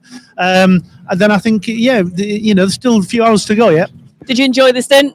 Yeah, very much so. Very much so. Is it great when you can just constantly be in battles, overtaking, making those moves that stick, that you're happy with, so that performance level comes back into play? It's nice to have the battles because it makes it a bit more fun, but we lose so much time, and then of course it's a long race, so you've got to try and keep out of trouble. There was times when I was passing cars left, right, and down the centre and everywhere just to try and keep the pace up. So you've got to tread a bit careful, but it is fun. It looks like you're smiling. It looks like fun. Yeah, I ain't got a headache this morning. I'm all right. Thanks, Paul. Thank you, Diana. Thanks to Paul Rodison. So, as he says, Rob Austin now back out at the wheel of the number 5 car. Fortunately, Rob Boston has got out of that car, so we don't have Rob Boston and Rob Austin in the car at the same time, or in the 2 cars at the same time. Peter Mansfield has taken over the race-leading car, number 19, at the moment. He still has an advantage over the second place car, but it is now a new second place car. Lee Bristow is up to second in the GPW car, but coming towards the end of a stint, I would think, because he didn't come in during that last safety car period. Another car that didn't come in during that last safety car period is the number 55 Track Scotland Mini, and that car has now come in, and that's a disaster for that car because I'm sure from a strategic point of view, they decided to leave him out under the safety car, but to have to now come in means that car's going to lose a lot of ground. It's already lost the lead of Class A. So Gordon Long in the number 55 car, just looking down across the screen there, coming up towards 3.5 minutes in the pit. So he needs to get going again within 30 seconds. But in any case, he's lost ground on the Mazda because of making his pit stop under green flag conditions rather than when the safety car is out. Let's say a 4-minute pit stop is a 4-minute pit stop, but if you do it while the safety car is out, everybody else is only going to do a lap. Whereas if you do it when the safety car is not out, you're going to lose 2 laps at least. The car is on its way again. Whether that's a driver change or not, we'll find out in a second. Gordon Long being shown as the driver at the moment on the screen, and it still is. No, it's not. It's shifted to Sandy Bonner. So I was just trying to make it move a little bit quicker than it actually wanted to. So Sandy Bonner, it is, who takes the number 55 car back out onto the track. But as I say, he has lost the class lead in the process. And as I say, I don't know if it's the sort of question you can ask, Diana, but quite why they chose to do the stop after the safety car, I don't know. I mean, it's possible that radio communication isn't working. It's possible that the driver doesn't get the message. All kinds of possible reasons for things like that to happen. But it does mean, as I say, they've lost the lead of the class. Class A now being led once again by the Lancaster Mazda MX-5, the smaller engined Mazda.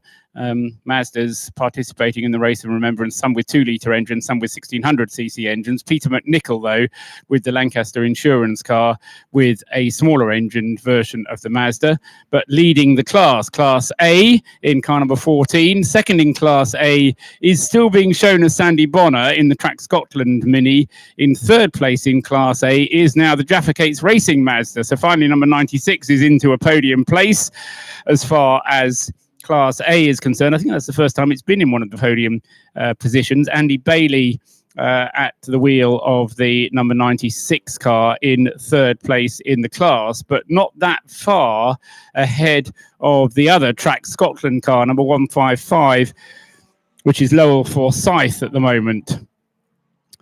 And in fact, no, there was another change on the screen there that attracted my attention.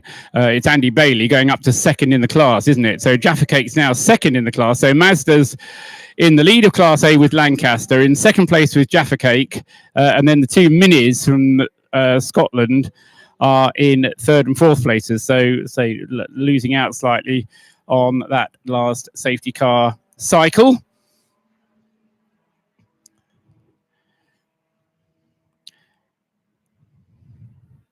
Jim Cameron back in the number 319 Citroen C1. Major James Cameron, who is the CEO of Mission Motorsport. Like a lot of the Mission Motorsport officials do get their race as well. They get their time in the sun. And only Claire Smith doesn't get a drive. Everybody else has got a drive, but Claire Smith hasn't. Claire's got to be my sound engineer. Do you get? You can put that on your CV, though, Yes, can't you? Course, I mean, that's an extra thing that you can put on your CV.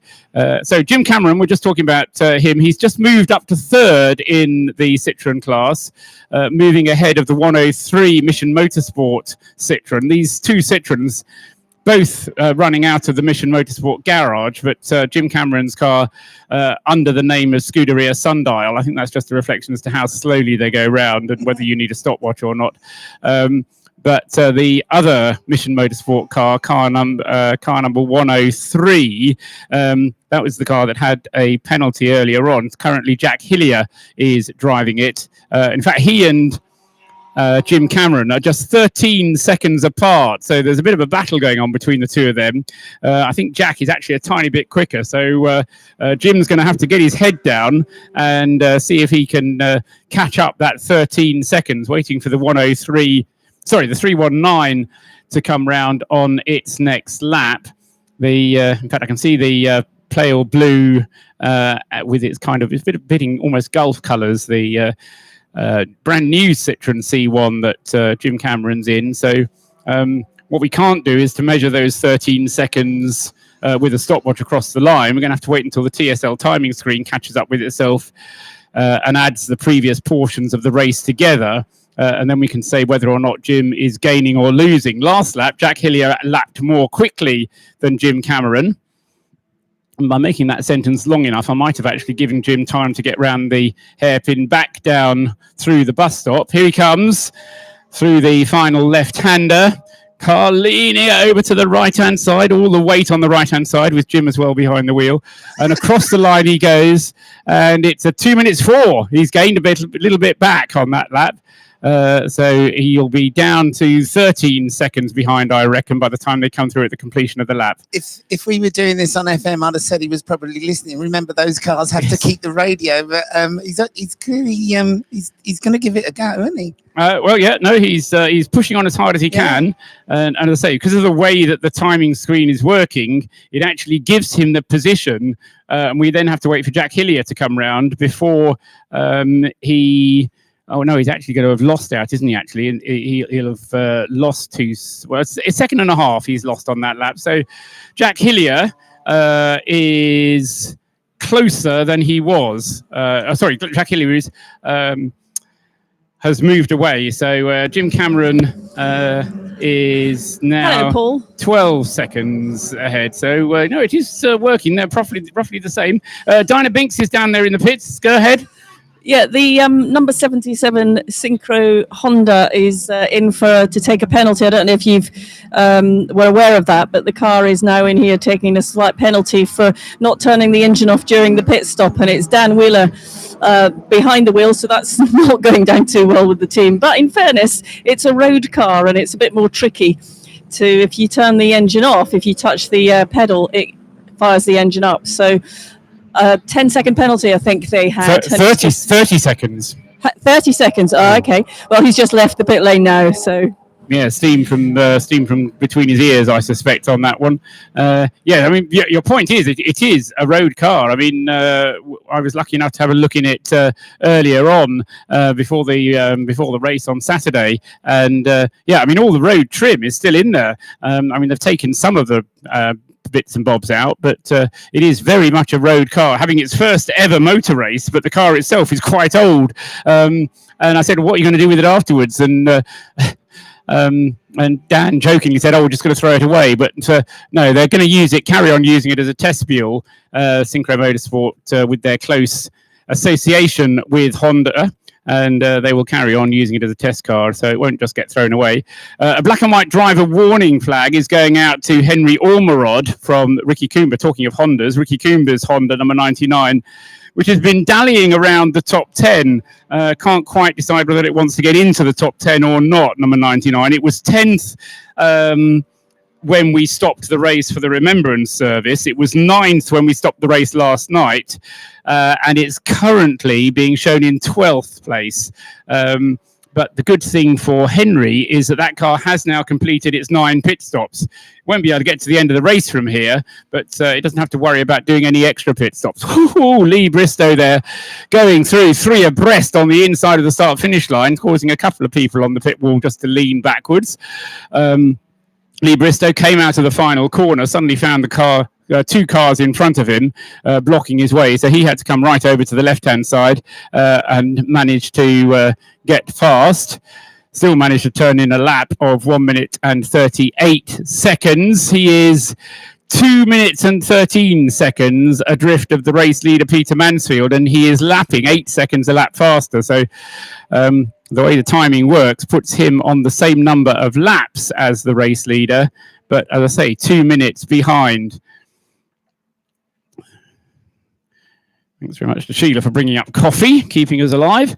And so Lee Bristow then trying to get this gap down, and the handicap, the latest handicap has just been brought up to me, showing that GPW Racing has taken over the lead again of the relay handicap. I say it really is a mystery unto itself. Raceface has also moved up. They're now 3rd. Solo 64 a second. So it's GPW in the lead of the handicap. Solo 64, number 64, in 2nd place in the handicap. And the Racy McRaceface team, number 7, is 3rd in the handicap positions.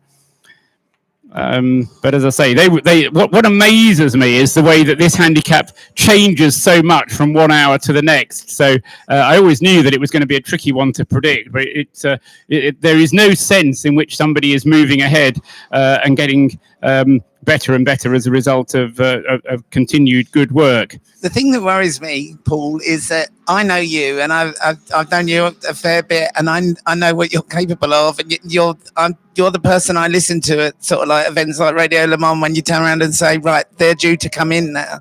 But if you can't grasp this, I'm worried. I can grasp it. What I can't do is to visualize any pattern of it. I mean, I did say a little while ago, Optinet Racing were doing themselves no good at all, because I think it was Paul Vernon all of a sudden put in a very fast lap.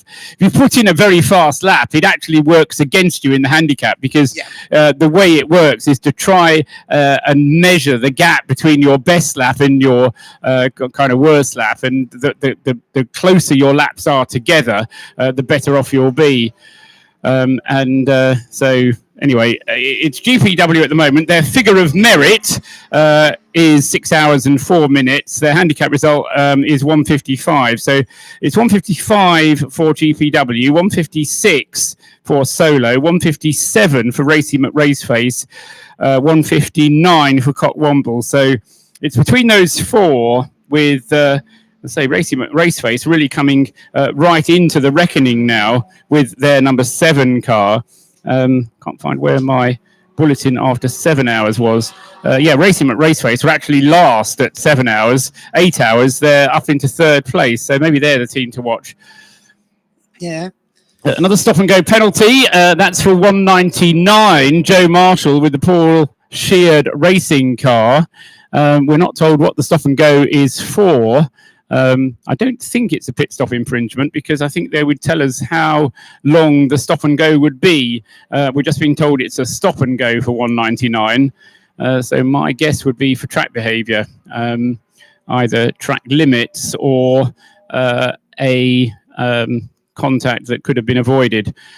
I'd say that's a guess, and we may find out later on what the real reason is. Lee Bristow, meanwhile, is continuing to close this gap. Now, at the moment, he's closing in to the tune of 5 seconds a lap. We've got another, what is that? 90 laps to go. And I'm going to get the calculator out on that one. Can't do maths in my head. Just working out whether or not the Caterham.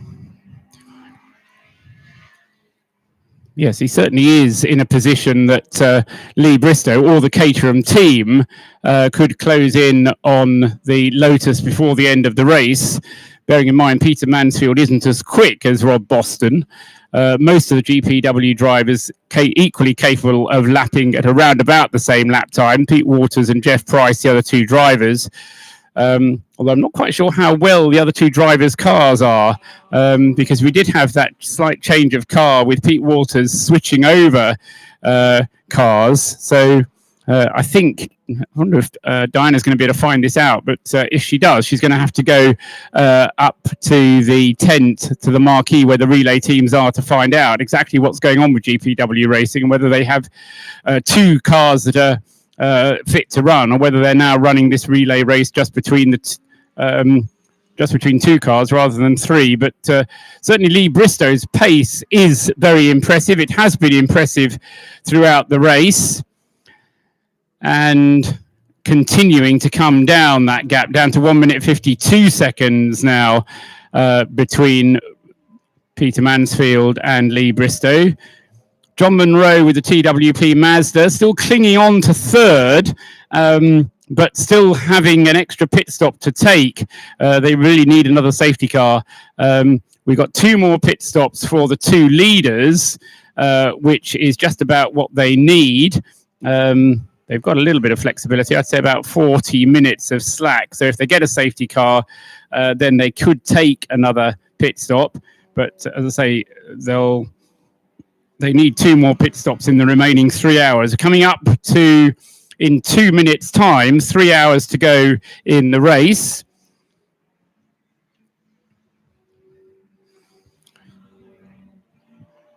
Fourth place, the car that has this stop-go penalty, number 199, Paul Sheard Racing Mazda. And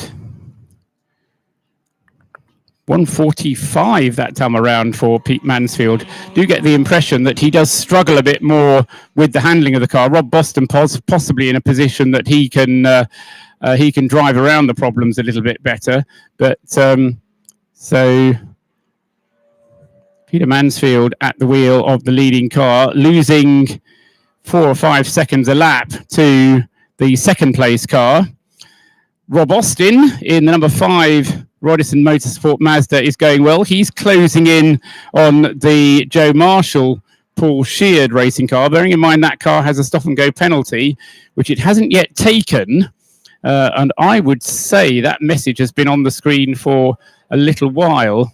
And if he doesn't take it soon, then he'll be getting the wrath of the clerk of the course bearing down. He's already getting one of those hard stares from Claire.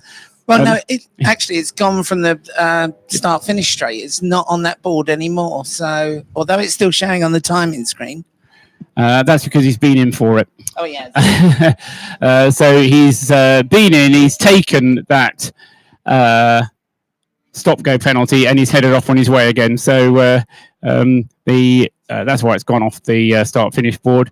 So 199, he's taken the penalty and will now wait till he gets back up to speed. And that stop-and-go penalty, although, yeah, we'll have to wait until he gets up to speed on his next lap around. But that is turning into a potential battle for third place overall. And that will also, of course, be the battle for the lead of Class E, which is for the larger engined cars, in particular the Mazdas. Class E consisting of the TWP Mazda, the Paul Sheard Racing Mazda. Third in Class E is the Rodison Motorsport Mazda. So they're all Mazdas. In fourth place is the Ricky Coomber Honda Civic. So They're not all Mazdas in that class, but the first three are Mazdas. Ricky Coomber with his Honda Civic is in 4th place in Class E. And then the Morgan is the other car in that Class E. So it's for the larger road cars, as I say, either Mazdas or the Honda Civic or the Morgan, which Paul Oakes still has going well. Just 2 places between Henry Ormerod in the Ricky Coomber car and the Morgan of Paul Vokes. They're running in 12th and 14th places respectively.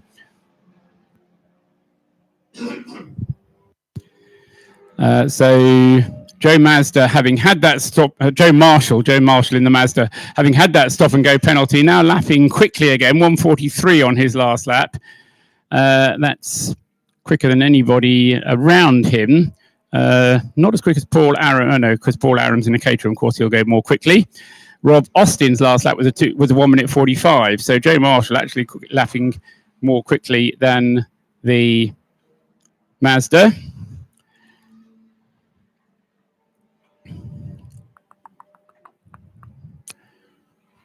The timing screen has gone into that funny little state that it gets itself into in this stage of the race, where every lap we see a change of lead. This is not a real change of lead happening.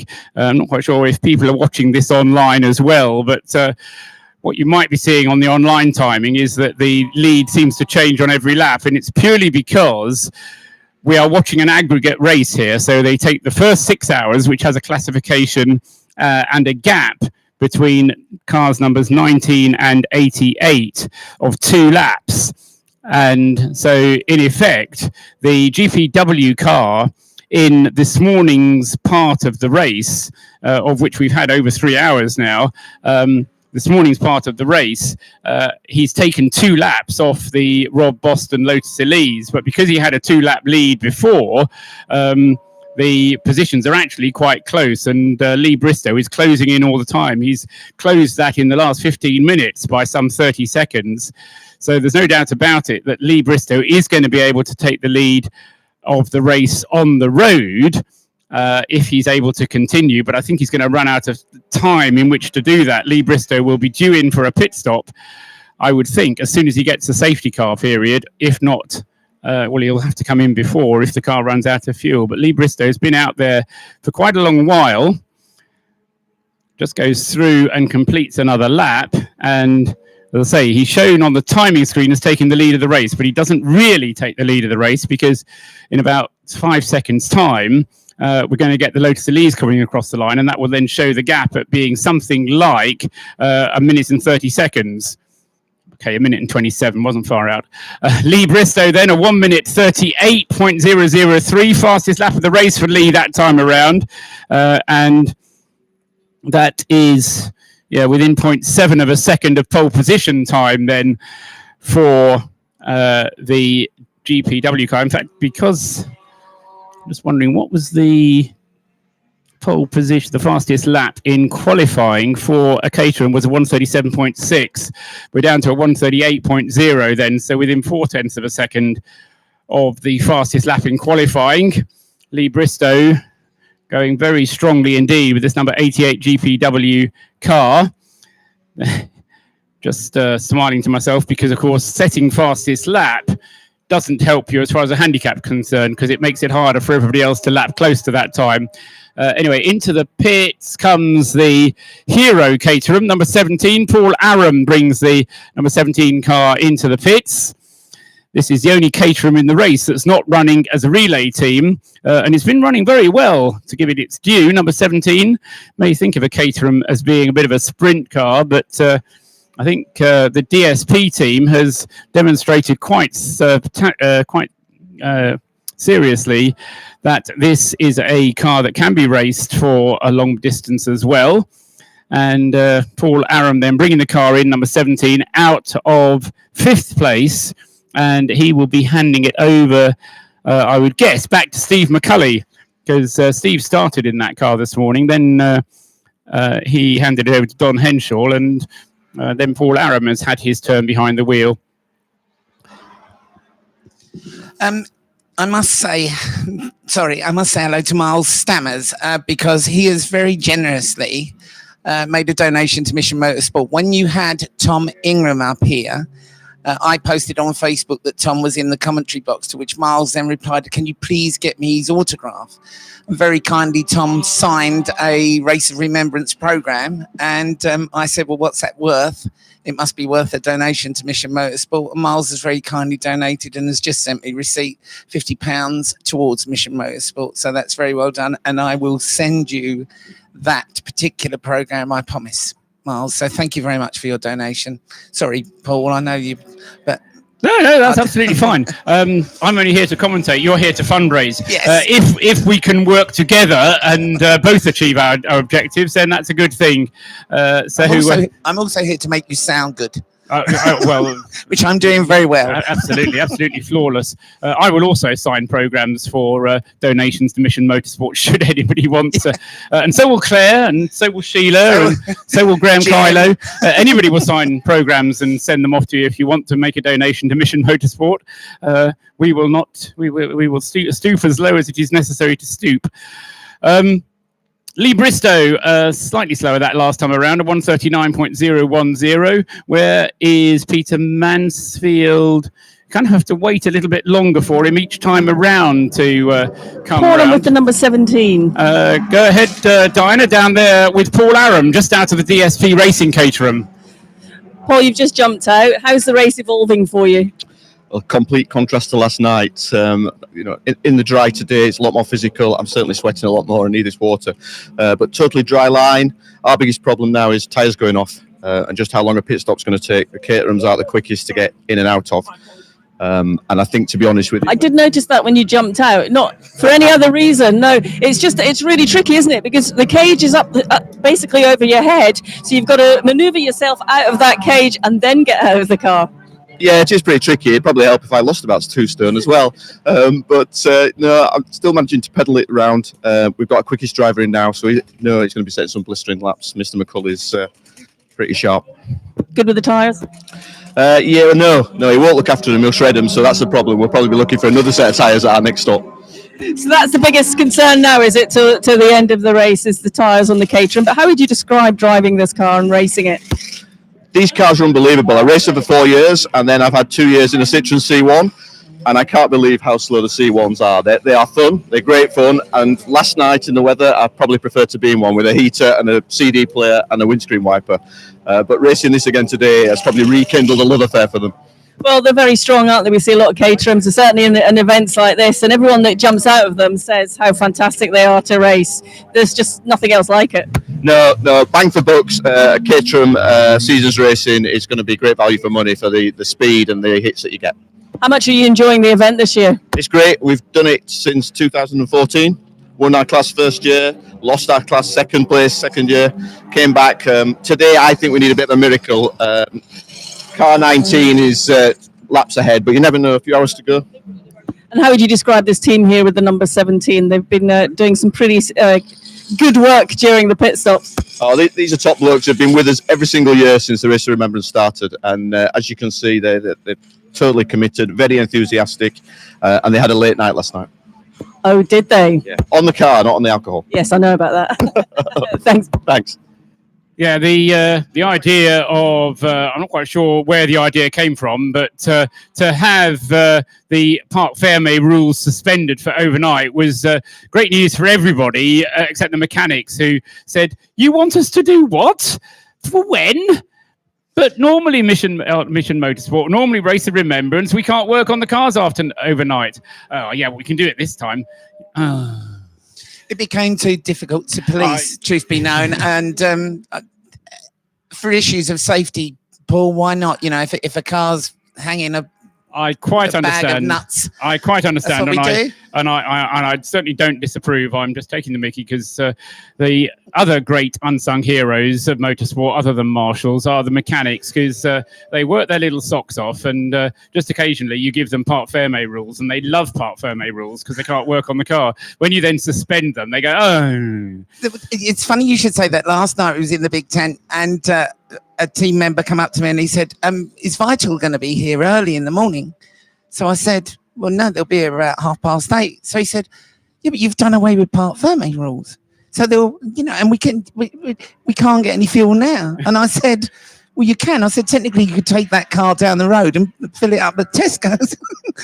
But, someone likes the idea of it and someone don't. But absolutely, we think we've done well by allowing it. So you have indeed. As I say, it's just the mechanics who get overworked are moaning at you, but never mind. We've got the leader in the pit, or not the leader, sorry, the GPW car in the pits, the leading relay car, Lee Bristow. Great stint from Lee, setting fastest lap after fastest lap. Might say it's difficult for Diana to get to talk to the relay people because where they are camped, our radio mic doesn't work. So she occasionally gets to be able to talk to them in the garage when they're waiting to go. And I am expecting that in the garage at the moment, we are waiting for Pete Waters to go out. But if we do get a chance to talk to somebody from GPW, the job is to find out quite what the situation is with their team cars and how many they have left if they have a problem with one. And then the second thing to do is to congratulate Lee Bristow, because he has been really putting in some very quick laps indeed, both last night in the rain and this morning in the dry. Currently, he is the holder of the best lap of the race at 1:38.003. And as I say, it's been a great performance by the whole GPW team. But Lee, for me, has been the star performer thus far. But we've still got 2.5 hours to go, so anybody else can take over that role of star performer. The car will be heading down the pit lane. In fact, it is Pete Waters heading down the pit lane at the moment, waiting to go out. Spot on, 4 minutes and 3 seconds. He's back out. And as I say, that's the number 88 car, Pete Waters. And that, to me, looked like the original Pete Waters car. So even though he's been given permission to drive another car, that looks to me like the original one. But if Lee is in a position to come down into the pit lane, find Diana, and then Diana will talk to you and we'll find out about that good stint. But well done anyway. It does mean that as a result of that stop, the GPW team have done 8 pit stops, 1 to go. 1 hour 30. It's going to be tight. They might have to do a 10th pit stop, actually. At Rob Boston, Pete Mansfield is still out there, but he, of course, stayed out there whilst that pit stop was going on for the GPW team, and that means that they've now got a more comfortable lead than they had before. Pete Mansfield still has 2 pit stops to make, though, whereas GPW only have 1 pit stop to make, but I don't think they're going to be able to get that car to the end on just 1 more pit stop.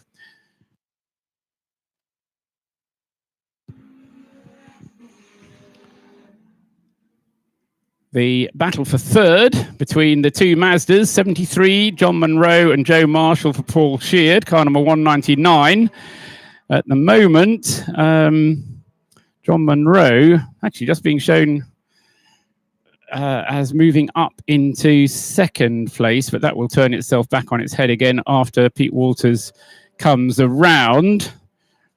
I think the problem is that because John Munro did so well, or the TWP Mazda did so well in the first section of the race, they were a lap ahead of the GPW car in the first part of the race, but now they have lost 2 laps to that car in this part of the race. So, as I say, it is a complicated race to follow on timing screens.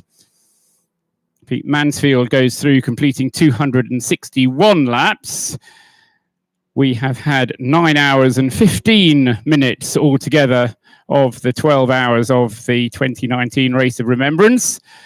And so when Pete Waters comes through at the end of his starting up lap in the number 88 black Caterham, we'll see him on the screen putting his name back into second place, I think. Waiting for him to come back from target, from the hairpin. Is that Pete's car coming through now? No, it's not. There are increasing numbers of cars getting dirtier and dirtier as the rigours of the race unfold. And so Pete Waters still not come through. This next one is Paul Vernon in the Optineck Caterham. This one's Pete Waters now. Yes, no, it's not. That's the DSP car.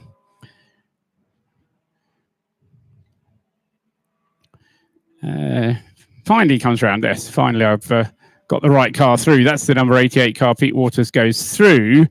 And actually, he is behind the John Munro car on aggregate. So even though that team, the 88 team, is ahead on today's racing, or at least this part of the race since the Remembrance service, he is behind on aggregate. So Pete Waters has a minute to catch up on the TWP Mazda. But the TWP Mazda has still only completed 6 pit stops, which means he's got 3 more pit stops to do for TWP in the remaining 2 3/4 hours of the race. And so they're going to be waiting for safety cars to take advantage of to come into the pits whilst the safety car is out. But the way the race has unfolded in today's weather conditions, we haven't had many calls for the safety car to be required, and drivers getting increasingly familiar with conditions, making fewer mistakes, and so we've had less requirements to use the safety car. And in some ways, I would rather have it that way, I have to admit.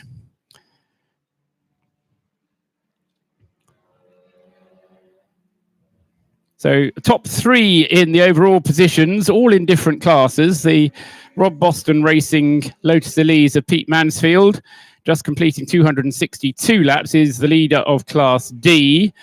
John Munro in the TWP Mazda, just crossing the line on 261 laps, is in the lead of Class E.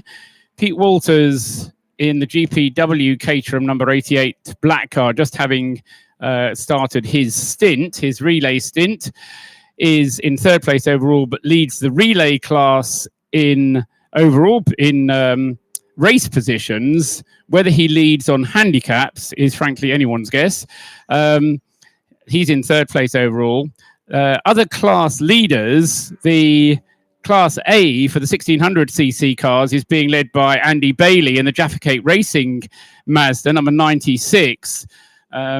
And why is that? I think that's because the Lancaster Mazda has had an extra pit stop, isn't it? Yes, the Lancaster Mazda then, with Rich Bernard behind the wheel, has had another pit stop, so has lost the lead, for now at least, of Class A. We'll see what happens as the race unfolds. Andy Bailey in the Jaffa Cakes Mazda has done 7 pit stops. He leads Class A. Second in Class A is Sandy Bonner in the Scottish Mini, number 55. He's done 7 pit stops. Rich Bernard in the Lancaster Mazda, number 14, has done 8 pit stops and is 3rd in Class A. So Class A, as it has been throughout, absolutely finely balanced.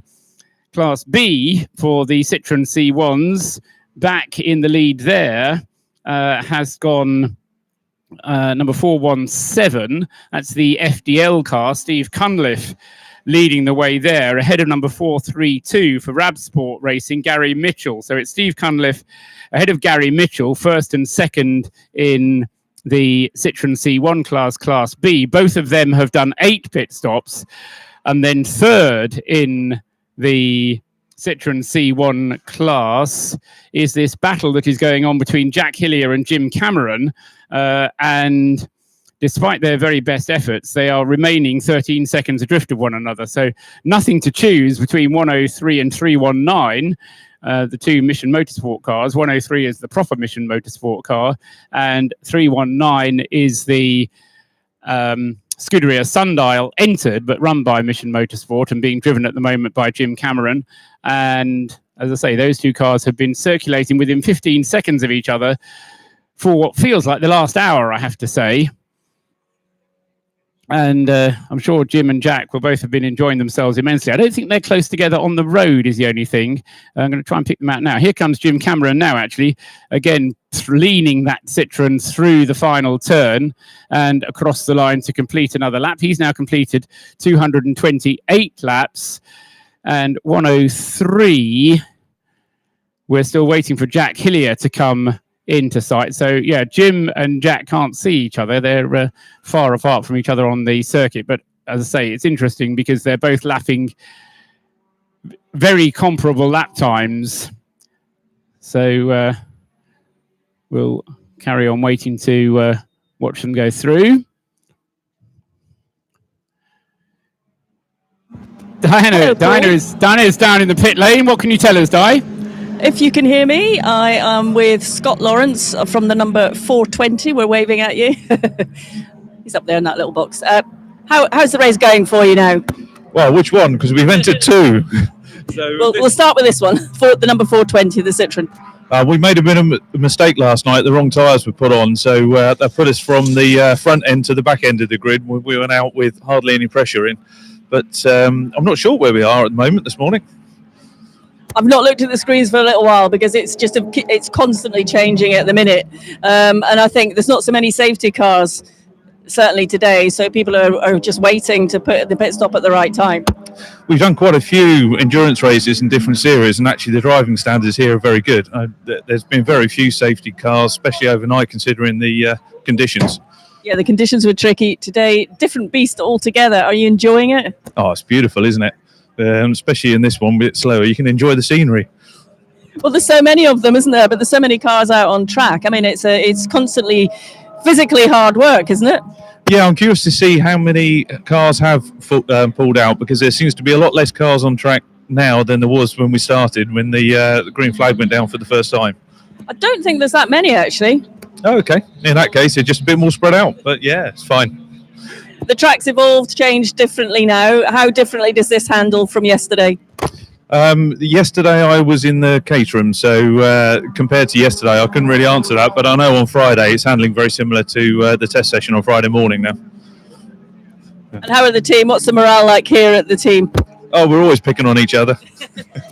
Yeah, very good. There was a few tricks being played earlier, I think, but I was party to that. But the car, obviously, looking at some of the cars that have come in, they've been in the mud overnight and they've not really been cleaned, but you're not too bad. Yeah, it's not been in the mud. I think that's just the rainwater. I don't think the guys got a chance to wash it last night with prepping two cars, but it's looking a lot better. I'm more worried about my Caterham, which a friend of mine is out there racing at the moment. That went past me. That's covered in mud, so I have to have word and see what he's done to it. All right, I'll let you go and track him down. Thank you. Thank you very much. Thanks, Diane. That's Scott Lawrence and the Cockwombles team. And yes, we've got Cockwombles with the Caterham team, number 41. And then the Cockwombles BOGOF. Now, wake up your own mind as to what that might stand for. But the fact they've got an extra car running for the same price. I just wonder if they did a deal with Mission Motorsport, got their entry free or something. Oh, no, Claire says, we wouldn't have given away an entry for free. Oh, no. Anyway, buy one, get one free is the Cockwombles motto. And Scott Lawrence then with the number 420 car.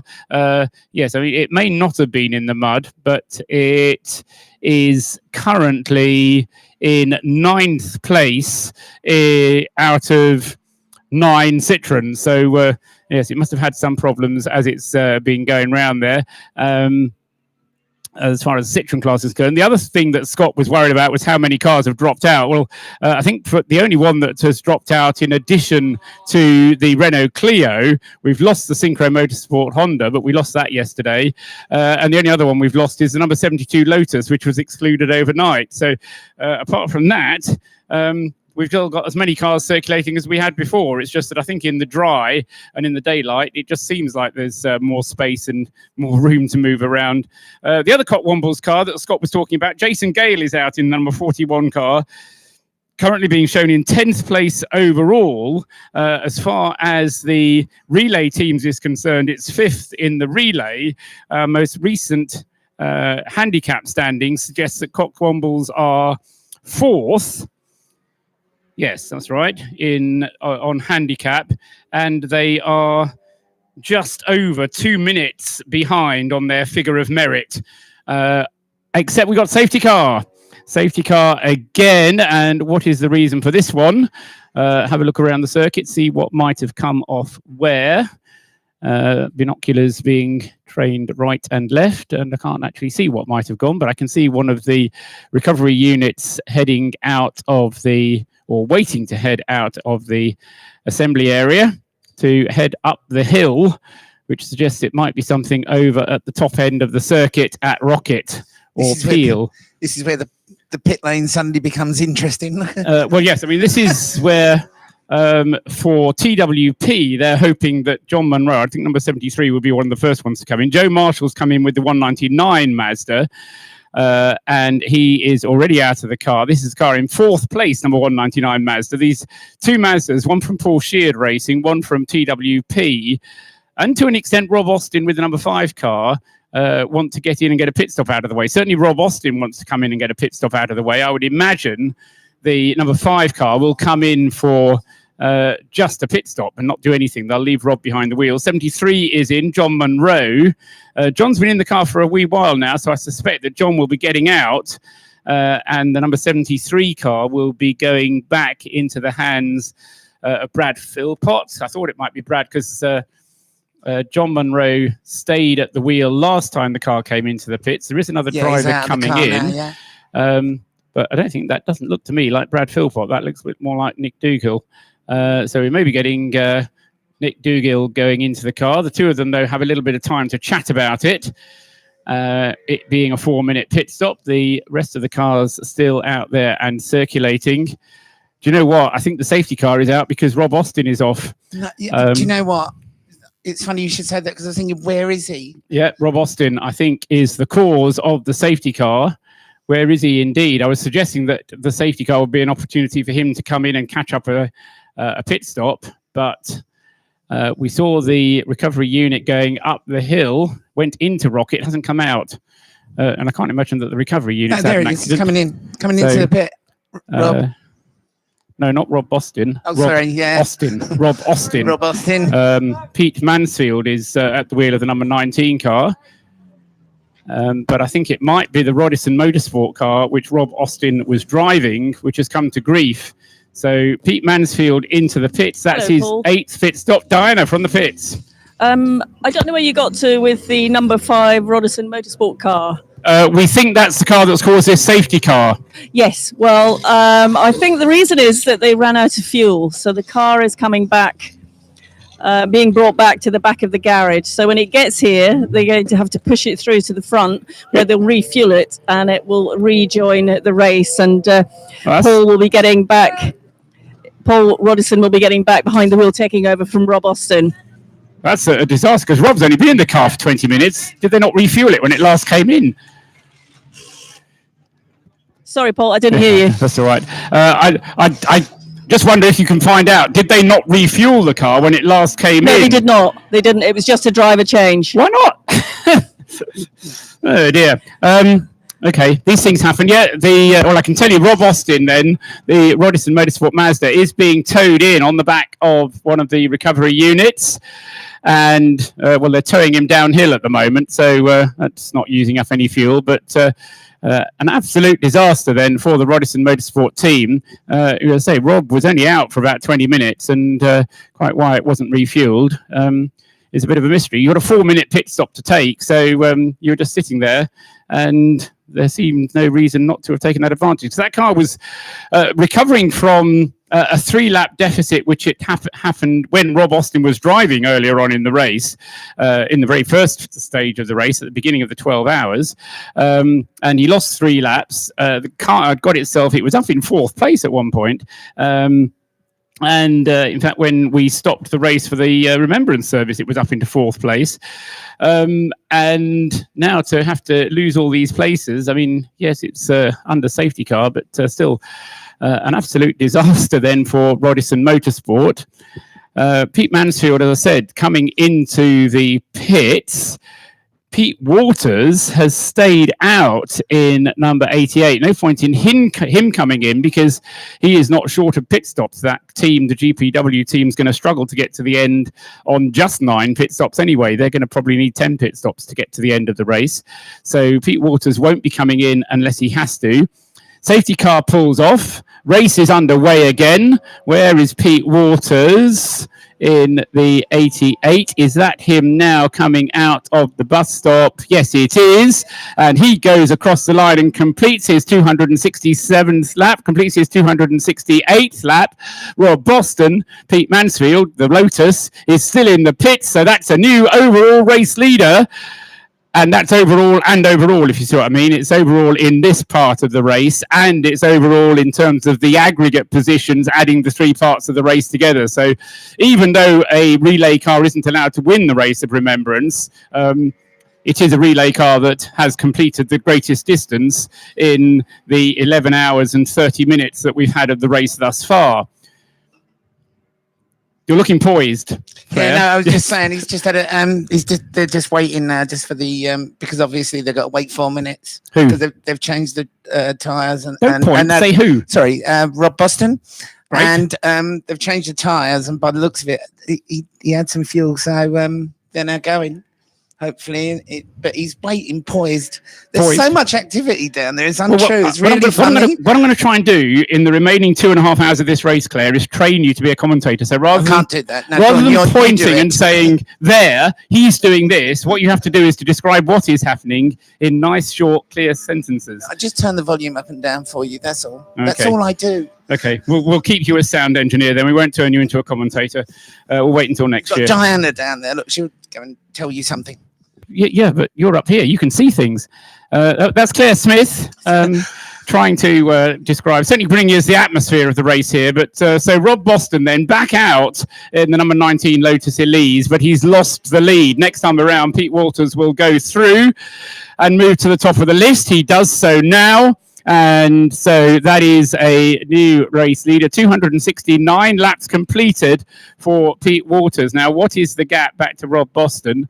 I don't know if Diana's going to be able to get a word with Pete Mansfield, but certainly that car, the Lotus Elise, not performing as well now as it was earlier on. Although Rob Boston can get it close to its earlier pace, it is not the fastest car out there anymore. It was the car that started the race on pole position, but it had contact with a Honda in the middle of the night last night, and that has just unsettled it a little bit, and it's not quite as well balanced as it was before. So 2.5 hours remain of the 2019 Race of Remembrance. It's 1:15 in the afternoon here at Anglesey, and you can listen to us on the public address system around the Anglesey circuit or on the Radio Show Network Limited network of channels on RS1 or on the Race of Remembrance Facebook page, where we are streaming the data. Nick Doughill it was who took over the TWP Racing Mazda. I thought it didn't look like Brad Philpott's overalls that was hanging around that car. So Nick Doughill is into the number 73 car. He's still there in third place. The Lotus has gone through, and on corrected times, we'll have to wait until Pete Walters comes through again, because it's... we have to work out what the order is as they come through. Hello, Paul. Yes, go ahead, Diana. I'm with Andy Bailey from the 96, the Mazda that's just been in for that pit stop. It seems like there was a bit of frantic activity at the end there, but you got away. What, frantic activity where? During the pit stop.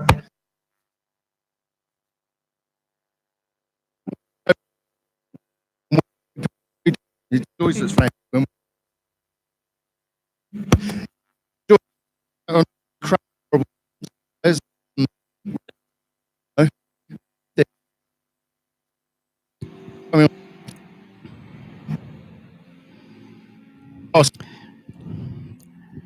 Andy Bailey sounds like he's got Jaffa cakes in his mouth. You need to move the microphone around or get him to... He's standing in the way, Diana. You have to move him out of the way. Yeah, sorry. That's right. If you move the microphone around so you're pointing this way, then we'll be able to hear Andy. We can hear you. We can't hear Andy.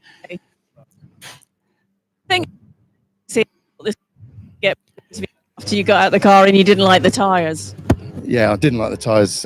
We put the cheapest tyres on possible, the Davantes, and it was a wrong decision. They weren't very grippy, understeering, oversteering. It was better in the wet. I think there's more grit on the wet tyres yesterday or last night than there were on these Davantes. But hey ho. I'm sure you entered these events because you love the challenge, so you've got to take it as it comes, haven't you? Yeah, you're here for fun, really. I mean, the Mazda we run is the same Mazda as we've been lasting 3 years. The engine has been out. We haven't done anything to the engine, so I've got no idea where it is on power or anything. It's just here for the fun of it. But did you enjoy it? Love it. Yeah, great. it's just so far. It's a shame it's so far away. I'd like to sort of do a bit more track time here, because I love the circuit. I know everyone says that they love this circuit. It's got so many different aspects to it, and of course the scenery. You can't complain about it when it's a day like this. No, you're exactly right. You can't knock the scenery. Just 4.5 hours drive is a long way. It's a 2-day trip if you want to do a track day or race up here. All right, Andy, thank you ever so much. And just behind me, but they have gone out, was the number 5 Roddison Racing car. They didn't have a driver change in the end. It was Rob Austin that stayed in the car, but there was obviously a bit of a further delay by the time they pushed the car through the garage and refueled. So I suspect they've lost a fair amount of time there, but it's still definitely Rob Austin still behind the wheel. Yes, I mean, it wouldn't make sense to have anybody but Rob in the car, really. But as I say, that car, having lost 3 laps at the beginning of yesterday's race when Rob drove it, has lost another 7 laps now. So it's fallen down to 10th place overall, 3rd in Class E, but very disappointing indeed, and kind of takes away any good work that Rob can do. And I mean, Rob was lapping just as quickly as any of the other Mazdas out there. But as I say, that's really stifled his chances. Confusion now reigns as to actually leads the race, because every time either Rob Boston in the Lotus goes past or Pete Waters in the Caterham, number 88, goes past, they are shown as the new race leader. So pay your money and take your choice, because the gap between them is shown as 32 seconds, and then Pete Waters goes through and he completes 272 laps. So he is the race leader, but as I say, Rob Boston is being shown as the race leader when he comes through. Rob Boston having led the race at both interim classifications, both at 6 hours and at 7 and 40 minutes when the race was declared for the interruption due to the church service. And however, Pete Walters actually leading the race on aggregate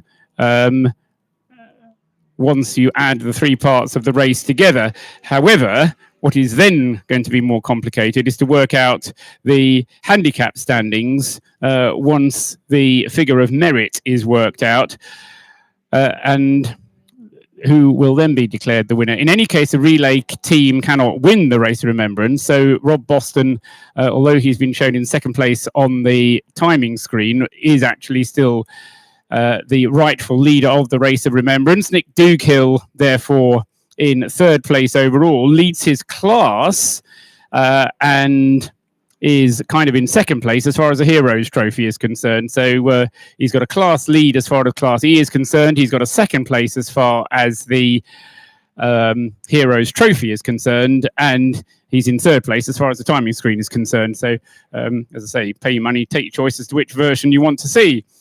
Class A is a bit more simple. That was being led by Jaffa Cake Racing a little while ago, the number 96 car, but with that pit stop that we've just had for the 96 car, and with Andy Bailey having now got out of the car, and Danny Grist is now into the number 96 car. That car has lost the lead of Class A, and class lead in Class A has gone back to Lowell Forsyth, but he is due a pit stop. He's only done 7 pit stops in the race so far. Diana in the pits. I'm with the number 20. Paul Vokes has just jumped out. Paul, how is that stint for you? Oh, it's really good actually. Got a lot of grip now on the semi-slicks, but we've got a bit of a pull to the left from the brakes and a vibration on the front, but just drive through it. But at this point, it's at least we're in the race. I mean, that's what it counts. The more and more it continues, the more you just have to manage it, don't you? Well, yeah, and Ian's getting in now. He's much quicker than me, so hopefully we'll bring it home at least in 14th place.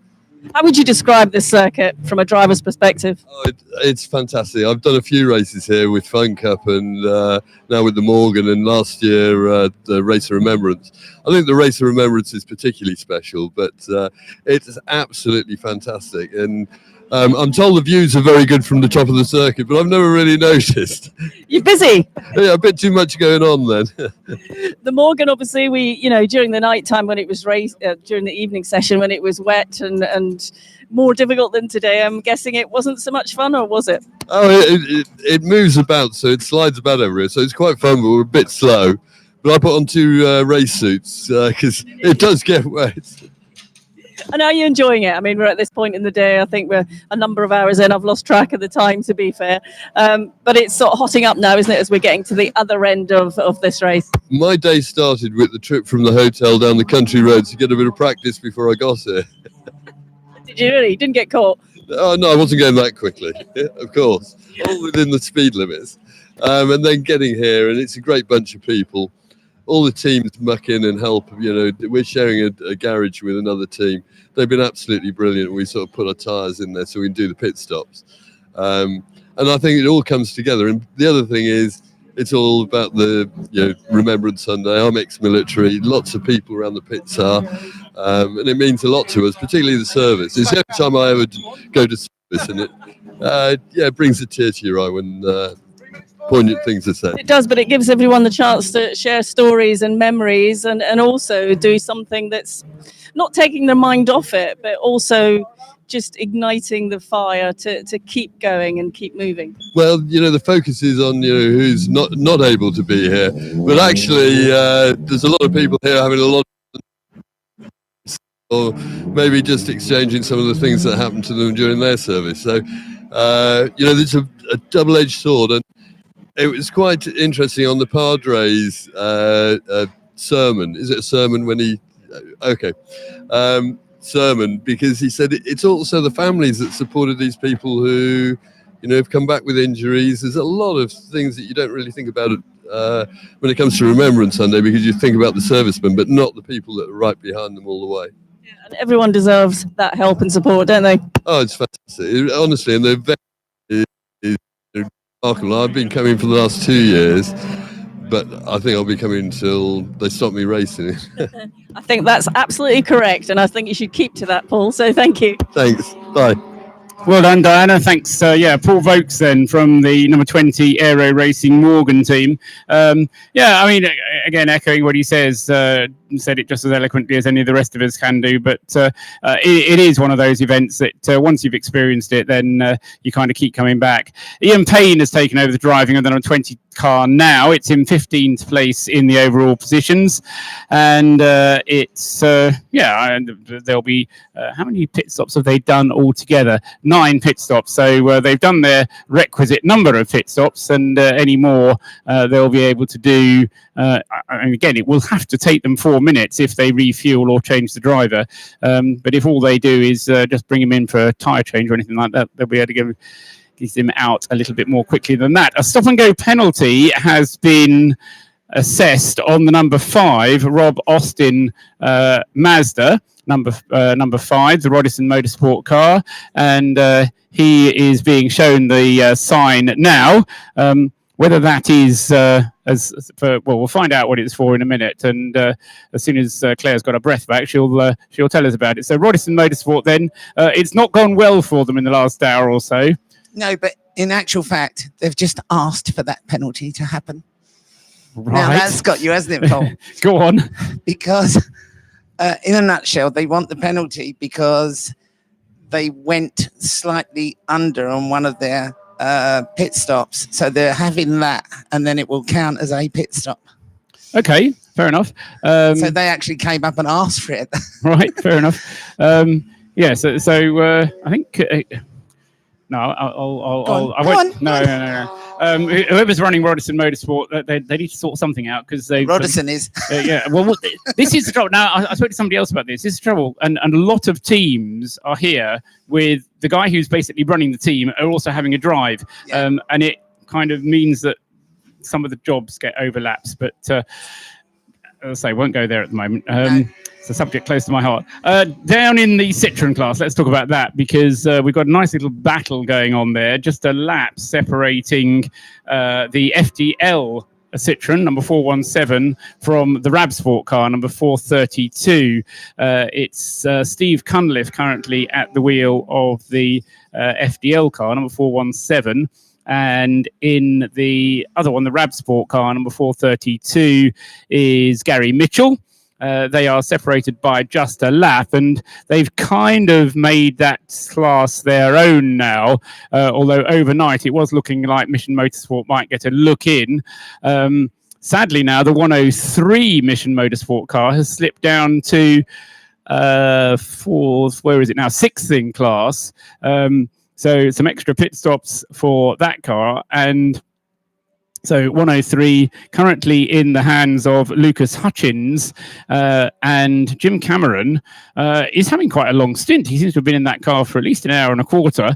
So Jim Cameron still in the 319 Citroen, coming just through Church at the moment, and along the back straight with another Citroen just in front of him. A Caterham catching him, so he'll be looking in his mirrors, wondering what to do, looking out because the Caterham just went past the pair of them on the right-hand side. Jim is trying to take the wider line going into Rocket, and then he'll try and get past on the exit of the corner, but no, there's no place to do that. So the two Citroens, in fact, being joined by a third Citroen. We'll try and watch them coming around the rest of the lap because it's quite an exciting little battle going on the track, at least, with Jim Cameron just managing to hang on to that third place. He's completed 240 laps. The car in front of him, Guy Mitchell, 241. So he's still in with a shout and currently still in with third place, in other words, a podium place for the Scuderia Sundial team. But as I say, the other Mission Motorsport Citroen C1 has fallen down to the back part of that field. Nothing to choose between the lap times for Pete Walters and Rob Boston. Very similarly matched in lap times and still circulating some 30 seconds apart. But with the extra lap now credited as a result of Pete Walters' pace in today's part of the race, that team having lost a couple of laps yesterday, and Pete Walters, Lee Bristow, and the third member of the team, Jeff Price, now all racing very well indeed.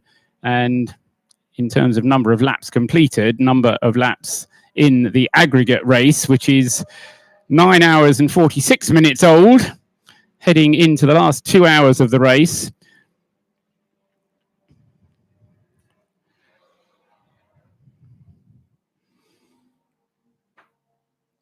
And in third place, still Nick Dougill doing a good job with the TWP Mazda, leading the Paul Sheard car.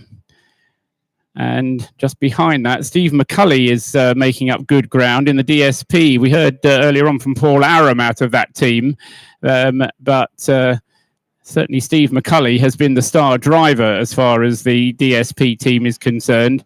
Was very rapid early on, and a brave decision to go for the whole car, for the whole race with just the one car. 64 coming in to have a change of car.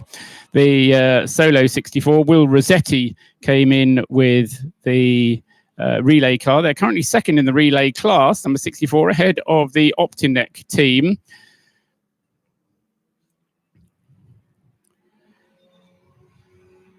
Another stop and go penalty, that being for the number 77 car, 77 being the Synchro Honda, which is currently in Alan James's hands. Alan coming in for the stop and go, heading out of the pit lane now. And away he goes, continuing in the race. There are wispy clouds now coming over this cloud cover coming. I think we're losing the sun. You're getting all poetic on me. Yes, Claire. I am. we had porpoises over there in that part of this over in the bay earlier on, and the clouds are beginning to gather. My weather forecast suggests it's going to start raining at 6 o'clock tonight, but I thought I wouldn't mention that because the race will be done and dusted by then. But it does mean that the drive home might be affected by weather, or any packing up of marquees, which might be necessary. There's a Caterham waiting at the end of the pit lane. I suspect that is the number 64 car, which Will Rossetti, was the team car. Will Rossetti brought the car in. Yes, it's Giuseppe Fillet who's taken that 64 car out. They've done a good job, actually, quietly got on with things and crept into the top 6. We'll see what the next hourly update tells us on the handicap standings, but they were second in the handicap standings last time they were issued.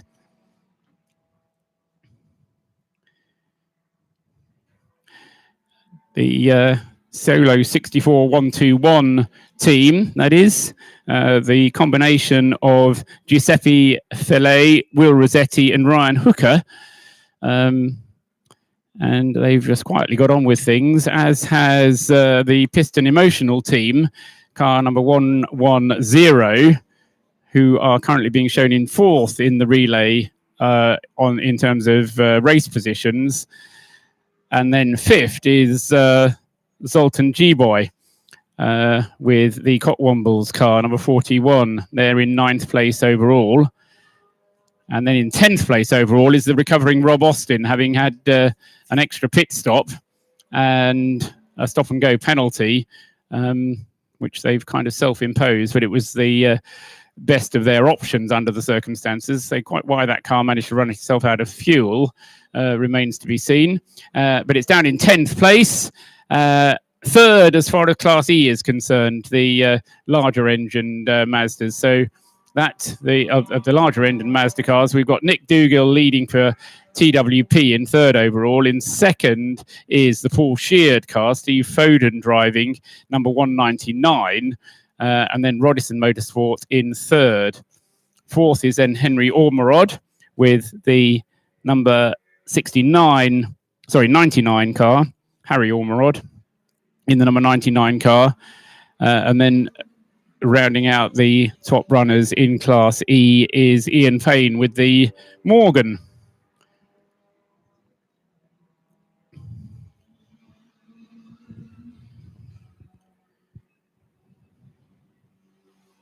There goes the Morgan across the line now, actually there. Ian Payne, number 20, just ahead of the Honda CR-V, which is being waved at by officialdom because they want it to come in for a stop-and-go penalty as well.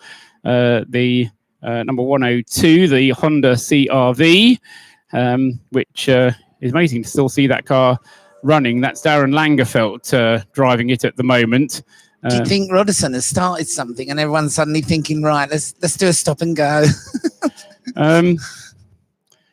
Well, yes, I mean, it won't count as a pit stop if you do a stop and go. No. So the only thing I can think of doing is if you've been short on your pit stop, then it's a way of avoiding it being a stop and hold for however many seconds you were short. But other than that, it seems a bit bizarre one to me, that one. Well, the thing is, then if you're a bit short on your pit stop, afterwards, if you do the stop and go, then that does count. So that, because they add it to that, and that then becomes a legitimate pit stop, which is why Rodison did it. That's why Rodison asked for it to be done. Bit daft, really. I still don't understand. Well, it's not a 4-minute pit stop; it's a stop and go, and it still counts as a 4-minute pit stop. Yeah, because that's mad. That's completely mad. Exactly. No, well, no, it's a number of seconds with the stop and go. Do you know what I mean? Does that make sense? Not if it's a stop and go. If it's a stop and go plus a time penalty. 6 minutes, 6 seconds or whatever, what they have been doing. And Rodison, that's why Rodison asked for it, because he realised he hadn't done 4 minutes. Right. Okay. So it only goes to add to the time. It doesn't go to add to your number of pit stops. According to downstairs, it doesn't. I'll have to check the regs on that, because I didn't think it did. As I say, that's completely nonsensical. Yeah. Let's not try and work things out too heavily. But anyway, 102 then being assessed a stop and go penalty. Darren Langerfeldt at the wheel of this Honda CR-V. We'll have a quick word about the Honda CR-V because an astonishing, we did talk about the car yesterday, an astonishing story in itself because as a race preparation exercise, it was a bit of a typical Mission Motorsport. That's stupid. Why would you do that? Well, the Honda CR-V is not really a race car, but they've decided to turn it into one. And Mission Motorsport worked very hard 2 years ago to make it into a racing car. And here it is 3 years later, still being raced. And Darren Langerfeldt is driving it. It's a diesel motivated. It's got an automatic gearbox. It's 4-wheel drive. It looks completely out of place. But, you know, it is a very good vehicle for Mission Motorsport to use because apart from anything else, it gives disabled drivers or differently abled drivers, people without use of their upper limbs, it gives them the opportunity to drive the car as well. Forgotten his name. What's his name in the 102 car? Mike Watts, isn't it? Who is driving that car with the use of just one arm. And Mike Watts' story is told in the program. If you have a copy of the program, has, as I say, just the use of his right arm, and is able to drive that car in racing conditions. Don't look now who's behind you. Mike Watts. No, Oh. not Mike Watts. Two brothers. Well, they just come up here so they can watch the race, Yeah, I expect. exactly. Um, Now they're going to go. Let's get Marino up here. We've already heard from Dario a couple of times. So Marino Franchitti has joined us up here in the box. First time at the Race of Remembrance, Marino. Second time here, but first time driving. First time driving at the Race of I don't have that Remembrance. dodgy American license anymore, so. Impressions? Just incredible. It was incredible last time, and the moment of remembrance this morning at 11 is just for me the main event of the whole thing, and it's just so powerful. And it was just an absolute pleasure to be a part of it, and to be in the car with Sophie, and to see her getting her arts 2 weeks ago and do an incredible job on track. It's what it's all about. I mean, for me, yeah. I mean, the story of Sophie Burt, we told it yesterday. Let's tell it again today. I mean, she was a very early recruit into the army. She joined the army. She got her HGV license at an incredibly early age of 21 or something. She got promoted to corporal. Then she had this inner ear infection and became very unwell. Sorry, I'm being distracted because somebody has gone off at target, but I think they're going to get back on the track again. She became very unwell. She was misdiagnosed. It turned out she had post-traumatic stress disorder. Then she lost her mother and her brother in very short order. And I remember she said very emotionally to Jim Cameron, if it hadn't have been for Mission Motorsport, she wouldn't be still here today. And then to get her license here at the circuit, were you there? Tremendously emotional for her to be able to get out there. And she went out racing last night. She did such a great job. The thing for me is to see someone that's just got their license. Normally they go out on track and you can see they're being very careful. They stick out, and she just didn't. She was straight into the traffic, dealing with the traffic like a pro. And it's the thing with anyone that's been in the army is they're incredibly good at taking orders and you tell them something, they can do it. And that's for sure something we've seen with Sophie. We tell her something, she's able to go out there and do it. And I'm very excited to see what the future holds for her, especially with the talent that she obviously has for driving. Yeah, I mean, as you say, she got the job done. I mean, I was very upset with the two of you because I was saying, they'll probably keep Sophie. They won't put her out tonight because it's wet, it's raining. It's what she wanted to do. Well, exactly. And I would have thought you, with your experience, your brother Dario, with his experience, would have said, no, Sophie, it's better if you don't. Better let stay. But away she did, and all credit to her. She did the job. She did a great job. But we were here this weekend for Sophie, not for us to. We obviously had a lot of fun doing it, but we were here for Sophie, and to see her get in for her first race and make sure that whatever she needed, she got, and to see her confidence and to see her get out there and a couple of spins, nothing phases her. She just comes straight back, and I got to thank Jim and Nick Trott. Apart from he stole the car with the roof from us. He put us all together, and it's incredible to be here. And James, Ben, all the guys that organised this. It's Adam. We got to give them a massive thanks. It's such a lovely place. It's such a lovely paddock. It's lovely being out on track. It's a very, very special event. That was the other thing I was going to ask you about is the track, because I mean you've driven on tracks around the world, and you come out to this little corner of Wales where you kind of look on the map and say, what on earth could be out there? And there's this absolute gem of a circuit, isn't there? I mean, it's one of the world's best kept secrets, surely. It truly is. I've been here with Evo before and a couple of other things doing some testing, and on a sunny day, it's like being up at Knock Hill. It's just nothing better. And you come up over the top there and you come down and you see the sea and the mountains. Yeah, you miss the corner now and again when it's just right because you're just concentrating on how beautiful the view is. But it's a very, very, very tough track.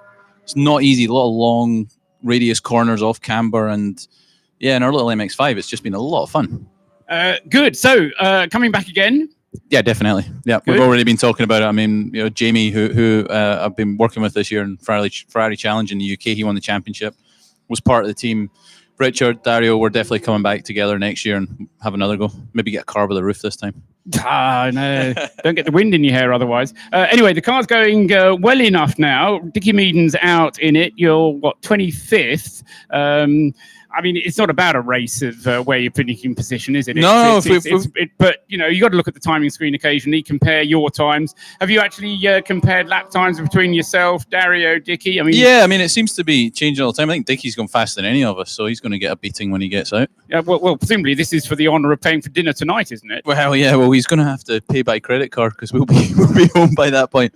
Yeah, it's about getting the car to the end for sure for us.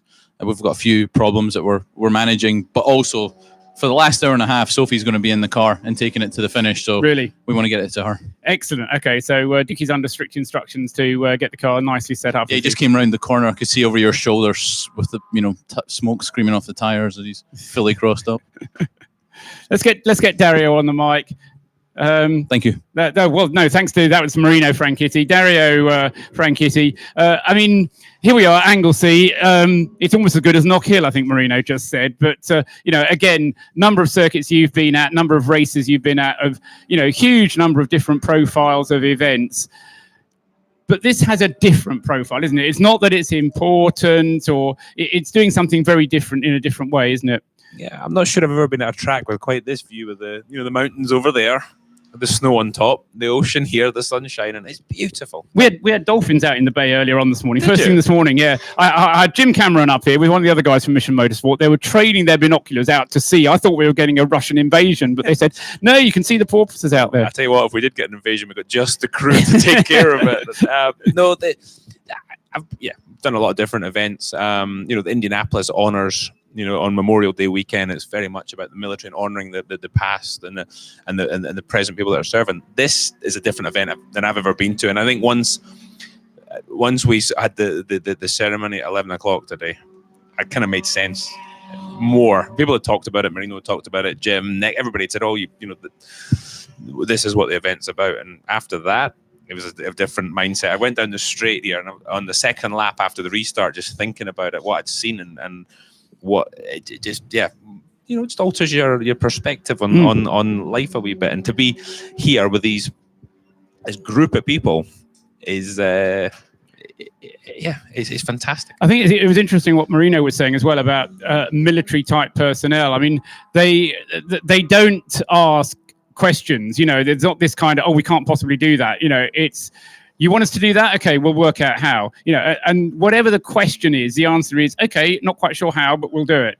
And that is a refreshing way, and it's a nice combination with motorsport, because motorsport does things differently, doesn't it? Yeah, I mean, absolutely. You've been around racing people most of your life, and you know that what the people here do, it was a lot more important than going racing. But it's the same attitude of the race is happening on Sunday. You better be bloody ready, and that can-do attitude goes right through, and the attention to detail and all those things. You can see it right through the paddock. And one of the great things about this event as well is everybody's helping each other and everybody's having a good time. And even out on track, the respect between cars is they get to have some really close battles, but everybody's giving each other room and respect. And I've thoroughly enjoyed it. Good. All right. Now there's 2 hours to go. You and Marino now have the big important job, because you've got to go downstairs. Sophie's going to be in the car for the end of the race. You've got to give her that pep talk, and that's going to have to get to the flag. So before you go home, you and Marino got to go down and give Sophie a good talking to. Congratulate her from us up here, but Will do. Yep. Get her in the right mindset. Pep talk's already been given. She We'll knows give her another what one. she's doing. No, she knows what she's doing, and what she did last night. Marino's already said it. She's ready to go, and Dickie's got to bring the car back in one piece, let Sophie get out and do a long stint and enjoy this wonderful weather and enjoy this event and take it to the finish line. That's that then it will be a success for us. Absolutely. Thanks very much indeed to both Dario and Marino Franchitti. Thanks very much. Enjoy the rest of your year. But what a way to finish the racing season here at Anglesey at the Race of Remembrance. The number 51 car then currently is Marino and Dario were saying in Dickie Meaden's hands, 25th place overall, and due to be handed over to Sophie Burt, who will be getting in to do the final stint. That's absolutely great.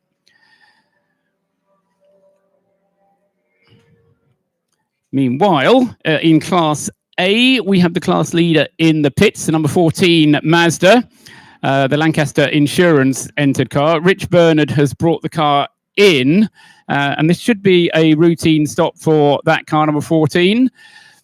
2.5 minutes on the stop at the moment. It was in the lead of the class when it came in. It's now completed 9 pit stops. I wonder if that car can get to the end on that tank of fuel. A 1600cc Mazda Claire, can that get to do an hour and 45, actually it's going to be an hour and 55 minutes to get it to the end of the race. It'll very interesting. It'll be tight, won't it? But Yeah. it's only got a 1600cc engine, so if it's economical enough, that could be the final pit stop for that car. And if it is, then it will be in very good shape for class honours in Class A. It's lost the lead at the moment to Adam Kindness in the Track Scotland car 155. But as I say, the Track Scotland car has another pit stop to make. In fact, both Track Scotland cars have another pit stop to make. And who's the other car that's in Class A that's battling for the lead? It's the number 96 Jaffa Cake car. And that's also got another pit stop to make. So, as I say, if this can be the last pit stop for the Mazda, the Lancaster Mazda, then that will be putting it in very good shape indeed. Overall, we still have this battle on track between Rob Boston and Pete Waters. But of course, as far as the Race of Remembrance is concerned, Rob Boston in a fairly commanding position. He now has 3 laps of advantage over Nick Dughill in the TWP Mazda, which nevertheless has done a great job in the Class E and leads its Class E. Pete Waters goes through with a 1 minute 39.4 that time, comparing to Rob Boston's 139.1. Not much between the two of them. Into the pits for a stop and go penalty, not a stop and go, sorry, a drive-through penalty for number 99. That is the Harry Ormerod Honda Civic. Just does a drive-through penalty. That was because he didn't tag the UTAG system at the pit lane exit. So he gets a drive-through penalty for that, Harry Ormerod. No, it's not. It's Rick Coomber. That's why, you see, because Ricky Coomber didn't tag out, and so the screen was still showing me Harry Ormerod. Yeah. But now he's gone through, tagged himself. We know it's Ricky Coomber at the wheel, and that's the first time Ricky's driven the car today. He drove it last night in the first part of the evening. Then he disappeared off for a cup of tea with Diana Binks, and we never saw him again. Yeah. He's another staunch supporter of us, so he's always up here. Yeah, no, Ricky Coomber's a great guy. Good guy. Dinah is in splendid isolation down in the pit lane. I can see you down there, Dinah. I don't think you've got, unless there's one underneath me, we haven't got any cars in the pits at all at the moment. Just as you just said that, the Lotus has just come in. It's the 69, is it the 69, the apple green car. That's come in for a pit stop and driver change happening down that end. Just referring back to the Ricky Coomber story, he tells me that he arrives, gets in the car, drives, goes away, comes back and does the end. That's what he likes doing. Okay, well, it's his name on the car, so I suppose he can do what he wants, really. Yeah. But obviously, it's that point of the time now down here, Paul, where they don't want to be in the pits too often unless they have to be, and unless it's for their pit stop allocation time. But with only a few hours to go, everyone's still watching those screens, watching everything change. There's still a lot to push for at this point in the race. But up and down the pit lane, everyone's telling me how much fun they're having during this event and how much they're loving it. Absolutely, yes, and it does have an atmosphere all of its own, this race. I mean, one thing that you can do, Diana, is to check when drivers are coming in for these pits, just under 2 hours to go, whether they can get to the end from this point or not. We were just speculating with the Lancaster Mazda number 14, which has just gone back out. Brian Chandler's taken it back out onto the track, whether he can get to the end from here on that tank full of fuel. And as I say, whether they'll actually tell you or not is another matter, but you can at least ask the question. I will do my best. Well done. Thank you very much. Diana, very experienced at being tactful in the pits and asking the appropriate questions when they need asking. Rob Boston is heading towards 300 laps of the race. He's done 291 at the moment. Rob Austin not to be confused with Rob Boston, is continuing in 11th place now in the number 5 car. And that's an improvement of 1 place as to where he was.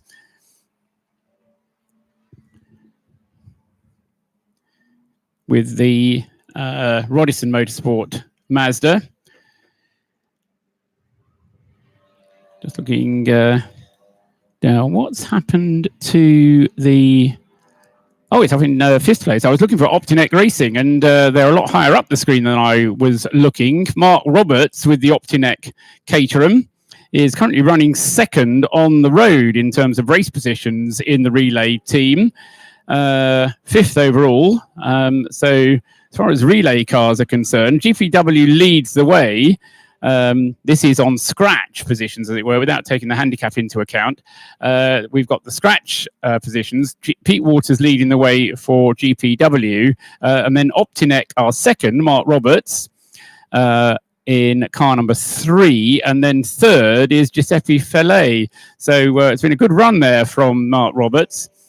Went out in his version of the number 3, taking over from Mike O'Reilly. All 3 of them had a go this morning. Paul Vernon was the first driver out.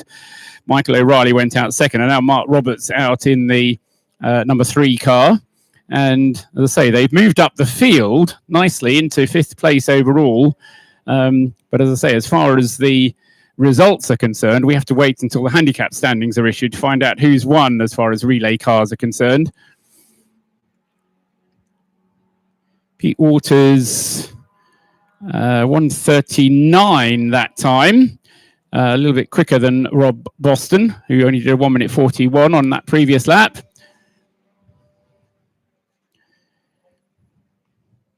Jim Cameron, still at the wheel of the Scuderia Sundial Citroen C1. We are going to have a word with him in a minute, because he's going very well indeed, and that is going to be getting on for an hour and a half. I mean, it might even be 2 hours that Jim's been behind the wheel of that car. He's got it up into 2nd place in the Citroen C1 class now, but he does owe us a pit stop, and I think Jim will be in within the next 10 minutes or so, I would think. They'll be having to bring that car in. The apple green Lotus on its way once again, the Able Care car. Slightly longer pit stop than it might have needed to be for 69. Danny Holland is out of the car now. Jason McInulty is into it, the number 69 car. And Danny, having taken over the driving of that car just after the Remembrance service. The car in the pits at the moment is the 999 car, 999. Chris Threadgill has bought the 2nd of the Ricky Coomber's cars into the pits. They're ticking off the seconds towards 4 minutes. They've had 3 3/4 so far, so they'll be sending that car back out again very soon.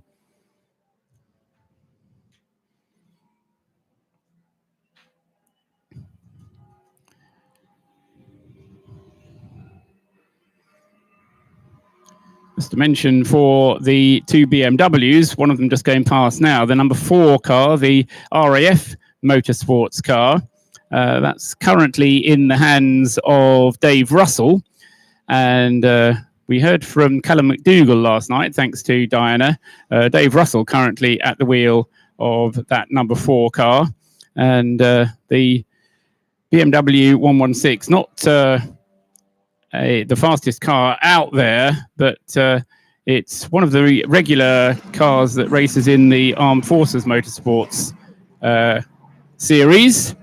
Diana Binks is down in the pits. Can't see who you're with, Diana. Who's that? I'm with the 999, Chris Threadgill with me. You just jumped out of the car. Obviously, Mark's just got in behind the wheel. Is he going to take it to the flag? Yeah, that's the plan.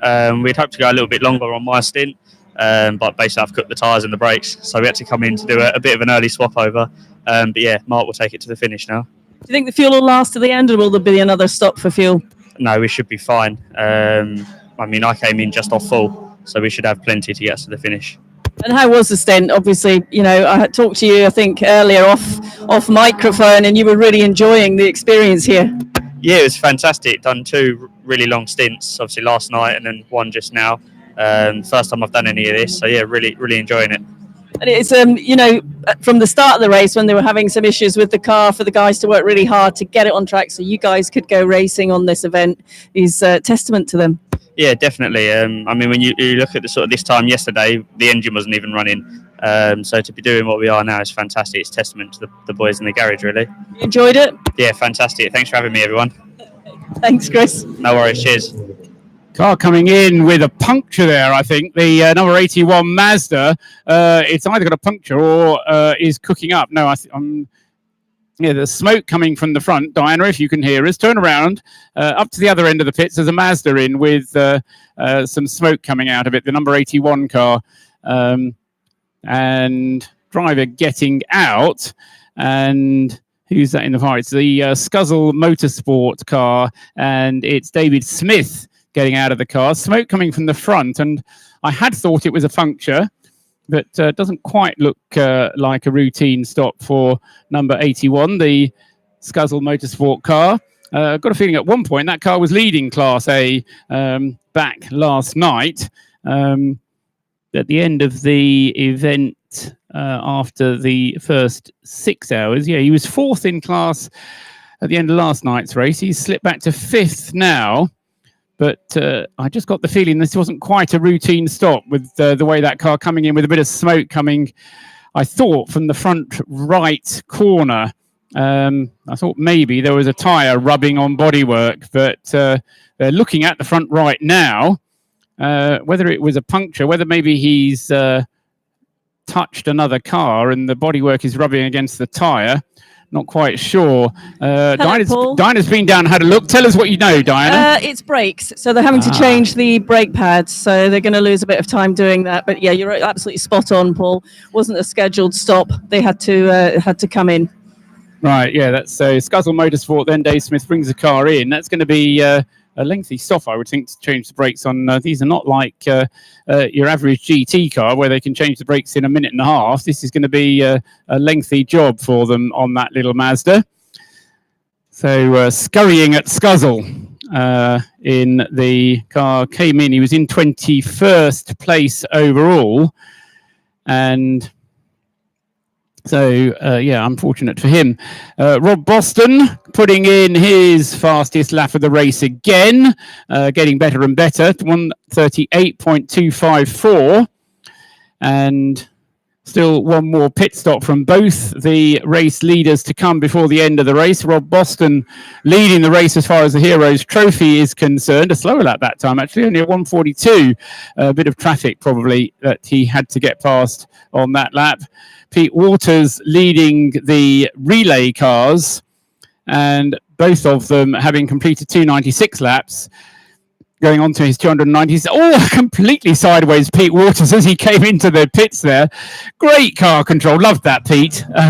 Pete Waters then finishing his stint with a lovely sideways moment in the pit lane, onto the brakes, getting it slowed down in time to go across the pit entry line.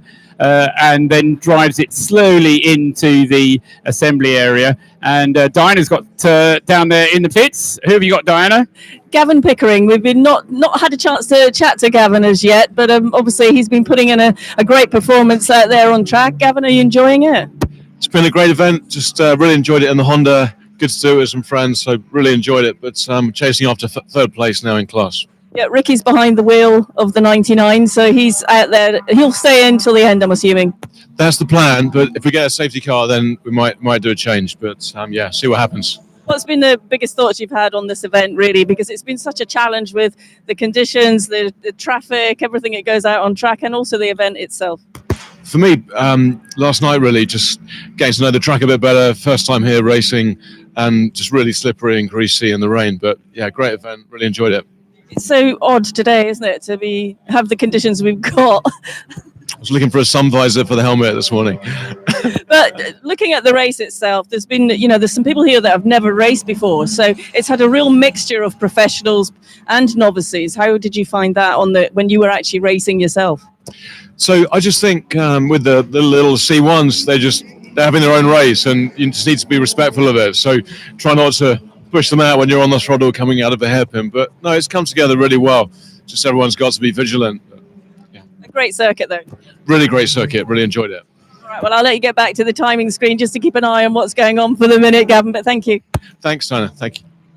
Great. Thanks very much, Diana Binks down there. I hope they're not considering coming in if they have another safety car, because they don't need to. They've done 11 pit stops already. So I think even if there is another safety car, just leave Ricky out there. He's not, as long as he's got the fuel in the car, and get the impression he should have enough fuel in the car to get into the flag now.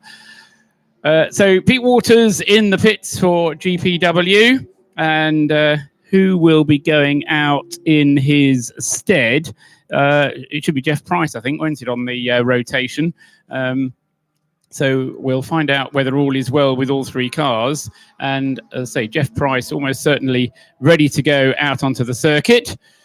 Smoke coming from the back of another Mazda there as it goes through. Steve Foden, number 199. Over there, 199. And there's also the Synchro Honda going very slowly on the back straight. Now, that car looks like it's damaged the front right to me. That's got damage on the front right. Yeah, there's smoke coming from a tyre that's rubbing. I think they've had some kind of suspension failure. This is the number 77 Honda Civic. Alan James has just taken the Synchro Motorsport car over. Hopefully, no, Alan doesn't really want to turn sharp right there. No, you don't. You want to go on to the next one and turn right at the next one, Alan. He's pulled off on the right-hand side of the circuit, just between church and school. Get your track map out and work out where that is on Anglesey if you want. But Alan has, I think, damaged the car, or the car has had a suspension failure. And where he's pulled off is not where he wants to be. Again.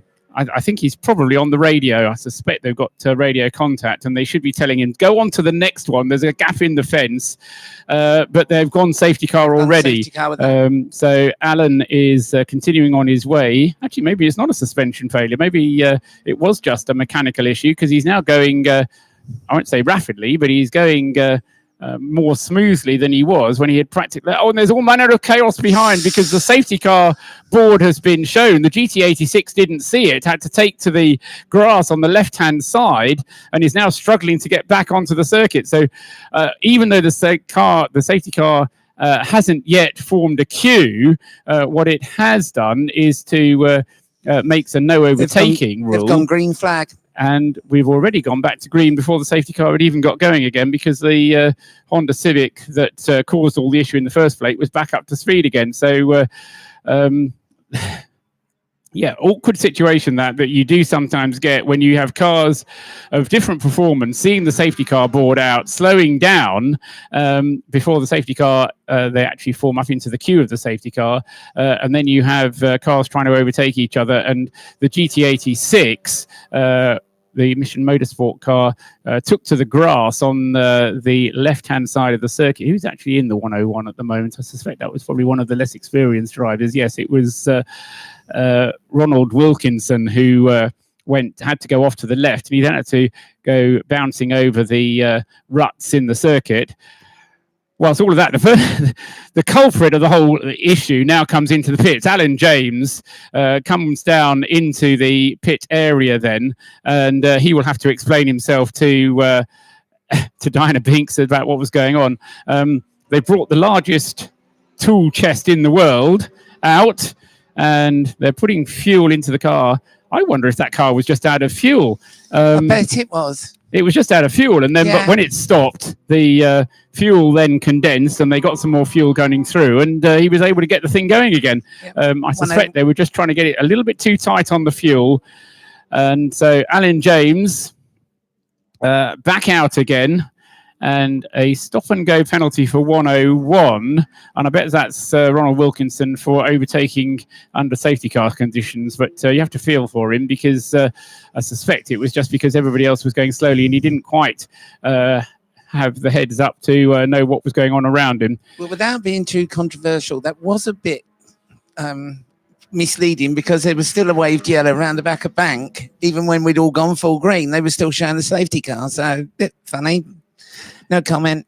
So the whilst all of that was going on, we've still got the brakes being changed on the Paul Sheard Racing Mazda. Terrible pity for that car because it was having a really, really, really, three reallys, good run. They were up to 4th place at the end of 10 hours of racing. We've had now 10.5 hours of racing, and now they're just going to change the brakes. So, and as I say, that's not going to necessarily be the work of a moment on a road-going Mazda. It's been in the pits now. They've only been there for 2.5 minutes, so they'll get the job done. I suspect they will do both front, whether it will be just the pads. But as I say, they're not quite as quick a job as it would be on racing prepared cars. The sorry, that's the Scuzzle Motorsport car, isn't it? Sorry, I'm getting my Mazdas confused. The Scuzzle Motorsport car is the one having the brakes changed. The 199 car is also into the pits, but they've got the back end of that up and are looking. Where's the gearbox on a Mazda MX-5? Is it down there? Shrug of the shoulders from Claire Smith. I only take the entries, Paul. Yeah, Honest, all I do is look, see if it's compatible. I don't know where they are. That's fine. I've got a feeling that might be a gearbox where they're having a look. Certainly right rear, or maybe it's a drive shaft. Let's be optimistic. It might just be a drive shaft for the Mazda 199. But this is a disaster for that car. 4th place for Steve Foden when he came into the pits a little while ago. And that car losing places now. This is where the endurance element of endurance racing really becomes to the fore, as however well you've done in the race up until now, all of a sudden something goes wrong. You've been working hard. You've worked on the car all night to get it ready for tomorrow, for this morning's racing, and then something goes. But Dinah will find out what the issue is with the 199 Mazda. Whilst out of the pits, having had its pit stop, goes the 513 TCS Motorsport Citroen C1. That's a routine pit stop of 4 minutes for them. Yeah, Scuzzle carrying on doing their brake change. The Paul Sheard car 199 has been in the pits for 4.5 minutes. Alan James in the Honda is still awaiting the fuel to go into the number 77 car, and didn't actually catch whether that was a driver change for Alan or not. But also coming into the pits now, this will be for its stop and go penalty, won't it? The 101 Toyota GT86 being brought in by Roland Wilkinson. Stops and should be going again by now if all else is well with the world.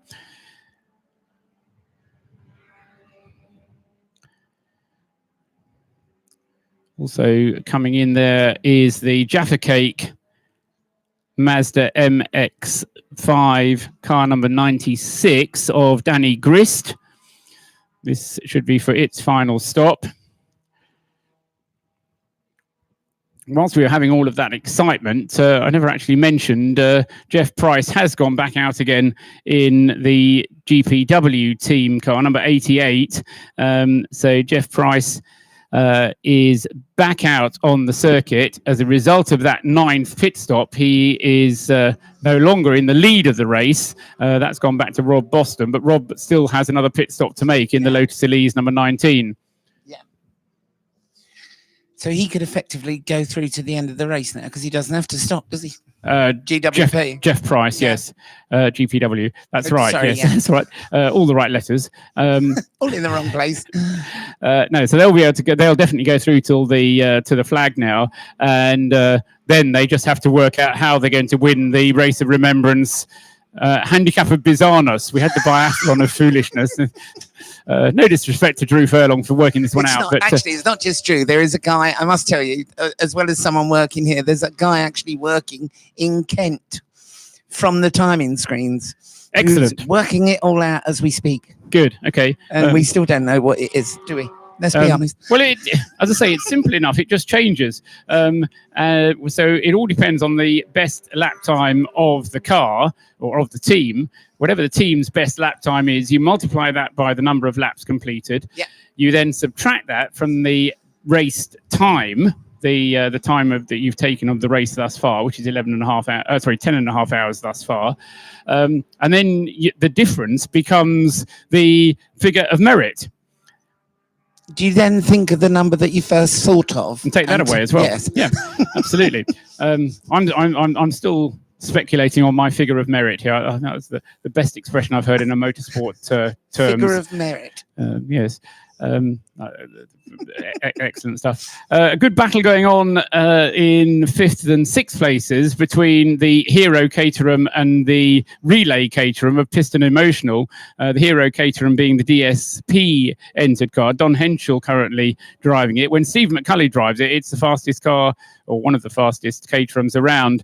Don Henschel is pretty quick himself, and he's got himself ahead now of all of the other Caterhams, bar the GPW one. So Don Henschel up to 5th place overall, except that once the aggregate unwinds itself, he gets pushed down again. So it's John Chiverell now being shown in 5th place and Don Henschel in 6th. But as I say, that swaps around as each car goes past, completing each successive lap. Oh dear, here he is. I mean, excellent. We've got Jim Cameron up here. Hello, Paul. Just before we go to Jim, let's go down to Diana in the pits. Diana. Yes. The 101 Mission Automotive Motorsport car is here. That car had to come in, and basically they've got to change the brake pads. Now it's on the stop-go box, but they can't. They have to take it back out, do another lap, and come back in again, and then put it into the garage to change the brake pad. So they're going to lose quite a bit of time down here. So they're just all debating and discussing it at the moment, but that's what's happening. Okay, thank you very much. That's the GT86, I take it. Yes, it is the 101. Yeah. Okay, super.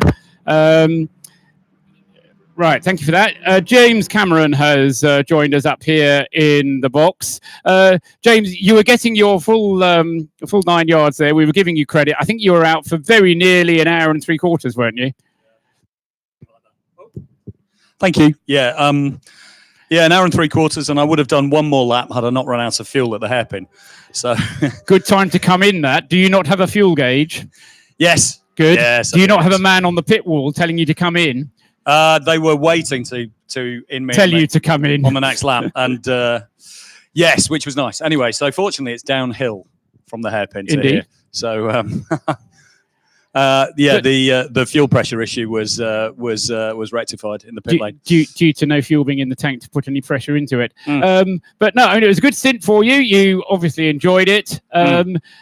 Thing that, I mean, we've had a train of real racing drivers coming up through here. You know, Dario Franchitti, Marino Franchitti's been up here. One of the key themes to this is the respect that is shown on the track between different racing drivers. We've got, masses of different levels of experience and ability out there, and it's hugely important, isn't it? And yes, I know this is a remembrance service with a motor race attached, but there are quite a few drivers who do spend weekend in, weekend out doing this kind of racing activity, and they do need to grant other drivers that space, don't they? And there's so much respect, actually. It's phenomenal. It's one of the reasons why I think it's such a great spectator sport, and one of the reasons why the Orange Army enjoy it so much. They're so busy and they're so engaged. They were complaining about last night. They're running out of pens because of the numbers of notes that they're making. They're constantly flagging out there at the moment because you've got the really quick stuff, the sort of Rob Bostons, the Caterhams, absolutely scything their way through the field, and it's never dull. There isn't a single car out there that will do a lap where it will not overtake or be overtaken by something else. And it's that sort of constant activity, but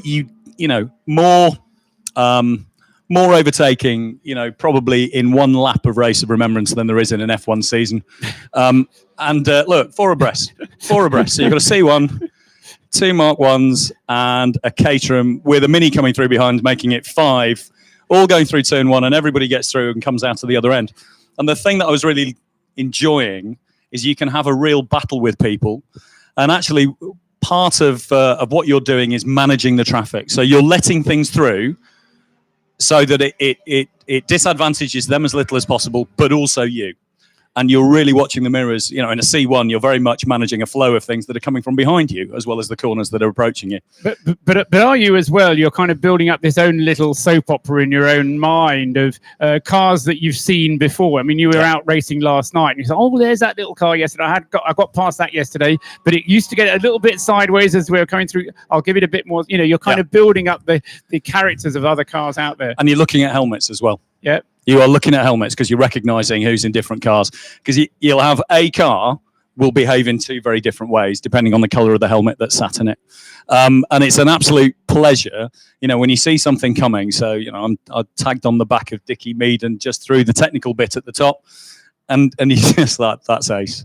That's click. I'll remember that. You know, that's one of the things, racing memories that you can play back in your head. It's really, really cool because the C1's apex speed, yeah, it's every bit as fast as that. And he's driving the socks off that MX-5, that Mazda, with just enough, you know, stepped out at the back and then clicking the other way through the corners at the top. And it's just great, you know, and you've got an absolute front row Technicolor widescreen seat watching this with probably one of the best landscapes in the UK just lined up behind. It's amazing. Now, tell me one thing, because I saw a motor racing film recently where drivers were talking to each other as they were driving along. This is the Le Mans 66 film. I don't know if you've seen it yet. No. But they talk to each other as you're driving on. Were you talking to Dickie as you drove past him? Well, you know, and yeah, you're going through church and you think, I want to go a bit faster, so I'll change down and overtake somebody.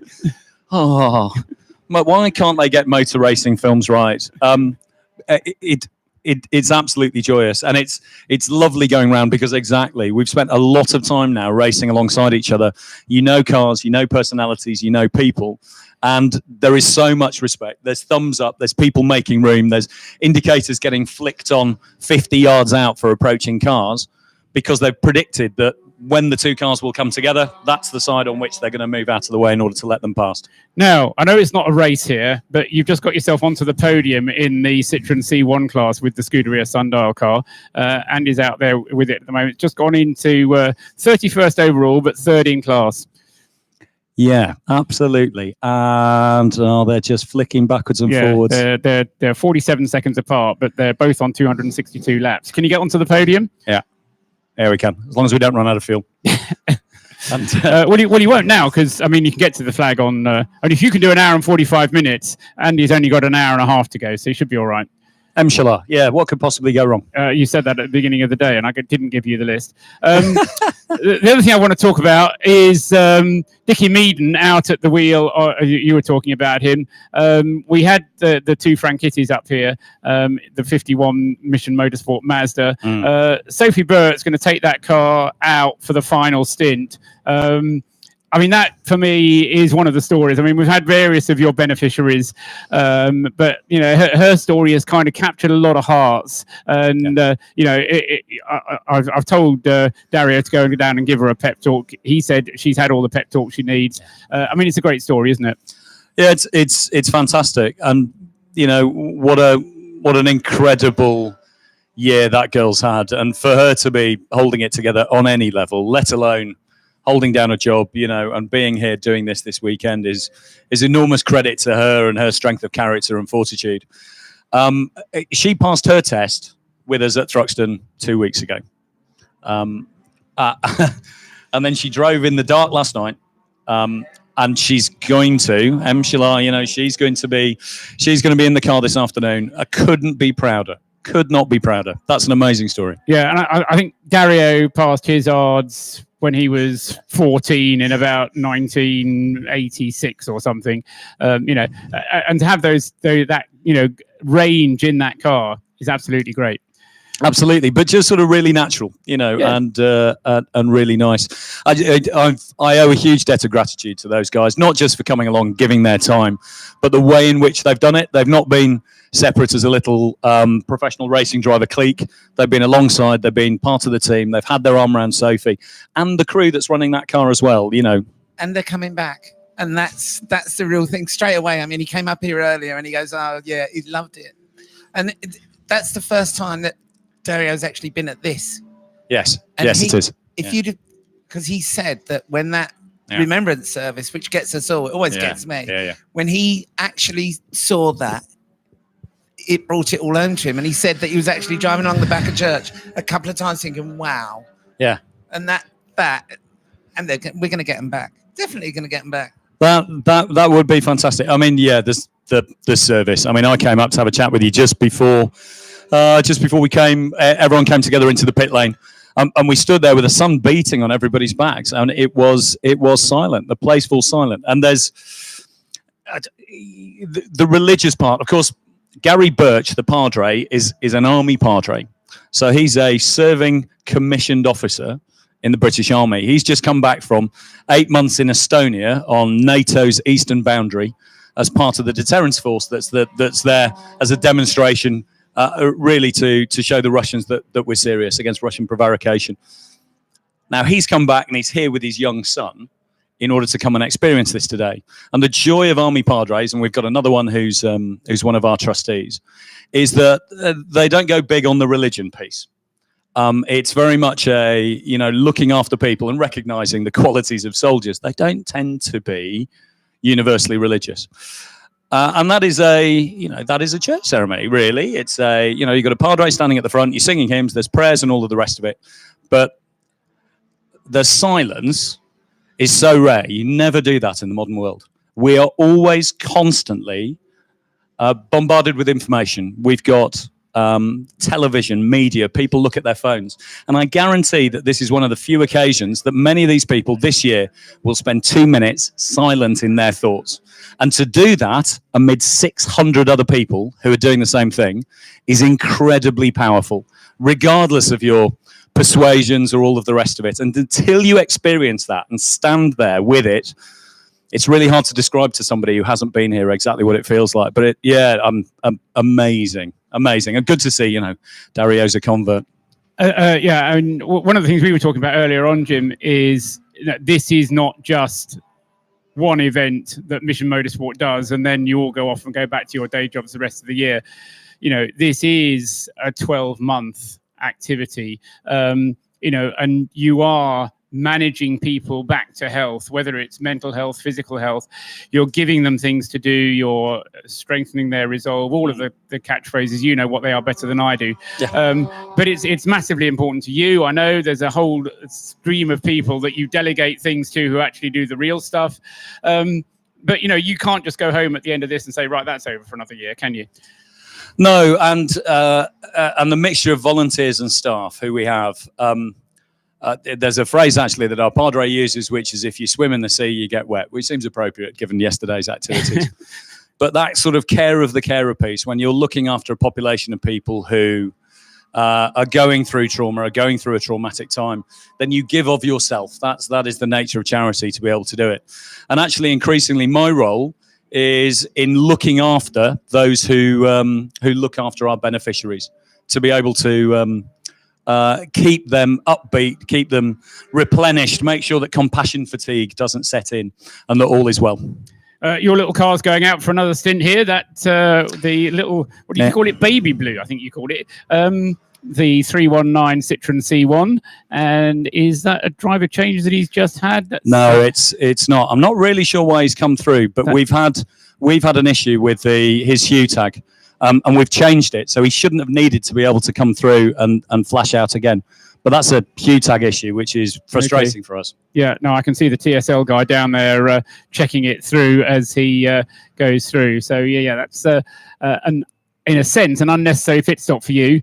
Meanwhile, the 51 Mazda is in the pits. Dickie Meaden will be downstairs, no doubt getting out of the car, and Sophie Burt will be getting into it. So as and when Diana can have Diana's down there with the number 18 car at the moment, and so she'll be telling us. And Max is just jumping in to the car. They didn't really know they were going to do a driver change, so Max is just rushing to get ready, but I think he's got plenty of time now to get his helmet on. He's looking at me and going, yes.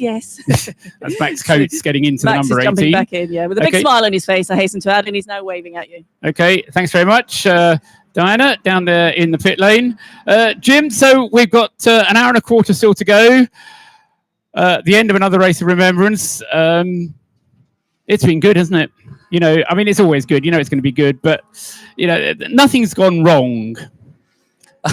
I can't believe you told me off for saying what can possibly go wrong, and then we've got an hour and a bit of the race left to go. Yeah, I'm sorry. And we're standing in a commentator's booth.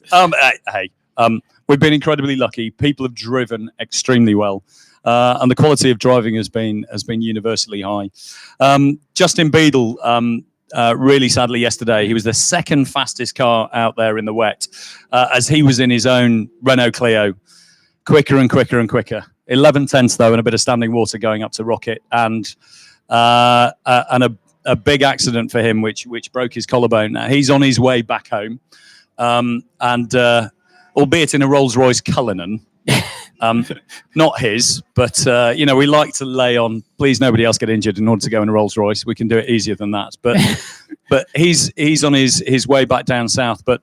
It just goes to show, actually, just how fine that margin is in between great success and calamity. Yeah, no, it's a valid point. We sometimes make light of it, but these guys. I mean, to me, every one of you who's who's out there in the race are a hero. You're all doing a great job. So my hat goes off to you. I just stand up here and talk about it, but you're the guys who are actually down there. At the coalface and all that kind of thing, doing the real thing, and without you doing that, then I'm stood up here with nothing to talk about. Yeah, no problem. I think you and I probably have a slightly different definition of hero, but it's pretty cool to be here today. I mean, this is amazing, and but we've got to thank those who make it happen. I mean, Anglesey Circuit genuinely go out of their way in order to be able to accommodate this. Every year, I think we're really glad that they're very much a part of Race of Remembrance's success. It shouldn't be overlooked. The Bark officials, downstairs from where we are now, make this whole thing work. Help us to pull together a race unlike any other, and to make it work, and also to tolerate the nature in which the race comes together. I think they're exceptionally professional, and we're really grateful that they do that. And then, of course, there's all of those who man the corners, who are out there in all weathers, helping make all of this thing work. But the main thing is, look at the teams. They come from across the UK, they've come from across the world in order to come and take part, and done it with such great good spirit. And long may it last. This is the 6th Race of Remembrance now. And I just dearly hope that you can come back again, and we'll make a 7th and then an 8th after that. It just is a testament to everything that you do at Mission Motorsport. And I'm glad, I mean, as I say, we do motor racing week in, week out. You are bringing beneficiaries into this event to participate in our little world. But it's great that you're able to do that, because it is, we said yesterday, isn't it? It becomes an all-encompassing world for that little time when you're in the car, driving, concentrating on what you're doing, getting the lines right, keeping your eye on the mirrors, making sure you've got your braking right. All of that absorbs you. Yeah. And, whether you're a petrol head or not, you can try and explain it, but it is a great way to, as you've said, motivate people. Yeah, no, very much. And you're in the moment, when those things come on. In the same way for the pit crews, when the buzzer goes off and someone's shouting "car in," you can't be stood there worrying about your gas bill or anything else which might be bothering you. You're hands-on, doing a job of work, and really, really getting amongst it. And it's a great way to be in the moment. And the wonderful thing about this is just how broad the sport is. I think we're seeing some cars going out now which are clearly putting hot shoes into the car for a run to the flag. What do you think? I think it's happening. I think they're trying to get, they're at the point now with an hour and 12 minutes to go when a tank of fuel should get you to the end of the race. Talking of hot shoes, Andy Stacey has just done a 2 minutes 3.2 in your car. That's as quick as that car has gone all race. It is. He's clearly fitted it with something that wasn't there before. There can't be much in that car that's wrong with that car. So Andy Stacey has done a great job, and as I say, he's just done the fastest lap for that car at 2 minutes 3.26 now, and he's still not quite in a podium position, but they've completed one more pit stop than the car ahead of them, which is the TCS Motorsport car of Steve Bezic, which again, I mean, that has a story of its own, because that car was replaced on Thursday. When was that? It was on Friday, wasn't it? When that car ended up having a coming together with the Lotus of the TWP team. They've got a new car, and Steve Bezic is getting up there and challenging you lot for it. I don't know which one to root for. No, it's all good. and the long and the short of it is, I don't know where to look in the field, because obviously we've got the Mission Motorsport cars, but then we've got the Steve McCulleys who are elsewhere in the field. You know, we've had Lionel out running in one of the Synchro cars as well. Lionel O'Connor out there too. But also you got a lot of friends. I've got a lot of friends out on the grid, people I've raced against and admired for years. And it's brilliant when you see that out on the track, because you identify with them and the cars and the cause and all the rest of it. There's so much to celebrate and support around here. You know, and I don't think you can really point to any of the cars which are out there and say, yeah, you know, that one's doing badly, or that's not where it should be. They're all doing a mega job, and the fact that the Clarks, I'm just watching 4 abreast there going up the hill. There's a CRV somewhere in the middle of it. There's a Roderson's car going through there too, going up into Rocket. It's just extraordinary. I mean, how wide is the track up there to get that lot into it? Not really wide enough. 44 cars on your entry list. At the end of this, when you have your presentation ceremony in the marquee, there's going to be 44 different stories to tell, aren't there? Yeah, and yes, and a few different versions of those from different perspectives as well, I'm sure, which is really good. I mean, we probably need to make a mention, actually, the TWP Mark III, which is out there at the moment. So I think it's on the first of the 2 timing screens. So that car's a car with a bit of history as well. And Nick Dougal in it, he's just coming out of church now and making his way towards Rocket. That thing has just been metronomic all of the time, but I think the quality of the driving in it has been extremely good as well. I mean, that's a standard 2-litre Mark III MX-5, obviously race car, obviously being developed over a period of time for endurance racing. And it's much faster than it should be in terms of what you would expect that to be able to do. And it's an absolute testament both to the drivers, but really as well to the team, including all the students behind it who come together over the course of a season and go from absolute novice through to turning out a car of that quality that's running at that end of the grid. Yeah, absolutely. Valid point we were making earlier on about things that can start to go wrong. We've had some brake issues for a couple of cars coming in. The Scuzzle Motorsport Mazda has come in and lost the class lead, having to have front brakes changed. We've also had issues for the 199 Paul Sheard racing car. Joe Marshall now down in 12th place and still in the pits. With some kind of rear suspension problem, I think. Once we stop rabbiting on, Diana will no doubt tell us because she'll have worked it out. But that 199 car was up in the top 4, but now with problems, you know, one of the troubles I've always said, when the track dries out, cars get put under a lot more pressure. Yes. You know, fragile cars love it when it's raining because you're not stressing them as much. No. Diana has now something, so she can tell us. Yes, Diana. Yeah, I've got Dickie Meaden down here waiting. We can hear from Dickie Meaden. He was about to ring James, but we decided that wasn't a good idea. Just so we could have a chat. Dickie, obviously, you're enjoying the event. I mean, the sort of action out there on the track is very respectful. Everyone seems to be pushing themselves and challenging themselves as much as possible. Absolutely, yeah. It's just such a pleasure to be here and to share people's stories in the paddock, and then you jump in the car and everyone has a bit more of a bond, I think, on track because everyone's been talking to one another in the paddock. So it's a race. I mean, everyone knows it's a race like no other, but when you're out there, you really get a sense of that because everyone's waving and there's a bit of a sort of party atmosphere out there at the moment, I think, because we're near the end. But yeah, brilliant day. But that's what everyone says they want here. This is why this event is so special. You've got the challenges, you've got the bonding, you've got the teamwork and the achievements that you get from that. But the racing on track is still exciting. Yeah, I think it's to Ben Williams earlier today. I said this is it's like the most meaningless, most meaningful race because you're not. I don't think anyone's really here to win a trophy. It's the laps in between the start and the finish that are the best thing ever. I think it means so much to meet these people and hear their stories and meet their families and how being a part of this has genuinely changed their lives for the better and given them something, the same sense of camaraderie, but also a sense of some future and something to throw themselves into. And that's yeah, it's just it's a very humbling way to get some perspective on your own life and then to come and do something you love. So yeah, I've absolutely had a ball. I think it's very inspirational. Everybody pushes everyone else, but you're also having an exciting, fun time at the same time. How would you rate this Anglesey circuit for this event?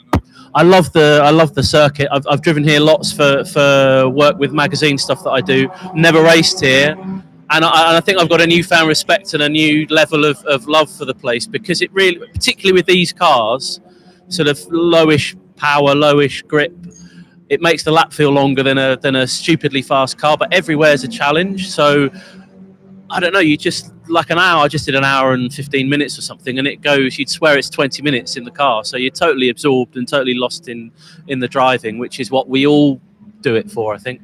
Is there anything that's really surprised you? As you say, you've got a lot of knowledge of testing cars, you've been to this circuit before, but is there anything that surprised you about the Mazda here particularly? I love the Mazda, you know, lots of people not MX-5s because they're not a show-off car. They're quite modest in the way they look, and you look at their stats and they're not that impressive. But to drive a car here that's actually quite close to standard, engine, gearbox, all the main bits of it are as you would buy in a road car, and it just keeps going and keeps going. So I think the toughness of the car and how much fun it is, how friendly it is for our beneficiary Sophie. So she's never raced before and she's done a brilliant job. But then we've had Dario, Franchitti and Marino and Jamie and myself, and we've all done lots of racing, but we all get lots of pleasure from driving it and our own challenges. So it's, I think that, I think, again, you always form a bond with a car that you're driving. So I've got a soft spot for number 51, I think. It is a fantastic looking car. And also I noticed that you've got hashtag Fever on there, obviously in memory of Henry Hope Frost. That's a really nice touch. Yeah, I think, you know, the focus for the Day of Remembrance here is obviously for servicemen and women, but we've all had, you know, got friends and people we're very fond of. So yeah, I think you sort of pause for thought for those sort of people. Henry would have absolutely loved it today. It's right up his street. So yeah, we just thought we'd remember him on the car and do a few laps for him as well. Great. And obviously Sophie's in the car till the end now. Yes, yeah, we put her in, so she's got a little over an hour left, and I have to say she's done an absolutely amazing job. She's infectiously brave, and I don't think she realizes how good she is and how much she's taken on. We were chatting between us, it doesn't get any harder than getting in a car in the middle of the night, pouring with rain, freezing cold, lots of cars, lots of different driving abilities, and she's just jumped in and done it. So I think she should be very proud of herself, and Jim and the guys should be very proud of what they've afforded everyone here this weekend. That's the inspirational stories we all want to see and hear, but I'm glad you're enjoying the event here. It's not over quite yet, but I'm happy that you've had a good time. Yeah, I've loved it. So fingers crossed, hope everyone gets to the end. Thanks, Dickie. Thank you. Thank you to Diana Binks. We're talking to Dickie Mead, and then out of the 51 Mission Motorsport Mazda, which, as you say, now has Sophie Burt behind the wheel of it, and will have, hopefully, until the end of the race. I'm not sure if Diana can still hear us, but task for you, Diana, please. The number 20 Morgan has kind of disappeared off our lists. It's been in the pits for over a quarter of an hour, and I'm not quite sure why that might have gone missing. So that car number 20, the Morgan, isn't in the race anymore, and as I say, it's been out for some time. The relay car is still going round, or one of the relay cars still going around. We don't have the number 20 car, the Heroes Morgan, which has been back in the garage. And it is in the same garage, or very close to the same garage, as the 199 Mazda Porsche racing car, which they had up on the jacks and were looking at what I thought might have been a drive shaft issue. And that car has been in the pits for a long time now as well. So, yes, we are at that stage of the race where only things can go wrong. Just over an hour still to go in the 2019 Race of Remembrance. And as I say, Ian Payne dropping down the lists in the number 20 car, and also the 199. Say that car was up in fourth place for Paul Sheard, and now isn't even in the top 10, I'm afraid. So some cars having problems towards the end of the race. Rob Austin is out of the number 5 car. That's been handed back to Dan Welsh, who will presumably take the number 5 to the flag from here. They were put the car fuel in that car. And we also have Nick Duggill in the pits at the moment, the number 73 car. This is for... it still has 2 pit stops to make, that TWP car. It's a very economical little car, but that can work against you because you end up not making as many pit stops as you have to. So Nick Dughill in the pits, but he'll still have to make another pit stop after this one that he is currently making. Rob Boston is out on the circuit in the car that leads the Heroes Trophy, the Race of Remembrance at the moment, the Lotus Elise that has been the class of the field throughout. And that car is due one more pit stop, and I suspect will be coming in with about an hour to go. So within the next few minutes, we'll expect to see Rob Boston bringing the number 19 car into the pits. We've also had the Scuderia Sundial car into the pits again, and Jim Cameron was up here earlier on telling us that he wasn't expecting that car to come into the pits, so I think that might be another problem for the 319 Citroen C1. So, as I say, this is the sort of time of day when you don't want to have extra cars coming into the pits for extra pit stops.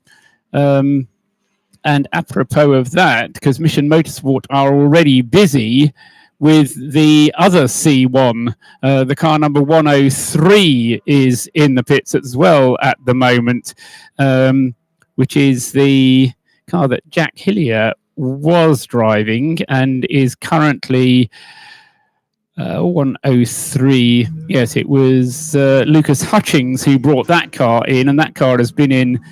Well, I've got an update on the 20 for you. Thank you. Diana, yes, tell us about the number 20 then, the Morgan. The Aero Racing number 20 has gone into the garage. It's brake discs, so they're changing those. They're going to fuel up, and then Paul Vokes will be out for the rest of the race. So they're not rushing around in the garage, but they are doing what they need to do to get the car back to the finish. Excellent. So so that car, the Morgan, interesting how in the drier conditions the brakes do take more of a pounding when you're in the wet. You're a little bit more gentle on the brakes, but in the drier conditions, brakes becoming an issue. So a braking problem then for the number 20 Morgan. And I wonder if that is the same problem that the Paul Sheard Racing car had, the 199 Mazda, which we saw them jacking that car up at the back. I would expect the front brakes to be the ones which are under more pressure than the rears, but they were looking under the rear of the car. And as I say, the 199 Mazda is also losing ground in the pits at the moment.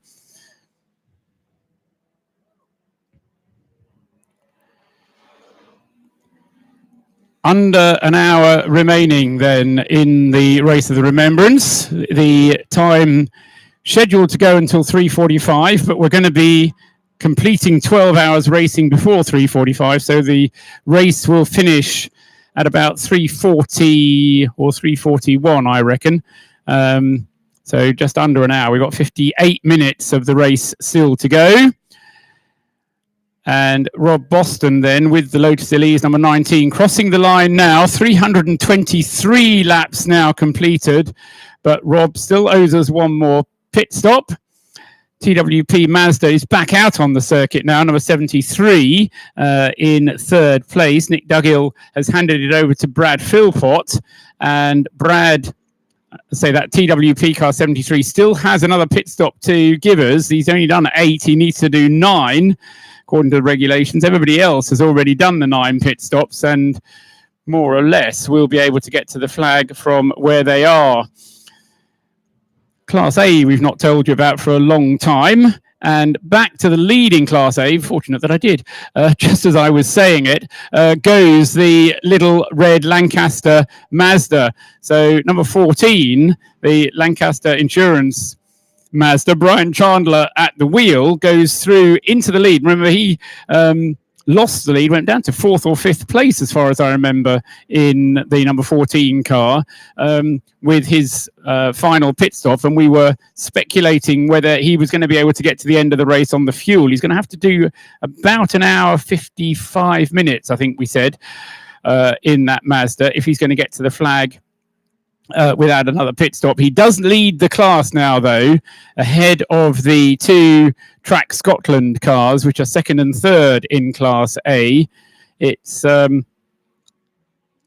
Chris Dillon, isn't it, in the number 55 car, which is, Chris in the number 155 car. Craig Dillon in the number 155 car is in second place at the moment, and then Adam Morrison in third place in the class at the moment. Driver warning flag going out to the driver of car 14. That is the Class A leading Mazda, Brian Chandler. He's been out for a while, so just perhaps using the track limits to a slightly too much of an extreme. Into the pits comes Jeff Price. It's a bit early, I would have thought. So Jeff Price, I think, coming in a little bit early. So it will have to be a change of car. If it's a change of car, that'll be another 4-minute pit stop. He's already done his final pit stop as far as I'd worked it out. So Jeff Price, then, that's a surprise to see that car come in. Not quite sure what the problem is. And as I say, Diana Binks won't be able to find out because where the Caterham relay cars go is out of the range of our radio mic. So I just realised that the lead car, Rob Boston, has still got to do another pit stop, hasn't it? I thought I was reading that wrong. I thought he'd already done 9. You weren't listening, Claire. No, I'm sorry. That's all right. No, we were saying that car still has one more pit stop to do. And it is the only car that has still another pit stop to do, although there is a Citroen C1 that still has one to do, I think, and that's David Drinkwater's car, or has he just done it? The car of Team Slower. Go down, Steve. Yeah, Team Slower. David Drinkwater's car 318 still has another pit stop as well to do. But as I say, the concern at the moment is why Jeff Price had to bring the GPW Caterham into the pits, because that, to my mind, should have been able to get to the checkered flag from where it was. And GPW have had not quite a faultless run. We haven't necessarily got to the bottom of all their stories because they did have a car that had a steering column break in qualifying. Or no, it wasn't in qualifying, was it? It was in pre-practice yesterday morning. And they got the car sorted. Then we had the information that Pete Walters wanted to drive a different car from his own during the race. And now with less than an hour to go, Jeff Price going into the pit lane. And so that, to my mind, is ahead of its normal schedule. That has elevated, well, no, that hasn't elevated it, but up into third place, it's drawn my attention to the fact up into third place has come Don Henschel with the Heroes Trophy Caterham. So you may be able to answer this one, Claire, but it may not be something that's on the tip of your tongue. Has a Caterham ever run at the Race of Remembrance in non-relay form as part of the Heroes Trophy? Yeah. It has it? Okay. Caterham has, yeah. Right, okay. But it's not common for Caterhams to do that, is it? They normally run as relay teams. Yeah, normally it is the case that they run as relay. But we did have some Caterhams. I think Scuderia BOG. No, there was another one, Sofa King, wasn't there? That was a relay team. Oh, they were always a relay team, Sofa King. This year we had one in the Heroes Trophy. Caterham. And before, I think there was one last year as well. Right, and I'm trying to think who it was. Graham knows. Thank you, Graham Kylo from Autosport Magazine. So the problem for the Paul Sheard Mazda, it was a differential. I suppose I should have known where that was. That's overheated, apparently, in the back of that car. So that car has been in the pits for about 20 minutes, I think, and hasn't yet rejoined. Neither that car nor Ian Payne's car yet rejoining. So... Hello, Paul. Oh, really? So they... Down to the pit lane. Diana, yes, you can tell us.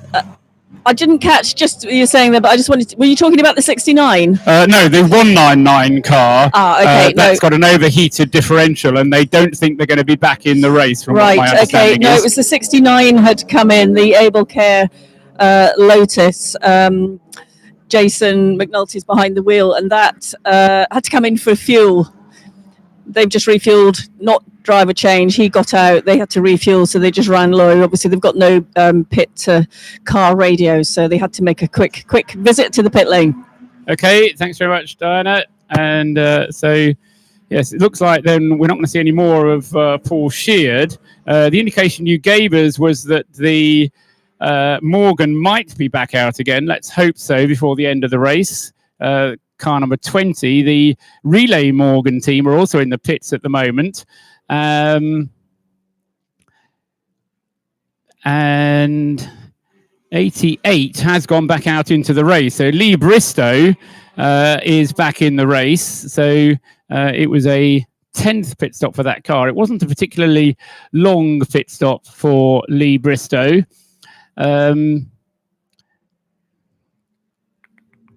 Yeah, 4 minutes, 4 seconds. So the absolute minimum that it could be for the GPW team, and that should mean it can keep its second place. It has 2 laps of a cushion on the DSP team.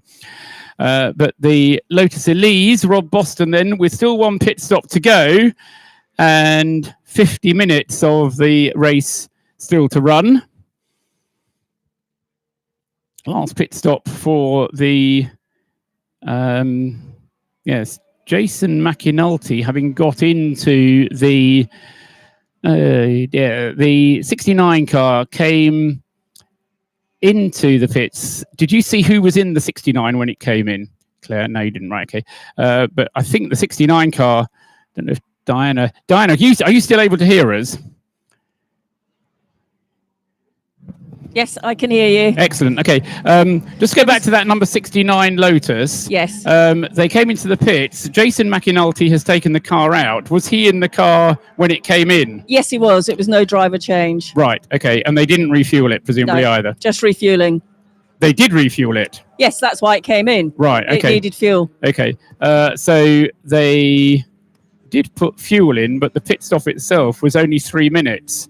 Now, I will just check the regulations. I'm looking at Claire because she knows the regulations off by heart. But I think if you refuel it, you do have to spend 4 minutes in the pits. 4 minutes driver change or refueling. Right. It's 4 minutes. Yeah, okay, that's what I thought. I just wanted to double check. So that Lotus is going to have to come in for a further penalty pit stop because it didn't spend 4 minutes in the pits. It only spent 3 minutes in the pits.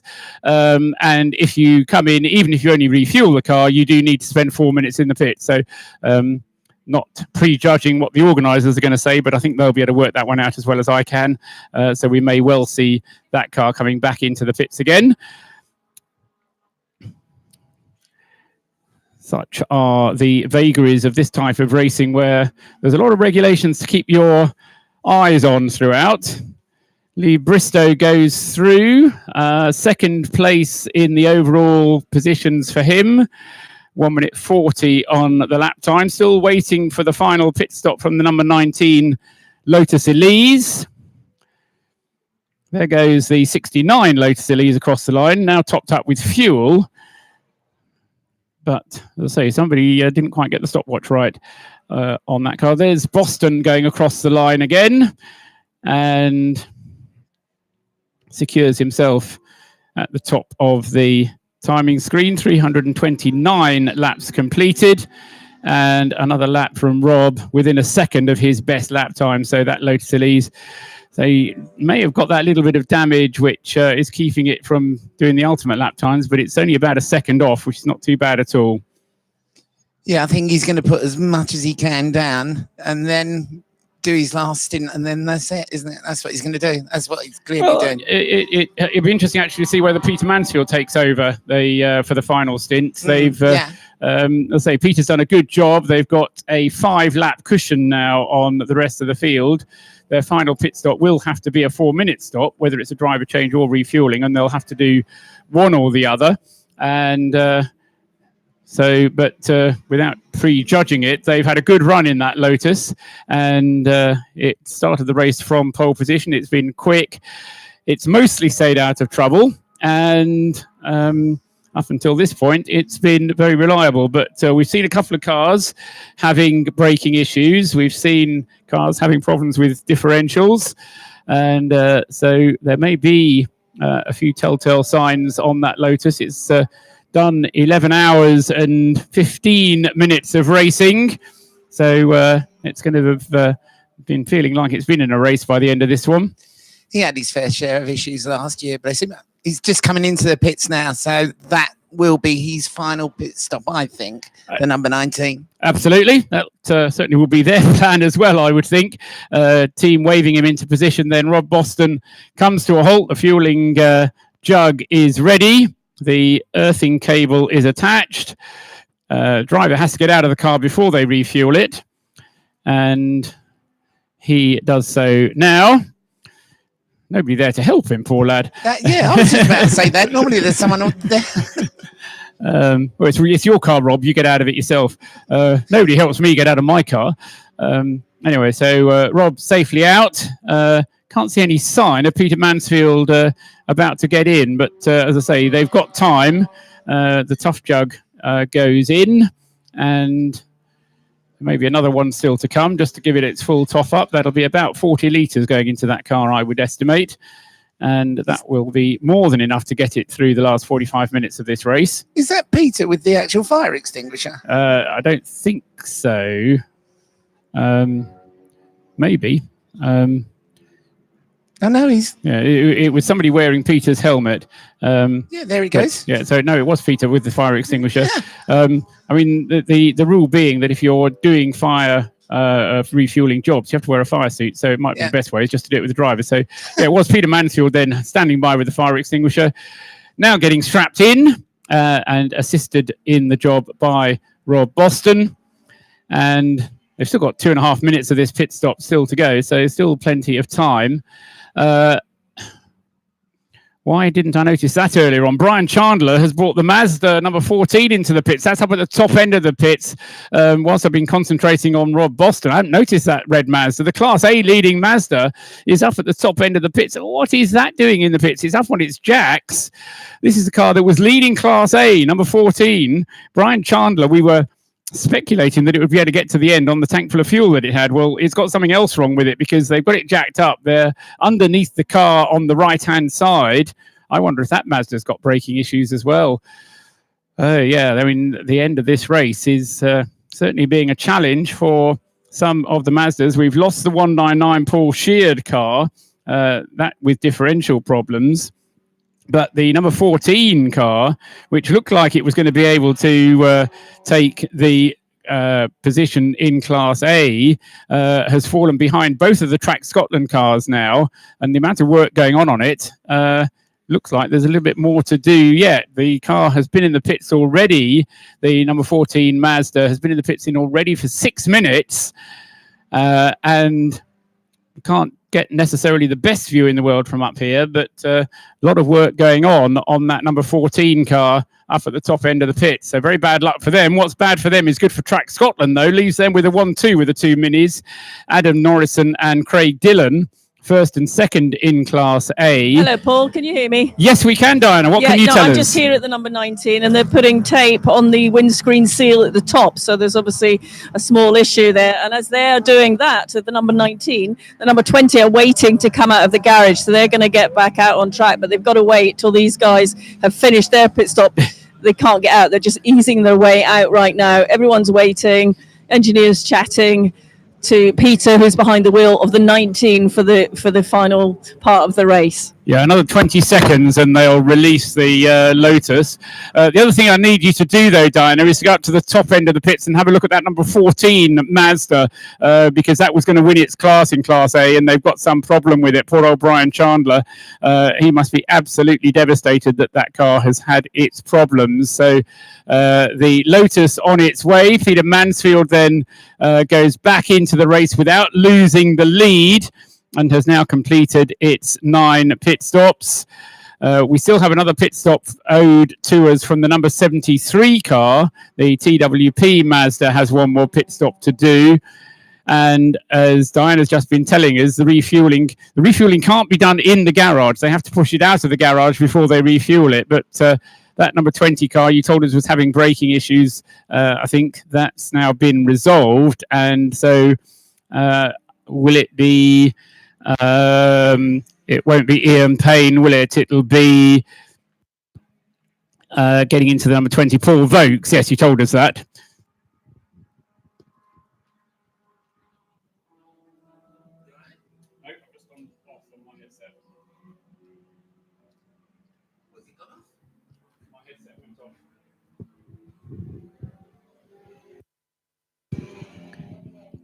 So Paul Vokes will be taking out the Morgan, and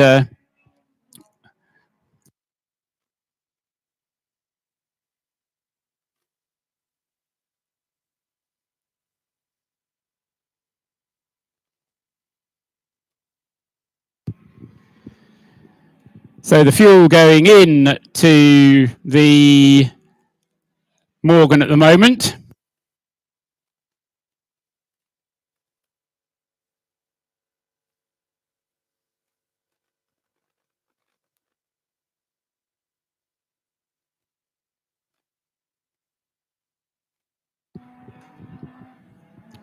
So yeah, back out into the race has gone Peter Mansfield, and he completes 300 and he's on his 332nd lap now, and we have 40 minutes remaining in the race. So yeah, that'll take us until just 2 minutes before when the race was scheduled to stop anyway. So we'll get the full 12 hours of the Race of Remembrance in.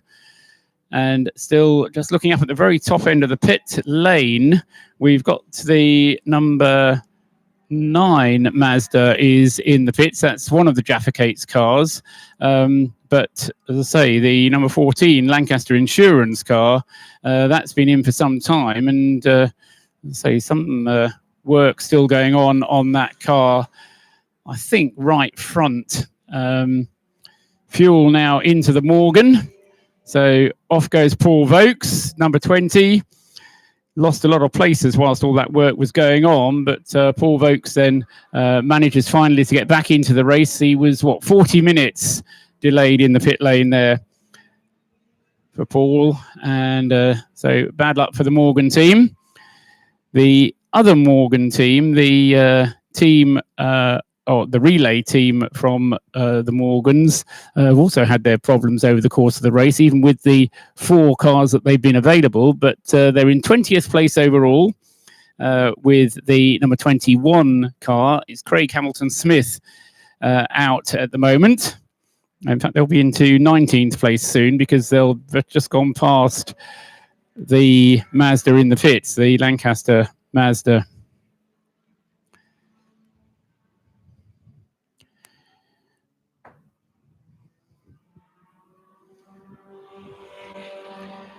Down in the Citroen C1 class, we have a right old battle going on. I'm just trying to work that one out because on 286 laps, we have the first 2 cars in the Citroen C1 class. Rab Sport Racing with number 432, Josh Potter, and David Scotting at the wheel of the FDL car, number 417. They are separated by just 5 seconds. Now, they're not 5 seconds apart on the road, but they are 5 seconds apart in terms of the aggregated times. I'm just waiting for Josh Potter to come through on his next lap. 4:32, there he goes now, the red car, and the gap has gone up on that lap. So yes, that's changed very recently. Josh Potter lapping more rapidly than Dave Scotting, and that gives him the lead of the class by 8 seconds now. So Josh Potter lapping more quickly than Dave Scotting, but who would have believed after 11 and a half hours of this race that there's less than 10 seconds separating the first 2 in the Citroen C1 class. I was lucky enough to see a Citroen 24-hour race at the beginning of this year where there was a change for the lead of the race on the very last lap. Just been handed the handicap standings after 11 hours with just 24 minutes of the race still to go.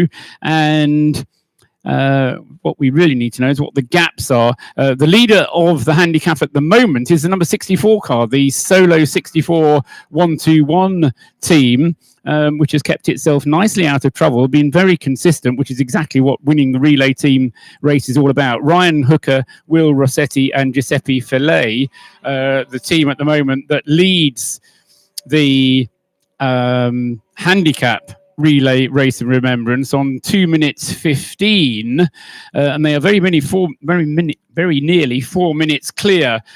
So the gap between them, Racy McRaceface are second on handicap, and as I say, the gap is very nearly 4 minutes. Then it is about a minute and a half back to GPW Racing in third place. Now, question I suppose then is, can Lee Bristow in these closing 35 minutes of the race claim back the 3 minutes that he needs in order to get the GPW car up the field? The rest of the handicap standings as far as the relay class is concerned: GPW number 88 in third place, Cockwombles in fourth place, Optineck Racing are fifth, Piston Emotional is sixth, Scuderia BOG seventh, and the Aero Racing Morgan team in eighth place. So those are the provisional positions as at 11 hours, and with just 35 minutes remaining in the race. As I say, wouldn't put it past Lee Bristow if he can make up some ground to at least get second place. I'm not sure that he'll be able to make enough of improvement, enough of an inroad into the Solo 64 team to get to the end at the head of the field. Peter Mansfield goes through, completing another lap, still 2 laps clear of Lee Bristow. Lee is lapping considerably quicker than Peter Mansfield, as he always does, but at the moment, Peter Mansfield then, with that 2-lap cushion, should be able to take through. And in any case, even if the relay car does get ahead, it will still be the Rob Boston Lotus that takes the Heroes Trophy and the highest honours in the Race of Remembrance. Michael O'Reilly going well now for Optineck Racing. He's pushed the number 3 car up ahead of the number 17 Caterham. Paul Aram back at the wheel of the number 17 car, but that car is a Heroes Trophy car. So as far as Heroes are concerned, and this is the cars that are not relay cars, single car entries. Rob Boston Racing leading overall, Peter Mansfield second, TWP, Brad Philpott at the wheel of the Mazda MX-5 for TWP Racing car number 73, and then Paul Aram for DSP Racing, the Caterham. So Lotus leading Mazda, leading Caterham, the top 3 as far as the Heroes Trophy is concerned. Nice variety amongst them. Relay cars in second, fourth, sixth, seventh and 8th places, and second,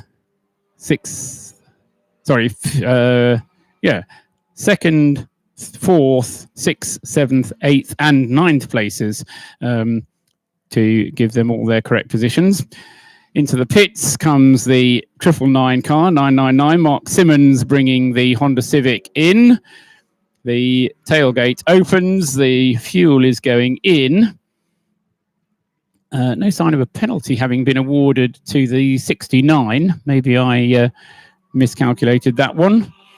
Oh no, the 69 is actually in the pits at the moment. That's what's caught me out. It's underneath me, and off he goes again. That was probably the stop and go for 69 that we calculated earlier on. Off he goes down the pit lane. And so the Able Care Lotus, that was kind of one of those cars that I thought might be featuring in the top 10, but various problems for all of the drivers really. Danny Holland having had an off and a penalty. Jason McAnulty, David McAnulty co-driving that Lotus, but lots of little problems, and that means that the car now outside the top 10, down in 14th place. And going through now, Craig Dillon taking over the lead of Class A, with now becoming a battle between the 2 Track Scotland Minis, who are separated by not very much, but lapping in very close proximity to one another. Josh Potter continuing to draw away from Dave Scotting in the Citroen C1 battle. The two of them still separated by 17 seconds, but as I say, that is a gap that is going up and probably will continue to go up in the remaining half hour of the race.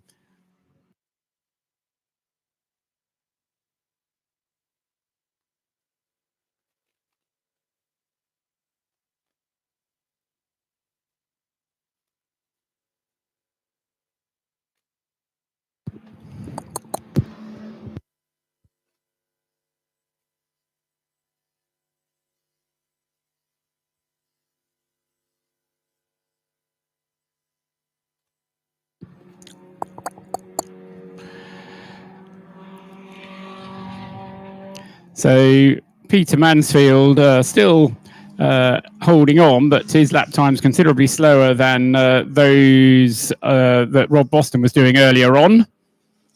Yeah, I just think he's taking it quite easy now, probably trying to just make sure that the car makes it. Yeah, I don't know if Diana's going to get the possibility to have another chat with Rob Boston just to see if everything is okay with that Lotus. But certainly it has been going very well for the 11.5 hours thus far. Just half an hour remaining in the 2019 Race of Remembrance. And then we'll be able to decide who is the race winner this year. It's certainly been a fascinating race in all the different classes, and there have been some great stories as well as some disappointments. But I say my heart does go out to the Lancaster Insurance team, because I really did think that car was going to be on to win its class. But sadly, as I say, having come into the pits, how long ago now? 20 minutes ago, no sign of that number 14 going back into the race. Dinah's down there in the pit lane. I don't know if she's been able to find out anything about the Mazda. Maybe. Sorry, are you in a position where you can hear me, Diana? Yes, I can. I just didn't hear what number. Number 14, the Mazda up at the top end of the pit lane, has been there for some time. Was going to be a class winner, we thought, as in on your toes. Okay, I'll go and find out. Thank you. Ricky Coomber comes in with the 99 car.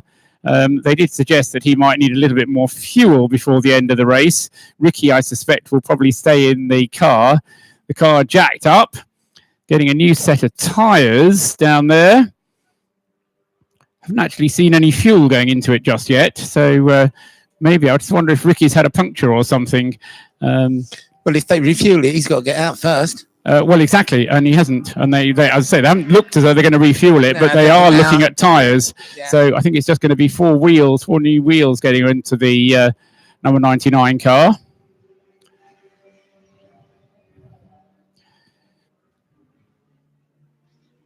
So number 99 was in the top 10. Ricky Coomber just dropped out of the top 10 with this pit stop.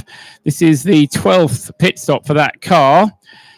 And we still in the last half hour. Need to have one more pit stop from the TWP. Dinah can tell us something about the Mazda number 14. Yeah, they're not going to make it back out. They had brake caliper leakage, so they're not going to be able to do anything to fix that, to get it out. Obviously, they're devastated. They've not managed to finish the race, but they've done everything they can. But they said, no, it won't go any further, unfortunately. Oh, that is an absolute disaster. So, yeah, very sad for that car. As I say, it was on course to win the class. So, as I say, it depends whether you're a Mini fan or a Mazda fan. But if you're a Mini fan, then you can celebrate, because it's a 1-2 as far as Class A is concerned for Track Scotland. Adam Morrison and Craig Dillon trading the lead at the moment. They're separated by just 7 seconds, those two. We were interesting actually to know whether there's any team orders at Track Scotland, but no, they've certainly gone well, those two minis. You were shouting the praises of minis earlier on, Claire. I love them, absolutely. I mean, it's terrible for that car, and that's the thing about endurance racing, isn't it? you never know what's going to happen. I mean, we were here one year and I went out just in qualifying and the gearbox suddenly fell apart and we had a terrible year. So, and then the other year, we came first in class. But that's the beauty of endurance racing, really. Indeed, any kind of motor racing, it seems, is a story between having great success, and it's either a great success or a great disaster. Ricky Coomber's on his way again with a new set of tyres on the Honda Civic. There's a lot of smoke coming from the back of the number 18 Mazda MX-5 as it came across the start-finish line. It's seeming, no, it's not. It's still smoking as it goes up the hill towards Rocket. So the number 18 car, and there was another car just ahead of him locking up a wheel as he goes into Rocket. But the smoke coming out of the back of the number 18 is either a tyre rubbing against some bodywork or he's actually losing some fluid onto an exhaust pipe. We'll keep tabs on him as he goes up towards, he's up through the Rocket sequence and coming back down the hill now. I think it may be a tyre rubbing because it happens at some points more than others. That's the number 18 car, which is a new car for today. The 18 having had a misfire yesterday, which the team couldn't find. And so they asked if they could get a new car and they managed to achieve that. 88 has just gone through the pits and Pete Walters takes 88 back out onto the track. So Lee Bristow's done his bit. Pete Walters now doing his bit. That seemed like a short pit stop to me for 88. No, it wasn't. It was 4 minutes and 2 seconds. So that's perfectly okay. The smoke is getting worse. Getting worse, isn't it? I was just going to say to you, boys, just as it went past the start-finish there, it really is quite bad. Don't know what it is. No, I actually see what is actually causing that. No, I think it might be a tyre rubbing against bodywork, just from the way that the smoke comes and goes. But he's, I was going to say, about to be overtaken by the Morgan, but no, it's not.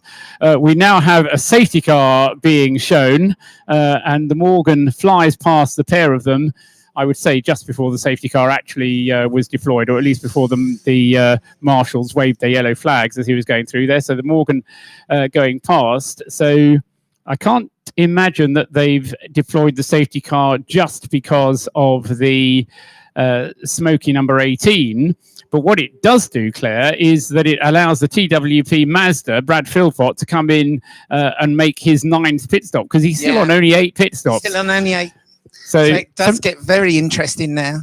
So 73 can come in now under safety car conditions and make its final pit stop if it so wishes. And that will probably be Brad Philpott, I would suggest, staying behind the wheel for this final pit stop. Coming into the pits is a Mazda MX-5, but it's not Brad Philpott. It is the number 96 Jaffa Cakes racing car, which has already done its requisite number of pit stops. Stephen Moody then brings their car in. The safety car has the train behind it already. Recovery vehicle just moving up towards the top of the hill. Yes, so possibly something at Rocket or at Peel out of our sight, unless... Can I just tell you, I don't know if you know where Peel gets its name from. No, I don't. It is John Peel, the DJ. It was right. Honest to God, that is the truth. The only reason I know is because Nick Damon told me last year. Okay, and what connection does John Peel have with Anglesey? Because I think he was here once. He was here once. Excellent. I think he was here once. And they named it after him because obviously he's the late, great John Peel. I look forward to a Smith Straight then at some point. Yes, obviously. You've been here more often than John Peel has. I've been here too many times. No, I love it here, actually. Well, everybody does, Claire. That's absolutely. So 20 minutes of the race to go. And I won't say this is a final safety car period, but surely it must. In has come Brad Philpott. So team radio working well there. And so Brad, actually, he's out of the car, is Brad Philpott. And this will still have to be a 4-minute pit stop, even if they don't need to refuel it and they don't need to change the driver. It still needs to be 4 minutes, because even if you don't do any of those things, you need to make 9 4-minute pit stops. And the number 73 Mazda team has only made 8, or it has made 9 now. I have to look up to the Rocket and Peel to see why the recovery unit went up there, and can't see why that might have been at the moment. So we'll wait for that car to be recovered, unless it's just another team running out of fuel. Yeah, that's what I was thinking. Which seems to be something which a number of cars have done over the course of this race. They are allowed to run out of fuel on the circuit and then get towed back or pushed back, or just put to the top of a hill, and then they can put some more fuel in the car and get on with their race. And the safety car has already pulled off. So across the line they go. Green flag greets Peter Mansfield as he crosses the line, completes 341 laps of the race, 21 minutes and some change still to go. Pete Waters goes through behind him on the road, and not too far behind him, and in second place, completing his 337th lap, so 4 laps behind Pete Mansfield. And we still await to see what's going to be the decision after the handicap as to who ends up as the handicap winner for the relay section of the race. TWP still in the pits with the Mazda. The safety car period was so short, it's not going to make much of a difference, I'm afraid. So, yeah, they're still waiting for 1 minute and 20 seconds to go. Dinah Binks is down there in the pits. She's been up to have a look at the TWP Mazda pit stop. And there was obviously nothing much to tell us, because Diana's dived into a garage to get warm. Another cup of coffee. I suspect, looking at Diana, actually, that there's more and more layers of clothing that have gone on. So although it stayed dry, temperature has dropped as the day has worn on, and it's now getting quite cold out there. So it's gloves and hat and hood for Diana down there. But she's worked very hard, I think, amongst all of us. I've just stood up here and kept dry, but Diana's been down there in the thick of it throughout the 12 hours of the race, or the 11 hours and 40 minutes that we've had so far. And still, I mean, one of the most impressive things I've had, although we've had a few retirements towards the end of the race, Claire, in general, reliability has been very good, hasn't it? Yeah, it's been a very good race for all of them, I think, with the exception Well, of, as you number say, only a 19 couple- is come straight into the pit lane. They've got an issue with brakes, and the car with Peter Mansfield behind the wheel has gone straight into the garage. Oh, no! So last minute dramas here for the Rob Boston Racing. Absolutely. I was saying about brakes possibly being an issue. I don't know whether Rob had mentioned anything to you or anything else, but that is No, he didn't. Absolute drama then. We probably didn't want to tell you. Peter Mansfield then into the garage with just 19 minutes of the race to go. And, well, they've got a 4-lap cushion over the best of the relay cars. They've got a 6-lap cushion. Actually, no, it's not. It's 7 laps cushion on the best of the other Heroes cars, and that's the other Caterham, Paul Aram, at the wheel of the DSP car. Well, 7 laps is only 15 minutes, so they're going to lose the lead unless they can get the car out. So, Yeah, well, they're working frantically inside the garage, so we'll just have to watch and see. I'll keep you updated as soon as I see them leave the garage. well, absolutely, Di. Can you tell what they're actually doing to the car? They've got it up on the jack. They put some oil in. And now they're looking at the front 2 wheels, but that's all I can see for the moment. Right, okay.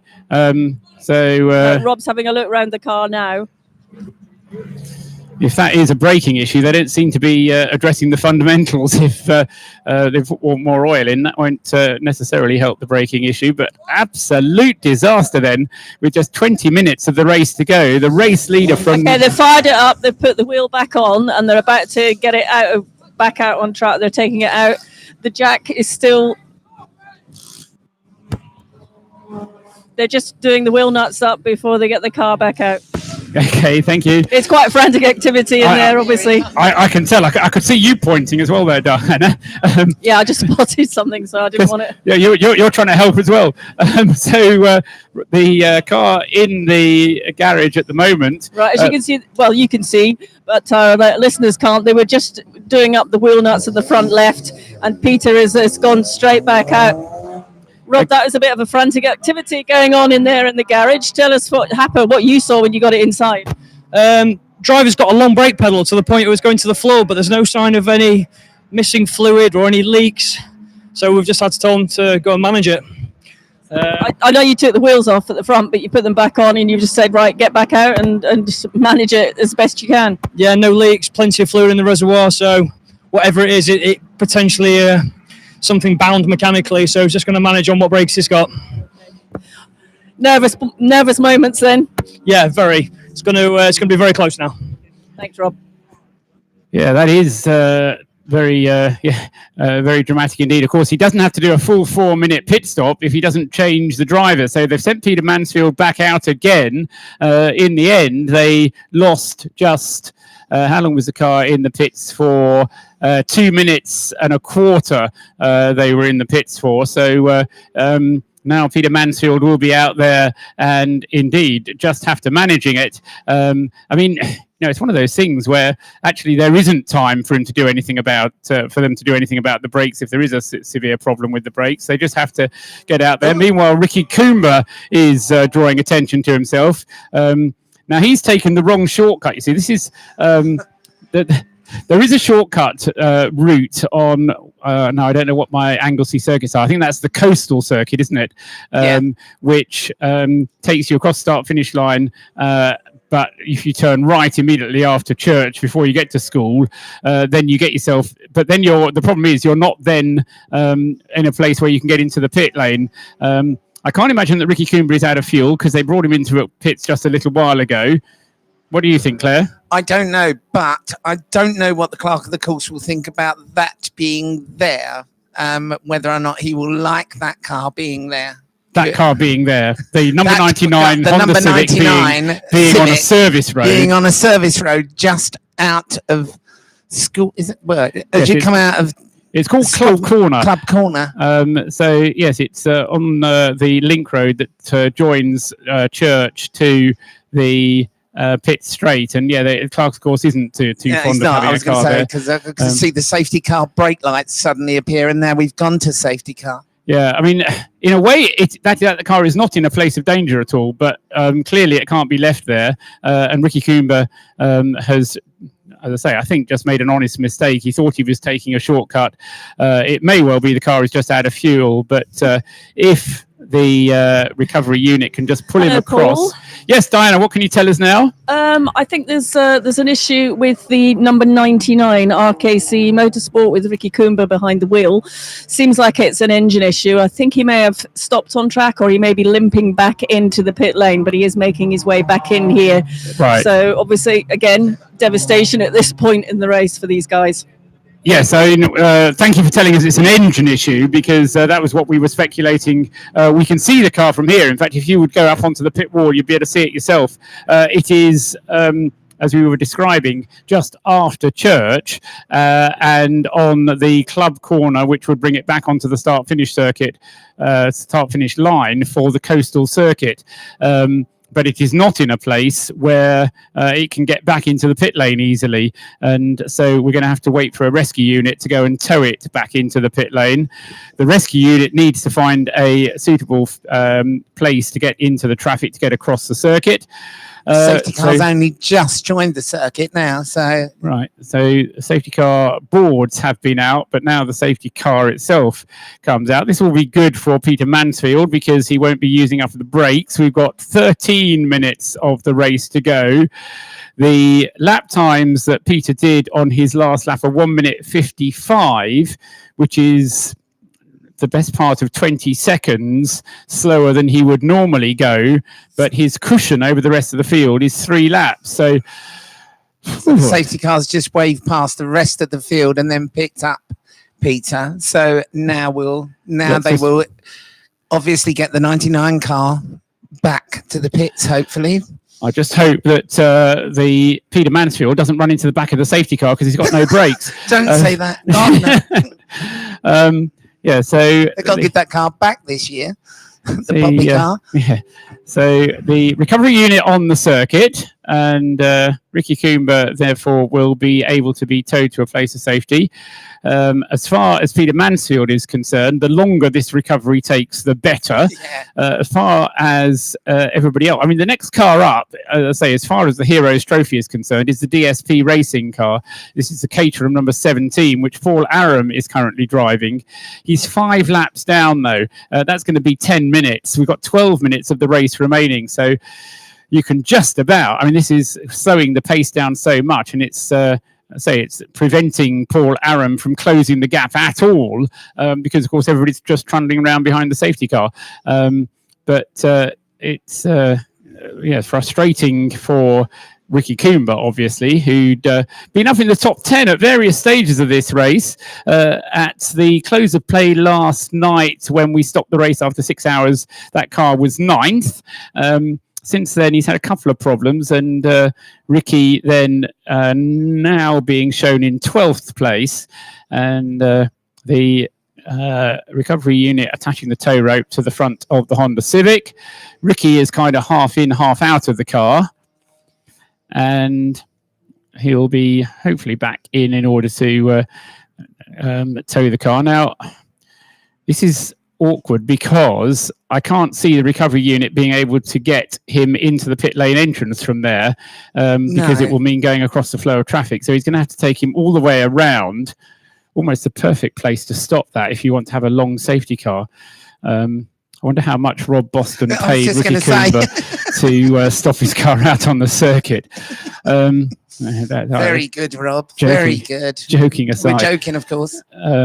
So the safety car comes slowly round, lights still on. Rob Boston Peter Mansfield immediately behind him with this Lotus, which I have to say, I mean, it would have really been a travesty if it doesn't get to the flag first, and fingers crossed that it will. We've got 10 minutes of the race to go, and even though this safety car means that Paul Aram with the number 17 Caterham will close up because he's in the queue behind the safety car. He's not going to be able to get that 5 laps back before the end of the race, with only 10 minutes remaining on the clock before the end of the race. So it was drama averted, I suspect, and there'll be lots of chewed off fingernails down in the Rob Boston garage, I suspect. But Peter Mansfield will be running around as carefully as he can behind the safety car. The Honda, he's got to go right the way up. They're going to bring him in via the service road, which then enables them to get into the assembly area. And so Ricky Coomber then will be following the tow truck, and the rest of the field going on round now. As yet, not quite having completely caught up with the safety car, but the safety car lights will be going out when they come down through the corkscrew this time. Ricky Coomber's car safely out of harm's way now, and will be taken to the back of the garage. Bad luck for Ricky Coomber, but I have to say, in comparison to the drama that we were about to have with Peter Mansfield, I mean, basically we've lost 7 minutes whilst that was going on, and that 7 minutes has been absolutely crucial for Peter Mansfield, because, let's say, it's far easier for him just to follow the safety car around without having to worry about his brakes. As you say, providing he doesn't hit it. Well, yeah, I mean, he's if he was going to hit it, he would have done so by now. The safety car just coming down now through the corkscrew, turns left and onto the Tom Price straight. The lights go out, and Peter Mansfield will be carefully going up the long straight to Tom Price. The Tom Price straight to the hairpin. They'll turn through there, and then we will have, about 4 laps to go when they get them back. It'll be green flag at the start-finish line. And, yeah, I think we'll probably have about 4 laps to go at the end of that. And Peter Mansfield then, with everything to do at the head of the field, but having to keep things nicely under control. Here he comes. Safety car pulls in. Peter Mansfield already using the power of the Lotus Elise as he heads down into the left-hander at target. Then he goes up the hill towards the banking. You'll use gravity at the banking to just ease the car around the corner. And it may well be he's been pumping the brakes while the safety car's been out, and that might have just given him a bit of pressure back. As I say, we heard from Rob Boston saying the fluids are all high. My only imagination is that it's the pads that are right down. So Peter very carefully, very gently through the long right-hander. The car on his tail is just trying to work out which one it was. Scuderia back of grid car, I think, the 27 relay car, which is going to be going past Peter Mansfield. And so we'll continue to monitor the lap times. Behind, we've got Pete Waters 2 laps behind, but as I say, he's a relay car. Michael O'Reilly back for Optinet Racing. That car's been really up and down the order as far as the overall positions are concerned. Optinet were way down with it. They were down in 8th place at the end of 6 hours. At the classification, yeah, they were got back up to 6th place and now up to 3rd place. So the Optinet team has been really, as I say, up and down the order, but it will ultimately depend on where they are regarding the handicap system as to how Optinet has done. And Michael O'Reilly, as I say, the man behind Optinet, will be looking to make up some ground. We've got Caterhams crawling all over the back of the Lotus as they come through, having this first green flag lap. There goes Paul Aram right behind the Lotus now. So he will be wanting to get past as quickly as he can, but that will only be him taking a lap off and going from 5 laps down to 4 laps down. And I don't think that's going to help him in these closing stages of the race. Claire? No, I don't. I think Peter will take it nice and easy now. And he's probably, I think they've got pit to car radio. I can't remember if they have. But if they have, Rob will be saying to him, just ease it, let them go past. Don't worry about it. Stay safe and bring it home. Absolutely. So, yeah, Peter Mansfield doing exactly that. The already has let Paul Aram past him, and a few other of the relay cars going fast as well as they go up to Rocket. 3 laps to go. And as I say, the lead now will be down to 4 laps. But if Peter Mansfield can, I mean, the important thing from Peter Mansfield's point of view, for the Rob Boston Elisa's point of view, is just simply not to crash. Yeah. And so he can really just go, as long as he can keep going. He will have to take the checkered flag in order to be classified. And so the only rule for him is just don't crash. And whether they're on the radio or not, Peter is old enough, wise enough and clever enough not to crash in these remaining few laps of the race. But so 2 laps is the gap between himself and the GPW car. Mike O'Reilly with the Optinet team car is, and further 2 laps behind in 3rd place.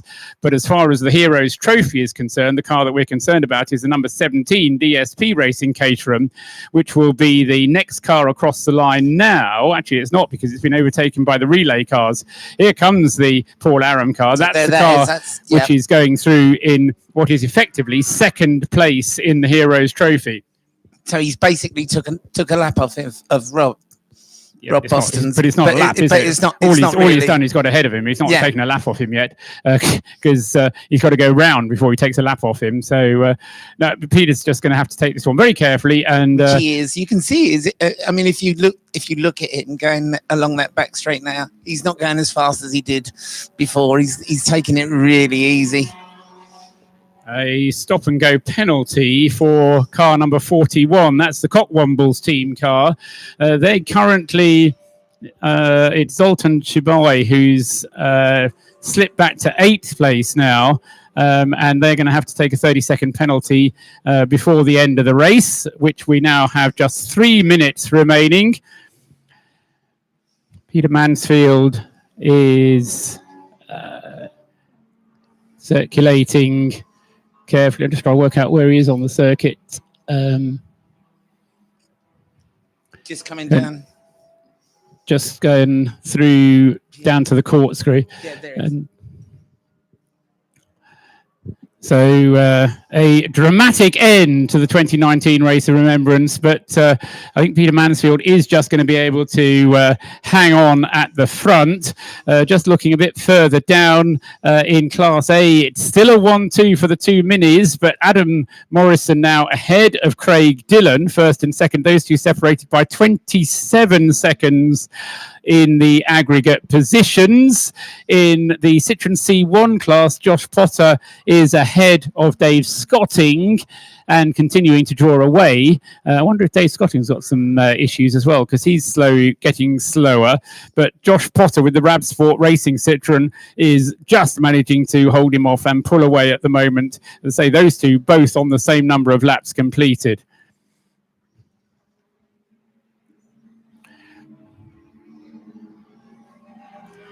The two Morgans have got themselves nose to tail with the number 21 car currently in the hands of Craig Hamilton-Smith, the relay car, and the other car, the number 20 car, which Paul Vokes has taken out after the braking problems for that, but making a nice photo finish for the two Morgans. They came here with the 5 cars altogether, but one of them running in the Heroes Trophy race and the other one running as a relay team. But good performance from all of the Morgans together to make a great effort. Peter Mansfield is up at the top of the hill at the moment, and shortly will be coming back into our sight at the corkscrew, comes down into the corkscrew. Yes, he gets. I mean, the car is stopping. The brakes do work, but as Rob Boston explained to Diana Binks a little while ago, I think the main issue is that it's just a very, very long pedal, and that doesn't inspire any confidence at all. So Scary. Very scary. he will be lifting early as they come into the corners, into the hairpins, especially into the pits for his stop and go penalty. Comes the Cockwombles car, car number 41. That's Zoltan Sharby to have his penalty pit stop at the end. Here comes Peter Mansfield. He's just going to go through. He's going to go on to the last lap now. So Peter Mansfield onto his last lap of the race in the Rob Boston Racing Lotus Elise. It's been a great race for him, and he will now just be heaving a huge sigh of relief and saying, come on now, Peter, don't make any mistakes. Yeah, don't do nothing now. Interesting as the pit wall becomes absolutely full with everyone getting ready to watch him come over the line. Yeah, great atmosphere down there on the pit wall, and applause being given to every single one of these drivers as they come through on this final lap of the race. 350 laps now completed for Peter Mansfield in that leading Lotus Elise, and still going well as far as the Heroes Trophy is concerned, although he was overtaken by the Caterham TWP Racing Mazda. He's going to come home as the leader of the 1800cc class. So the TWP car got itself kind of a bit ahead of itself as far as the pit stops were concerned, and had to use the safety cars when they came, which they did in great abundance towards the end of the race, and that enabled them to do their extra pit stops. But it did mean that they lost the position to the number 17 DSP Racing Caterham in the final stages of the race. But we wait for the leading car, the Lotus Elise. Peter Mansfield is up at the hairpin at the moment, and we'll be bringing the car back down the straight into the final turn, into the bus stop, and then into the final turn for the last time. The checkered flag is prepared. The 2019 Race of Remembrance, 12 hours has elapsed, and here he comes now, Peter Mansfield. Rob Boston will be on the pit wall and waving his hands in joy. That's been a nail-biting finish, but a great win for Peter Mansfield. Then he takes the Race of Remembrance. Diana Binks is down there, and I'm sure she's with Rob Boston. Go, Diana. I am with Rob Boston, who actually nearly fell over the wall. Race of Remembrance 2019 winner. How does that feel? Oh, it feels amazing. I'm so proud of the team. Peter, serving soldier, lots of medals, served the country, and he desperately wanted to do this again. And I just feel so pleased for him and pleased to be part of it.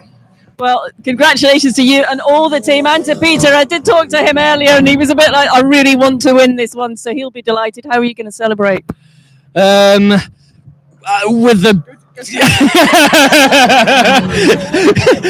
with a break, I think. Yeah, with a well-earned break, I think, if I don't mind saying so myself. Yeah. Well, congratulations to all of you. Hopefully we'll catch up with Peter as well. Thank you very much. Thank you. Yeah, well done, Diana, there in amongst the chaos on the pit wall, talking to Rob Boston then. And to be fair to Rob, you know, I mean, a lot of that win was down to his driving early on. He was the guy who put the car on pole position. He was the guy who did the majority of the driving, although Peter Mansfield, the two of them sharing the driving throughout the 12 hours and the 3 segments of the race. But hugely well done to Peter then, closing that final stint with those braking issues on the Lotus Elise. Claire? Brilliant, yeah, brilliant. I'm really, really pleased for them. We shared a garage with them last year, and they had all sorts of issues. So I'm really glad he's won it. I'm really pleased for Rob. Well done.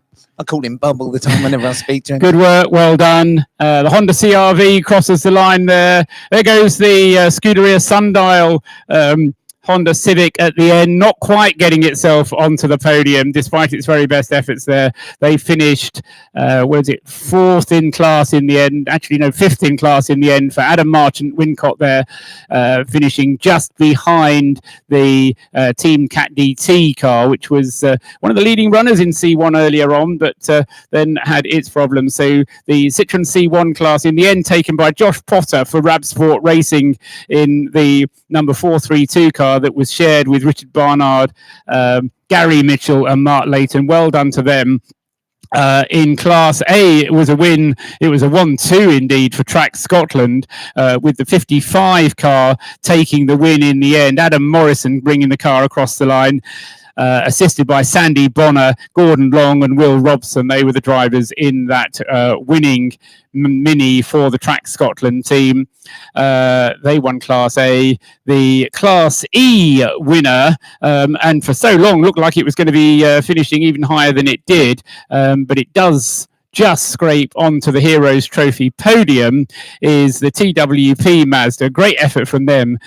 Really did show great speed in the darkness and the wet, and then they managed to hold on. Nick Duggill, John Munro and Brad Philpott, a good drive from them. They can be very pleased with themselves, finishing as class winners in Class E and in third place overall. And great work as well from DSP Racing with the solo Caterham, which Paul Aram brought to the flag. Don Henshaw and Steve McCulley. Steve McCulley, for my money, was one of the stars of the race. I mean, very, very quick indeed. At one point, he was the fastest car on the race out there. But, hello, Paul. Great work. Yeah, Diana, yes, what can you tell us? Well, I'm in the pit lane, but I was going to go to the Park Fermi, but I'm not sure I'll be able to hear you from there. Would you? James Cameron's here. I just want to get a final few words from James. Yes, off you go. James, 2019 done now. Superb race. What's your thoughts? Well, obviously the C1 class was tightly contested, but I think no. I mean, it's just been wonderful. I mean, up and down the pit lane, there are so many people here that I respect who come and enter into this in exactly the right spirit and just allow us to have a phenomenal time. It's a celebration of our sporting year, but I think it's a bit more than that, isn't it, these days? It's really quite special. So, yeah, it's very cool. Blimey, we've done it again, Diana. Who would have thought it? Well, everyone in the pit lane, up and down the pit lane, I've just said they get so much from this in all aspects, whether it's a personal thing, it's a motivational thing, or a competition thing. So, well done to you. Thank you very much indeed. Anyway, so prize giving will be just as fast as we can do it. So we'll get the word up and down the pit lane for when we can get everybody into the marquee for one last time and work out who's won this thing. Okay. Thank you. Thank you, James. Cheers. Well done to James Cameron, and well done to everybody who's ever had anything to do with Mission Motorsport, because we've all been saying it, but it's absolutely true. This is a very special event. Just wave. Sorry, I'm just waving for the listeners. I'm just waving to the safety car driver.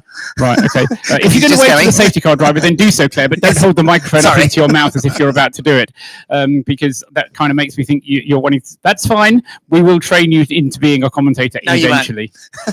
Maybe. So well done. I was in the middle of saying well done to all of the Mission Motorsport staff and anybody who's had anything to do with Mission Motorsport, because that was absolutely awesome, terrific event, and well done to everybody concerned with Mission Motorsport for that, and of course also to the BARC. My thanks as well go to the marshals for all of the work that they've done. The other mystery, which isn't quite clear to me yet, is who is going to end up winning the handicap. But as far as the on-the-road positions were concerned, and we didn't really get to talk about the relay runners so much because it was so confusing with the handicap, but Pete Waters coming home as the first relay car home in car number 88. Jeff Price and Lee Bristow. Lee Bristow was absolutely outstanding for my money. Good work from him. Optineck Racing, Michael O'Reilly with the team, Mark Roberts and Paul Vernon. They did a great job as well. It was great to meet Michael O'Reilly this weekend, or having wanted to meet him for some time. So well done to Optineck Racing. Second on the road as far as the relay cars were concerned. And as I say, once we know who actually won the relay, then once the handicap is applied, we will announce that in the marquee at the end of the race. I think, Claire, anything else that you want to say? No, sorry, no. Yes, no, that's fine. Good. Okay. Thanks to the marshals and everyone, usual stuff. All the usual stuff. Yes. Well, we thank the marshals for all of their hard work. Thanks to the BARC. Diana Binks did an outstanding job for us in all weathers over the course of the weekend. Thanks very much to Diana for all of your help. It's been an absolutely memorable race of remembrance. The sun has kind of disappeared behind the clouds now here at Anglesey. And if any of you have been listening on the RS1 channel of the Radio Show Limited network, then if you've been inspired by this, then get yourself up here next year, because it's a great place to watch motor racing. And the Race of Remembrance is a very special event indeed. It's been great fun. It's been a privilege to talk about it from up here in the commentary box for the 12 hours. I've thoroughly enjoyed myself, and I hope you have too. Safe journey home, everybody. See you over in the marquee if you're here at Anglesey. Otherwise, see you all at another racetrack very soon. Good night.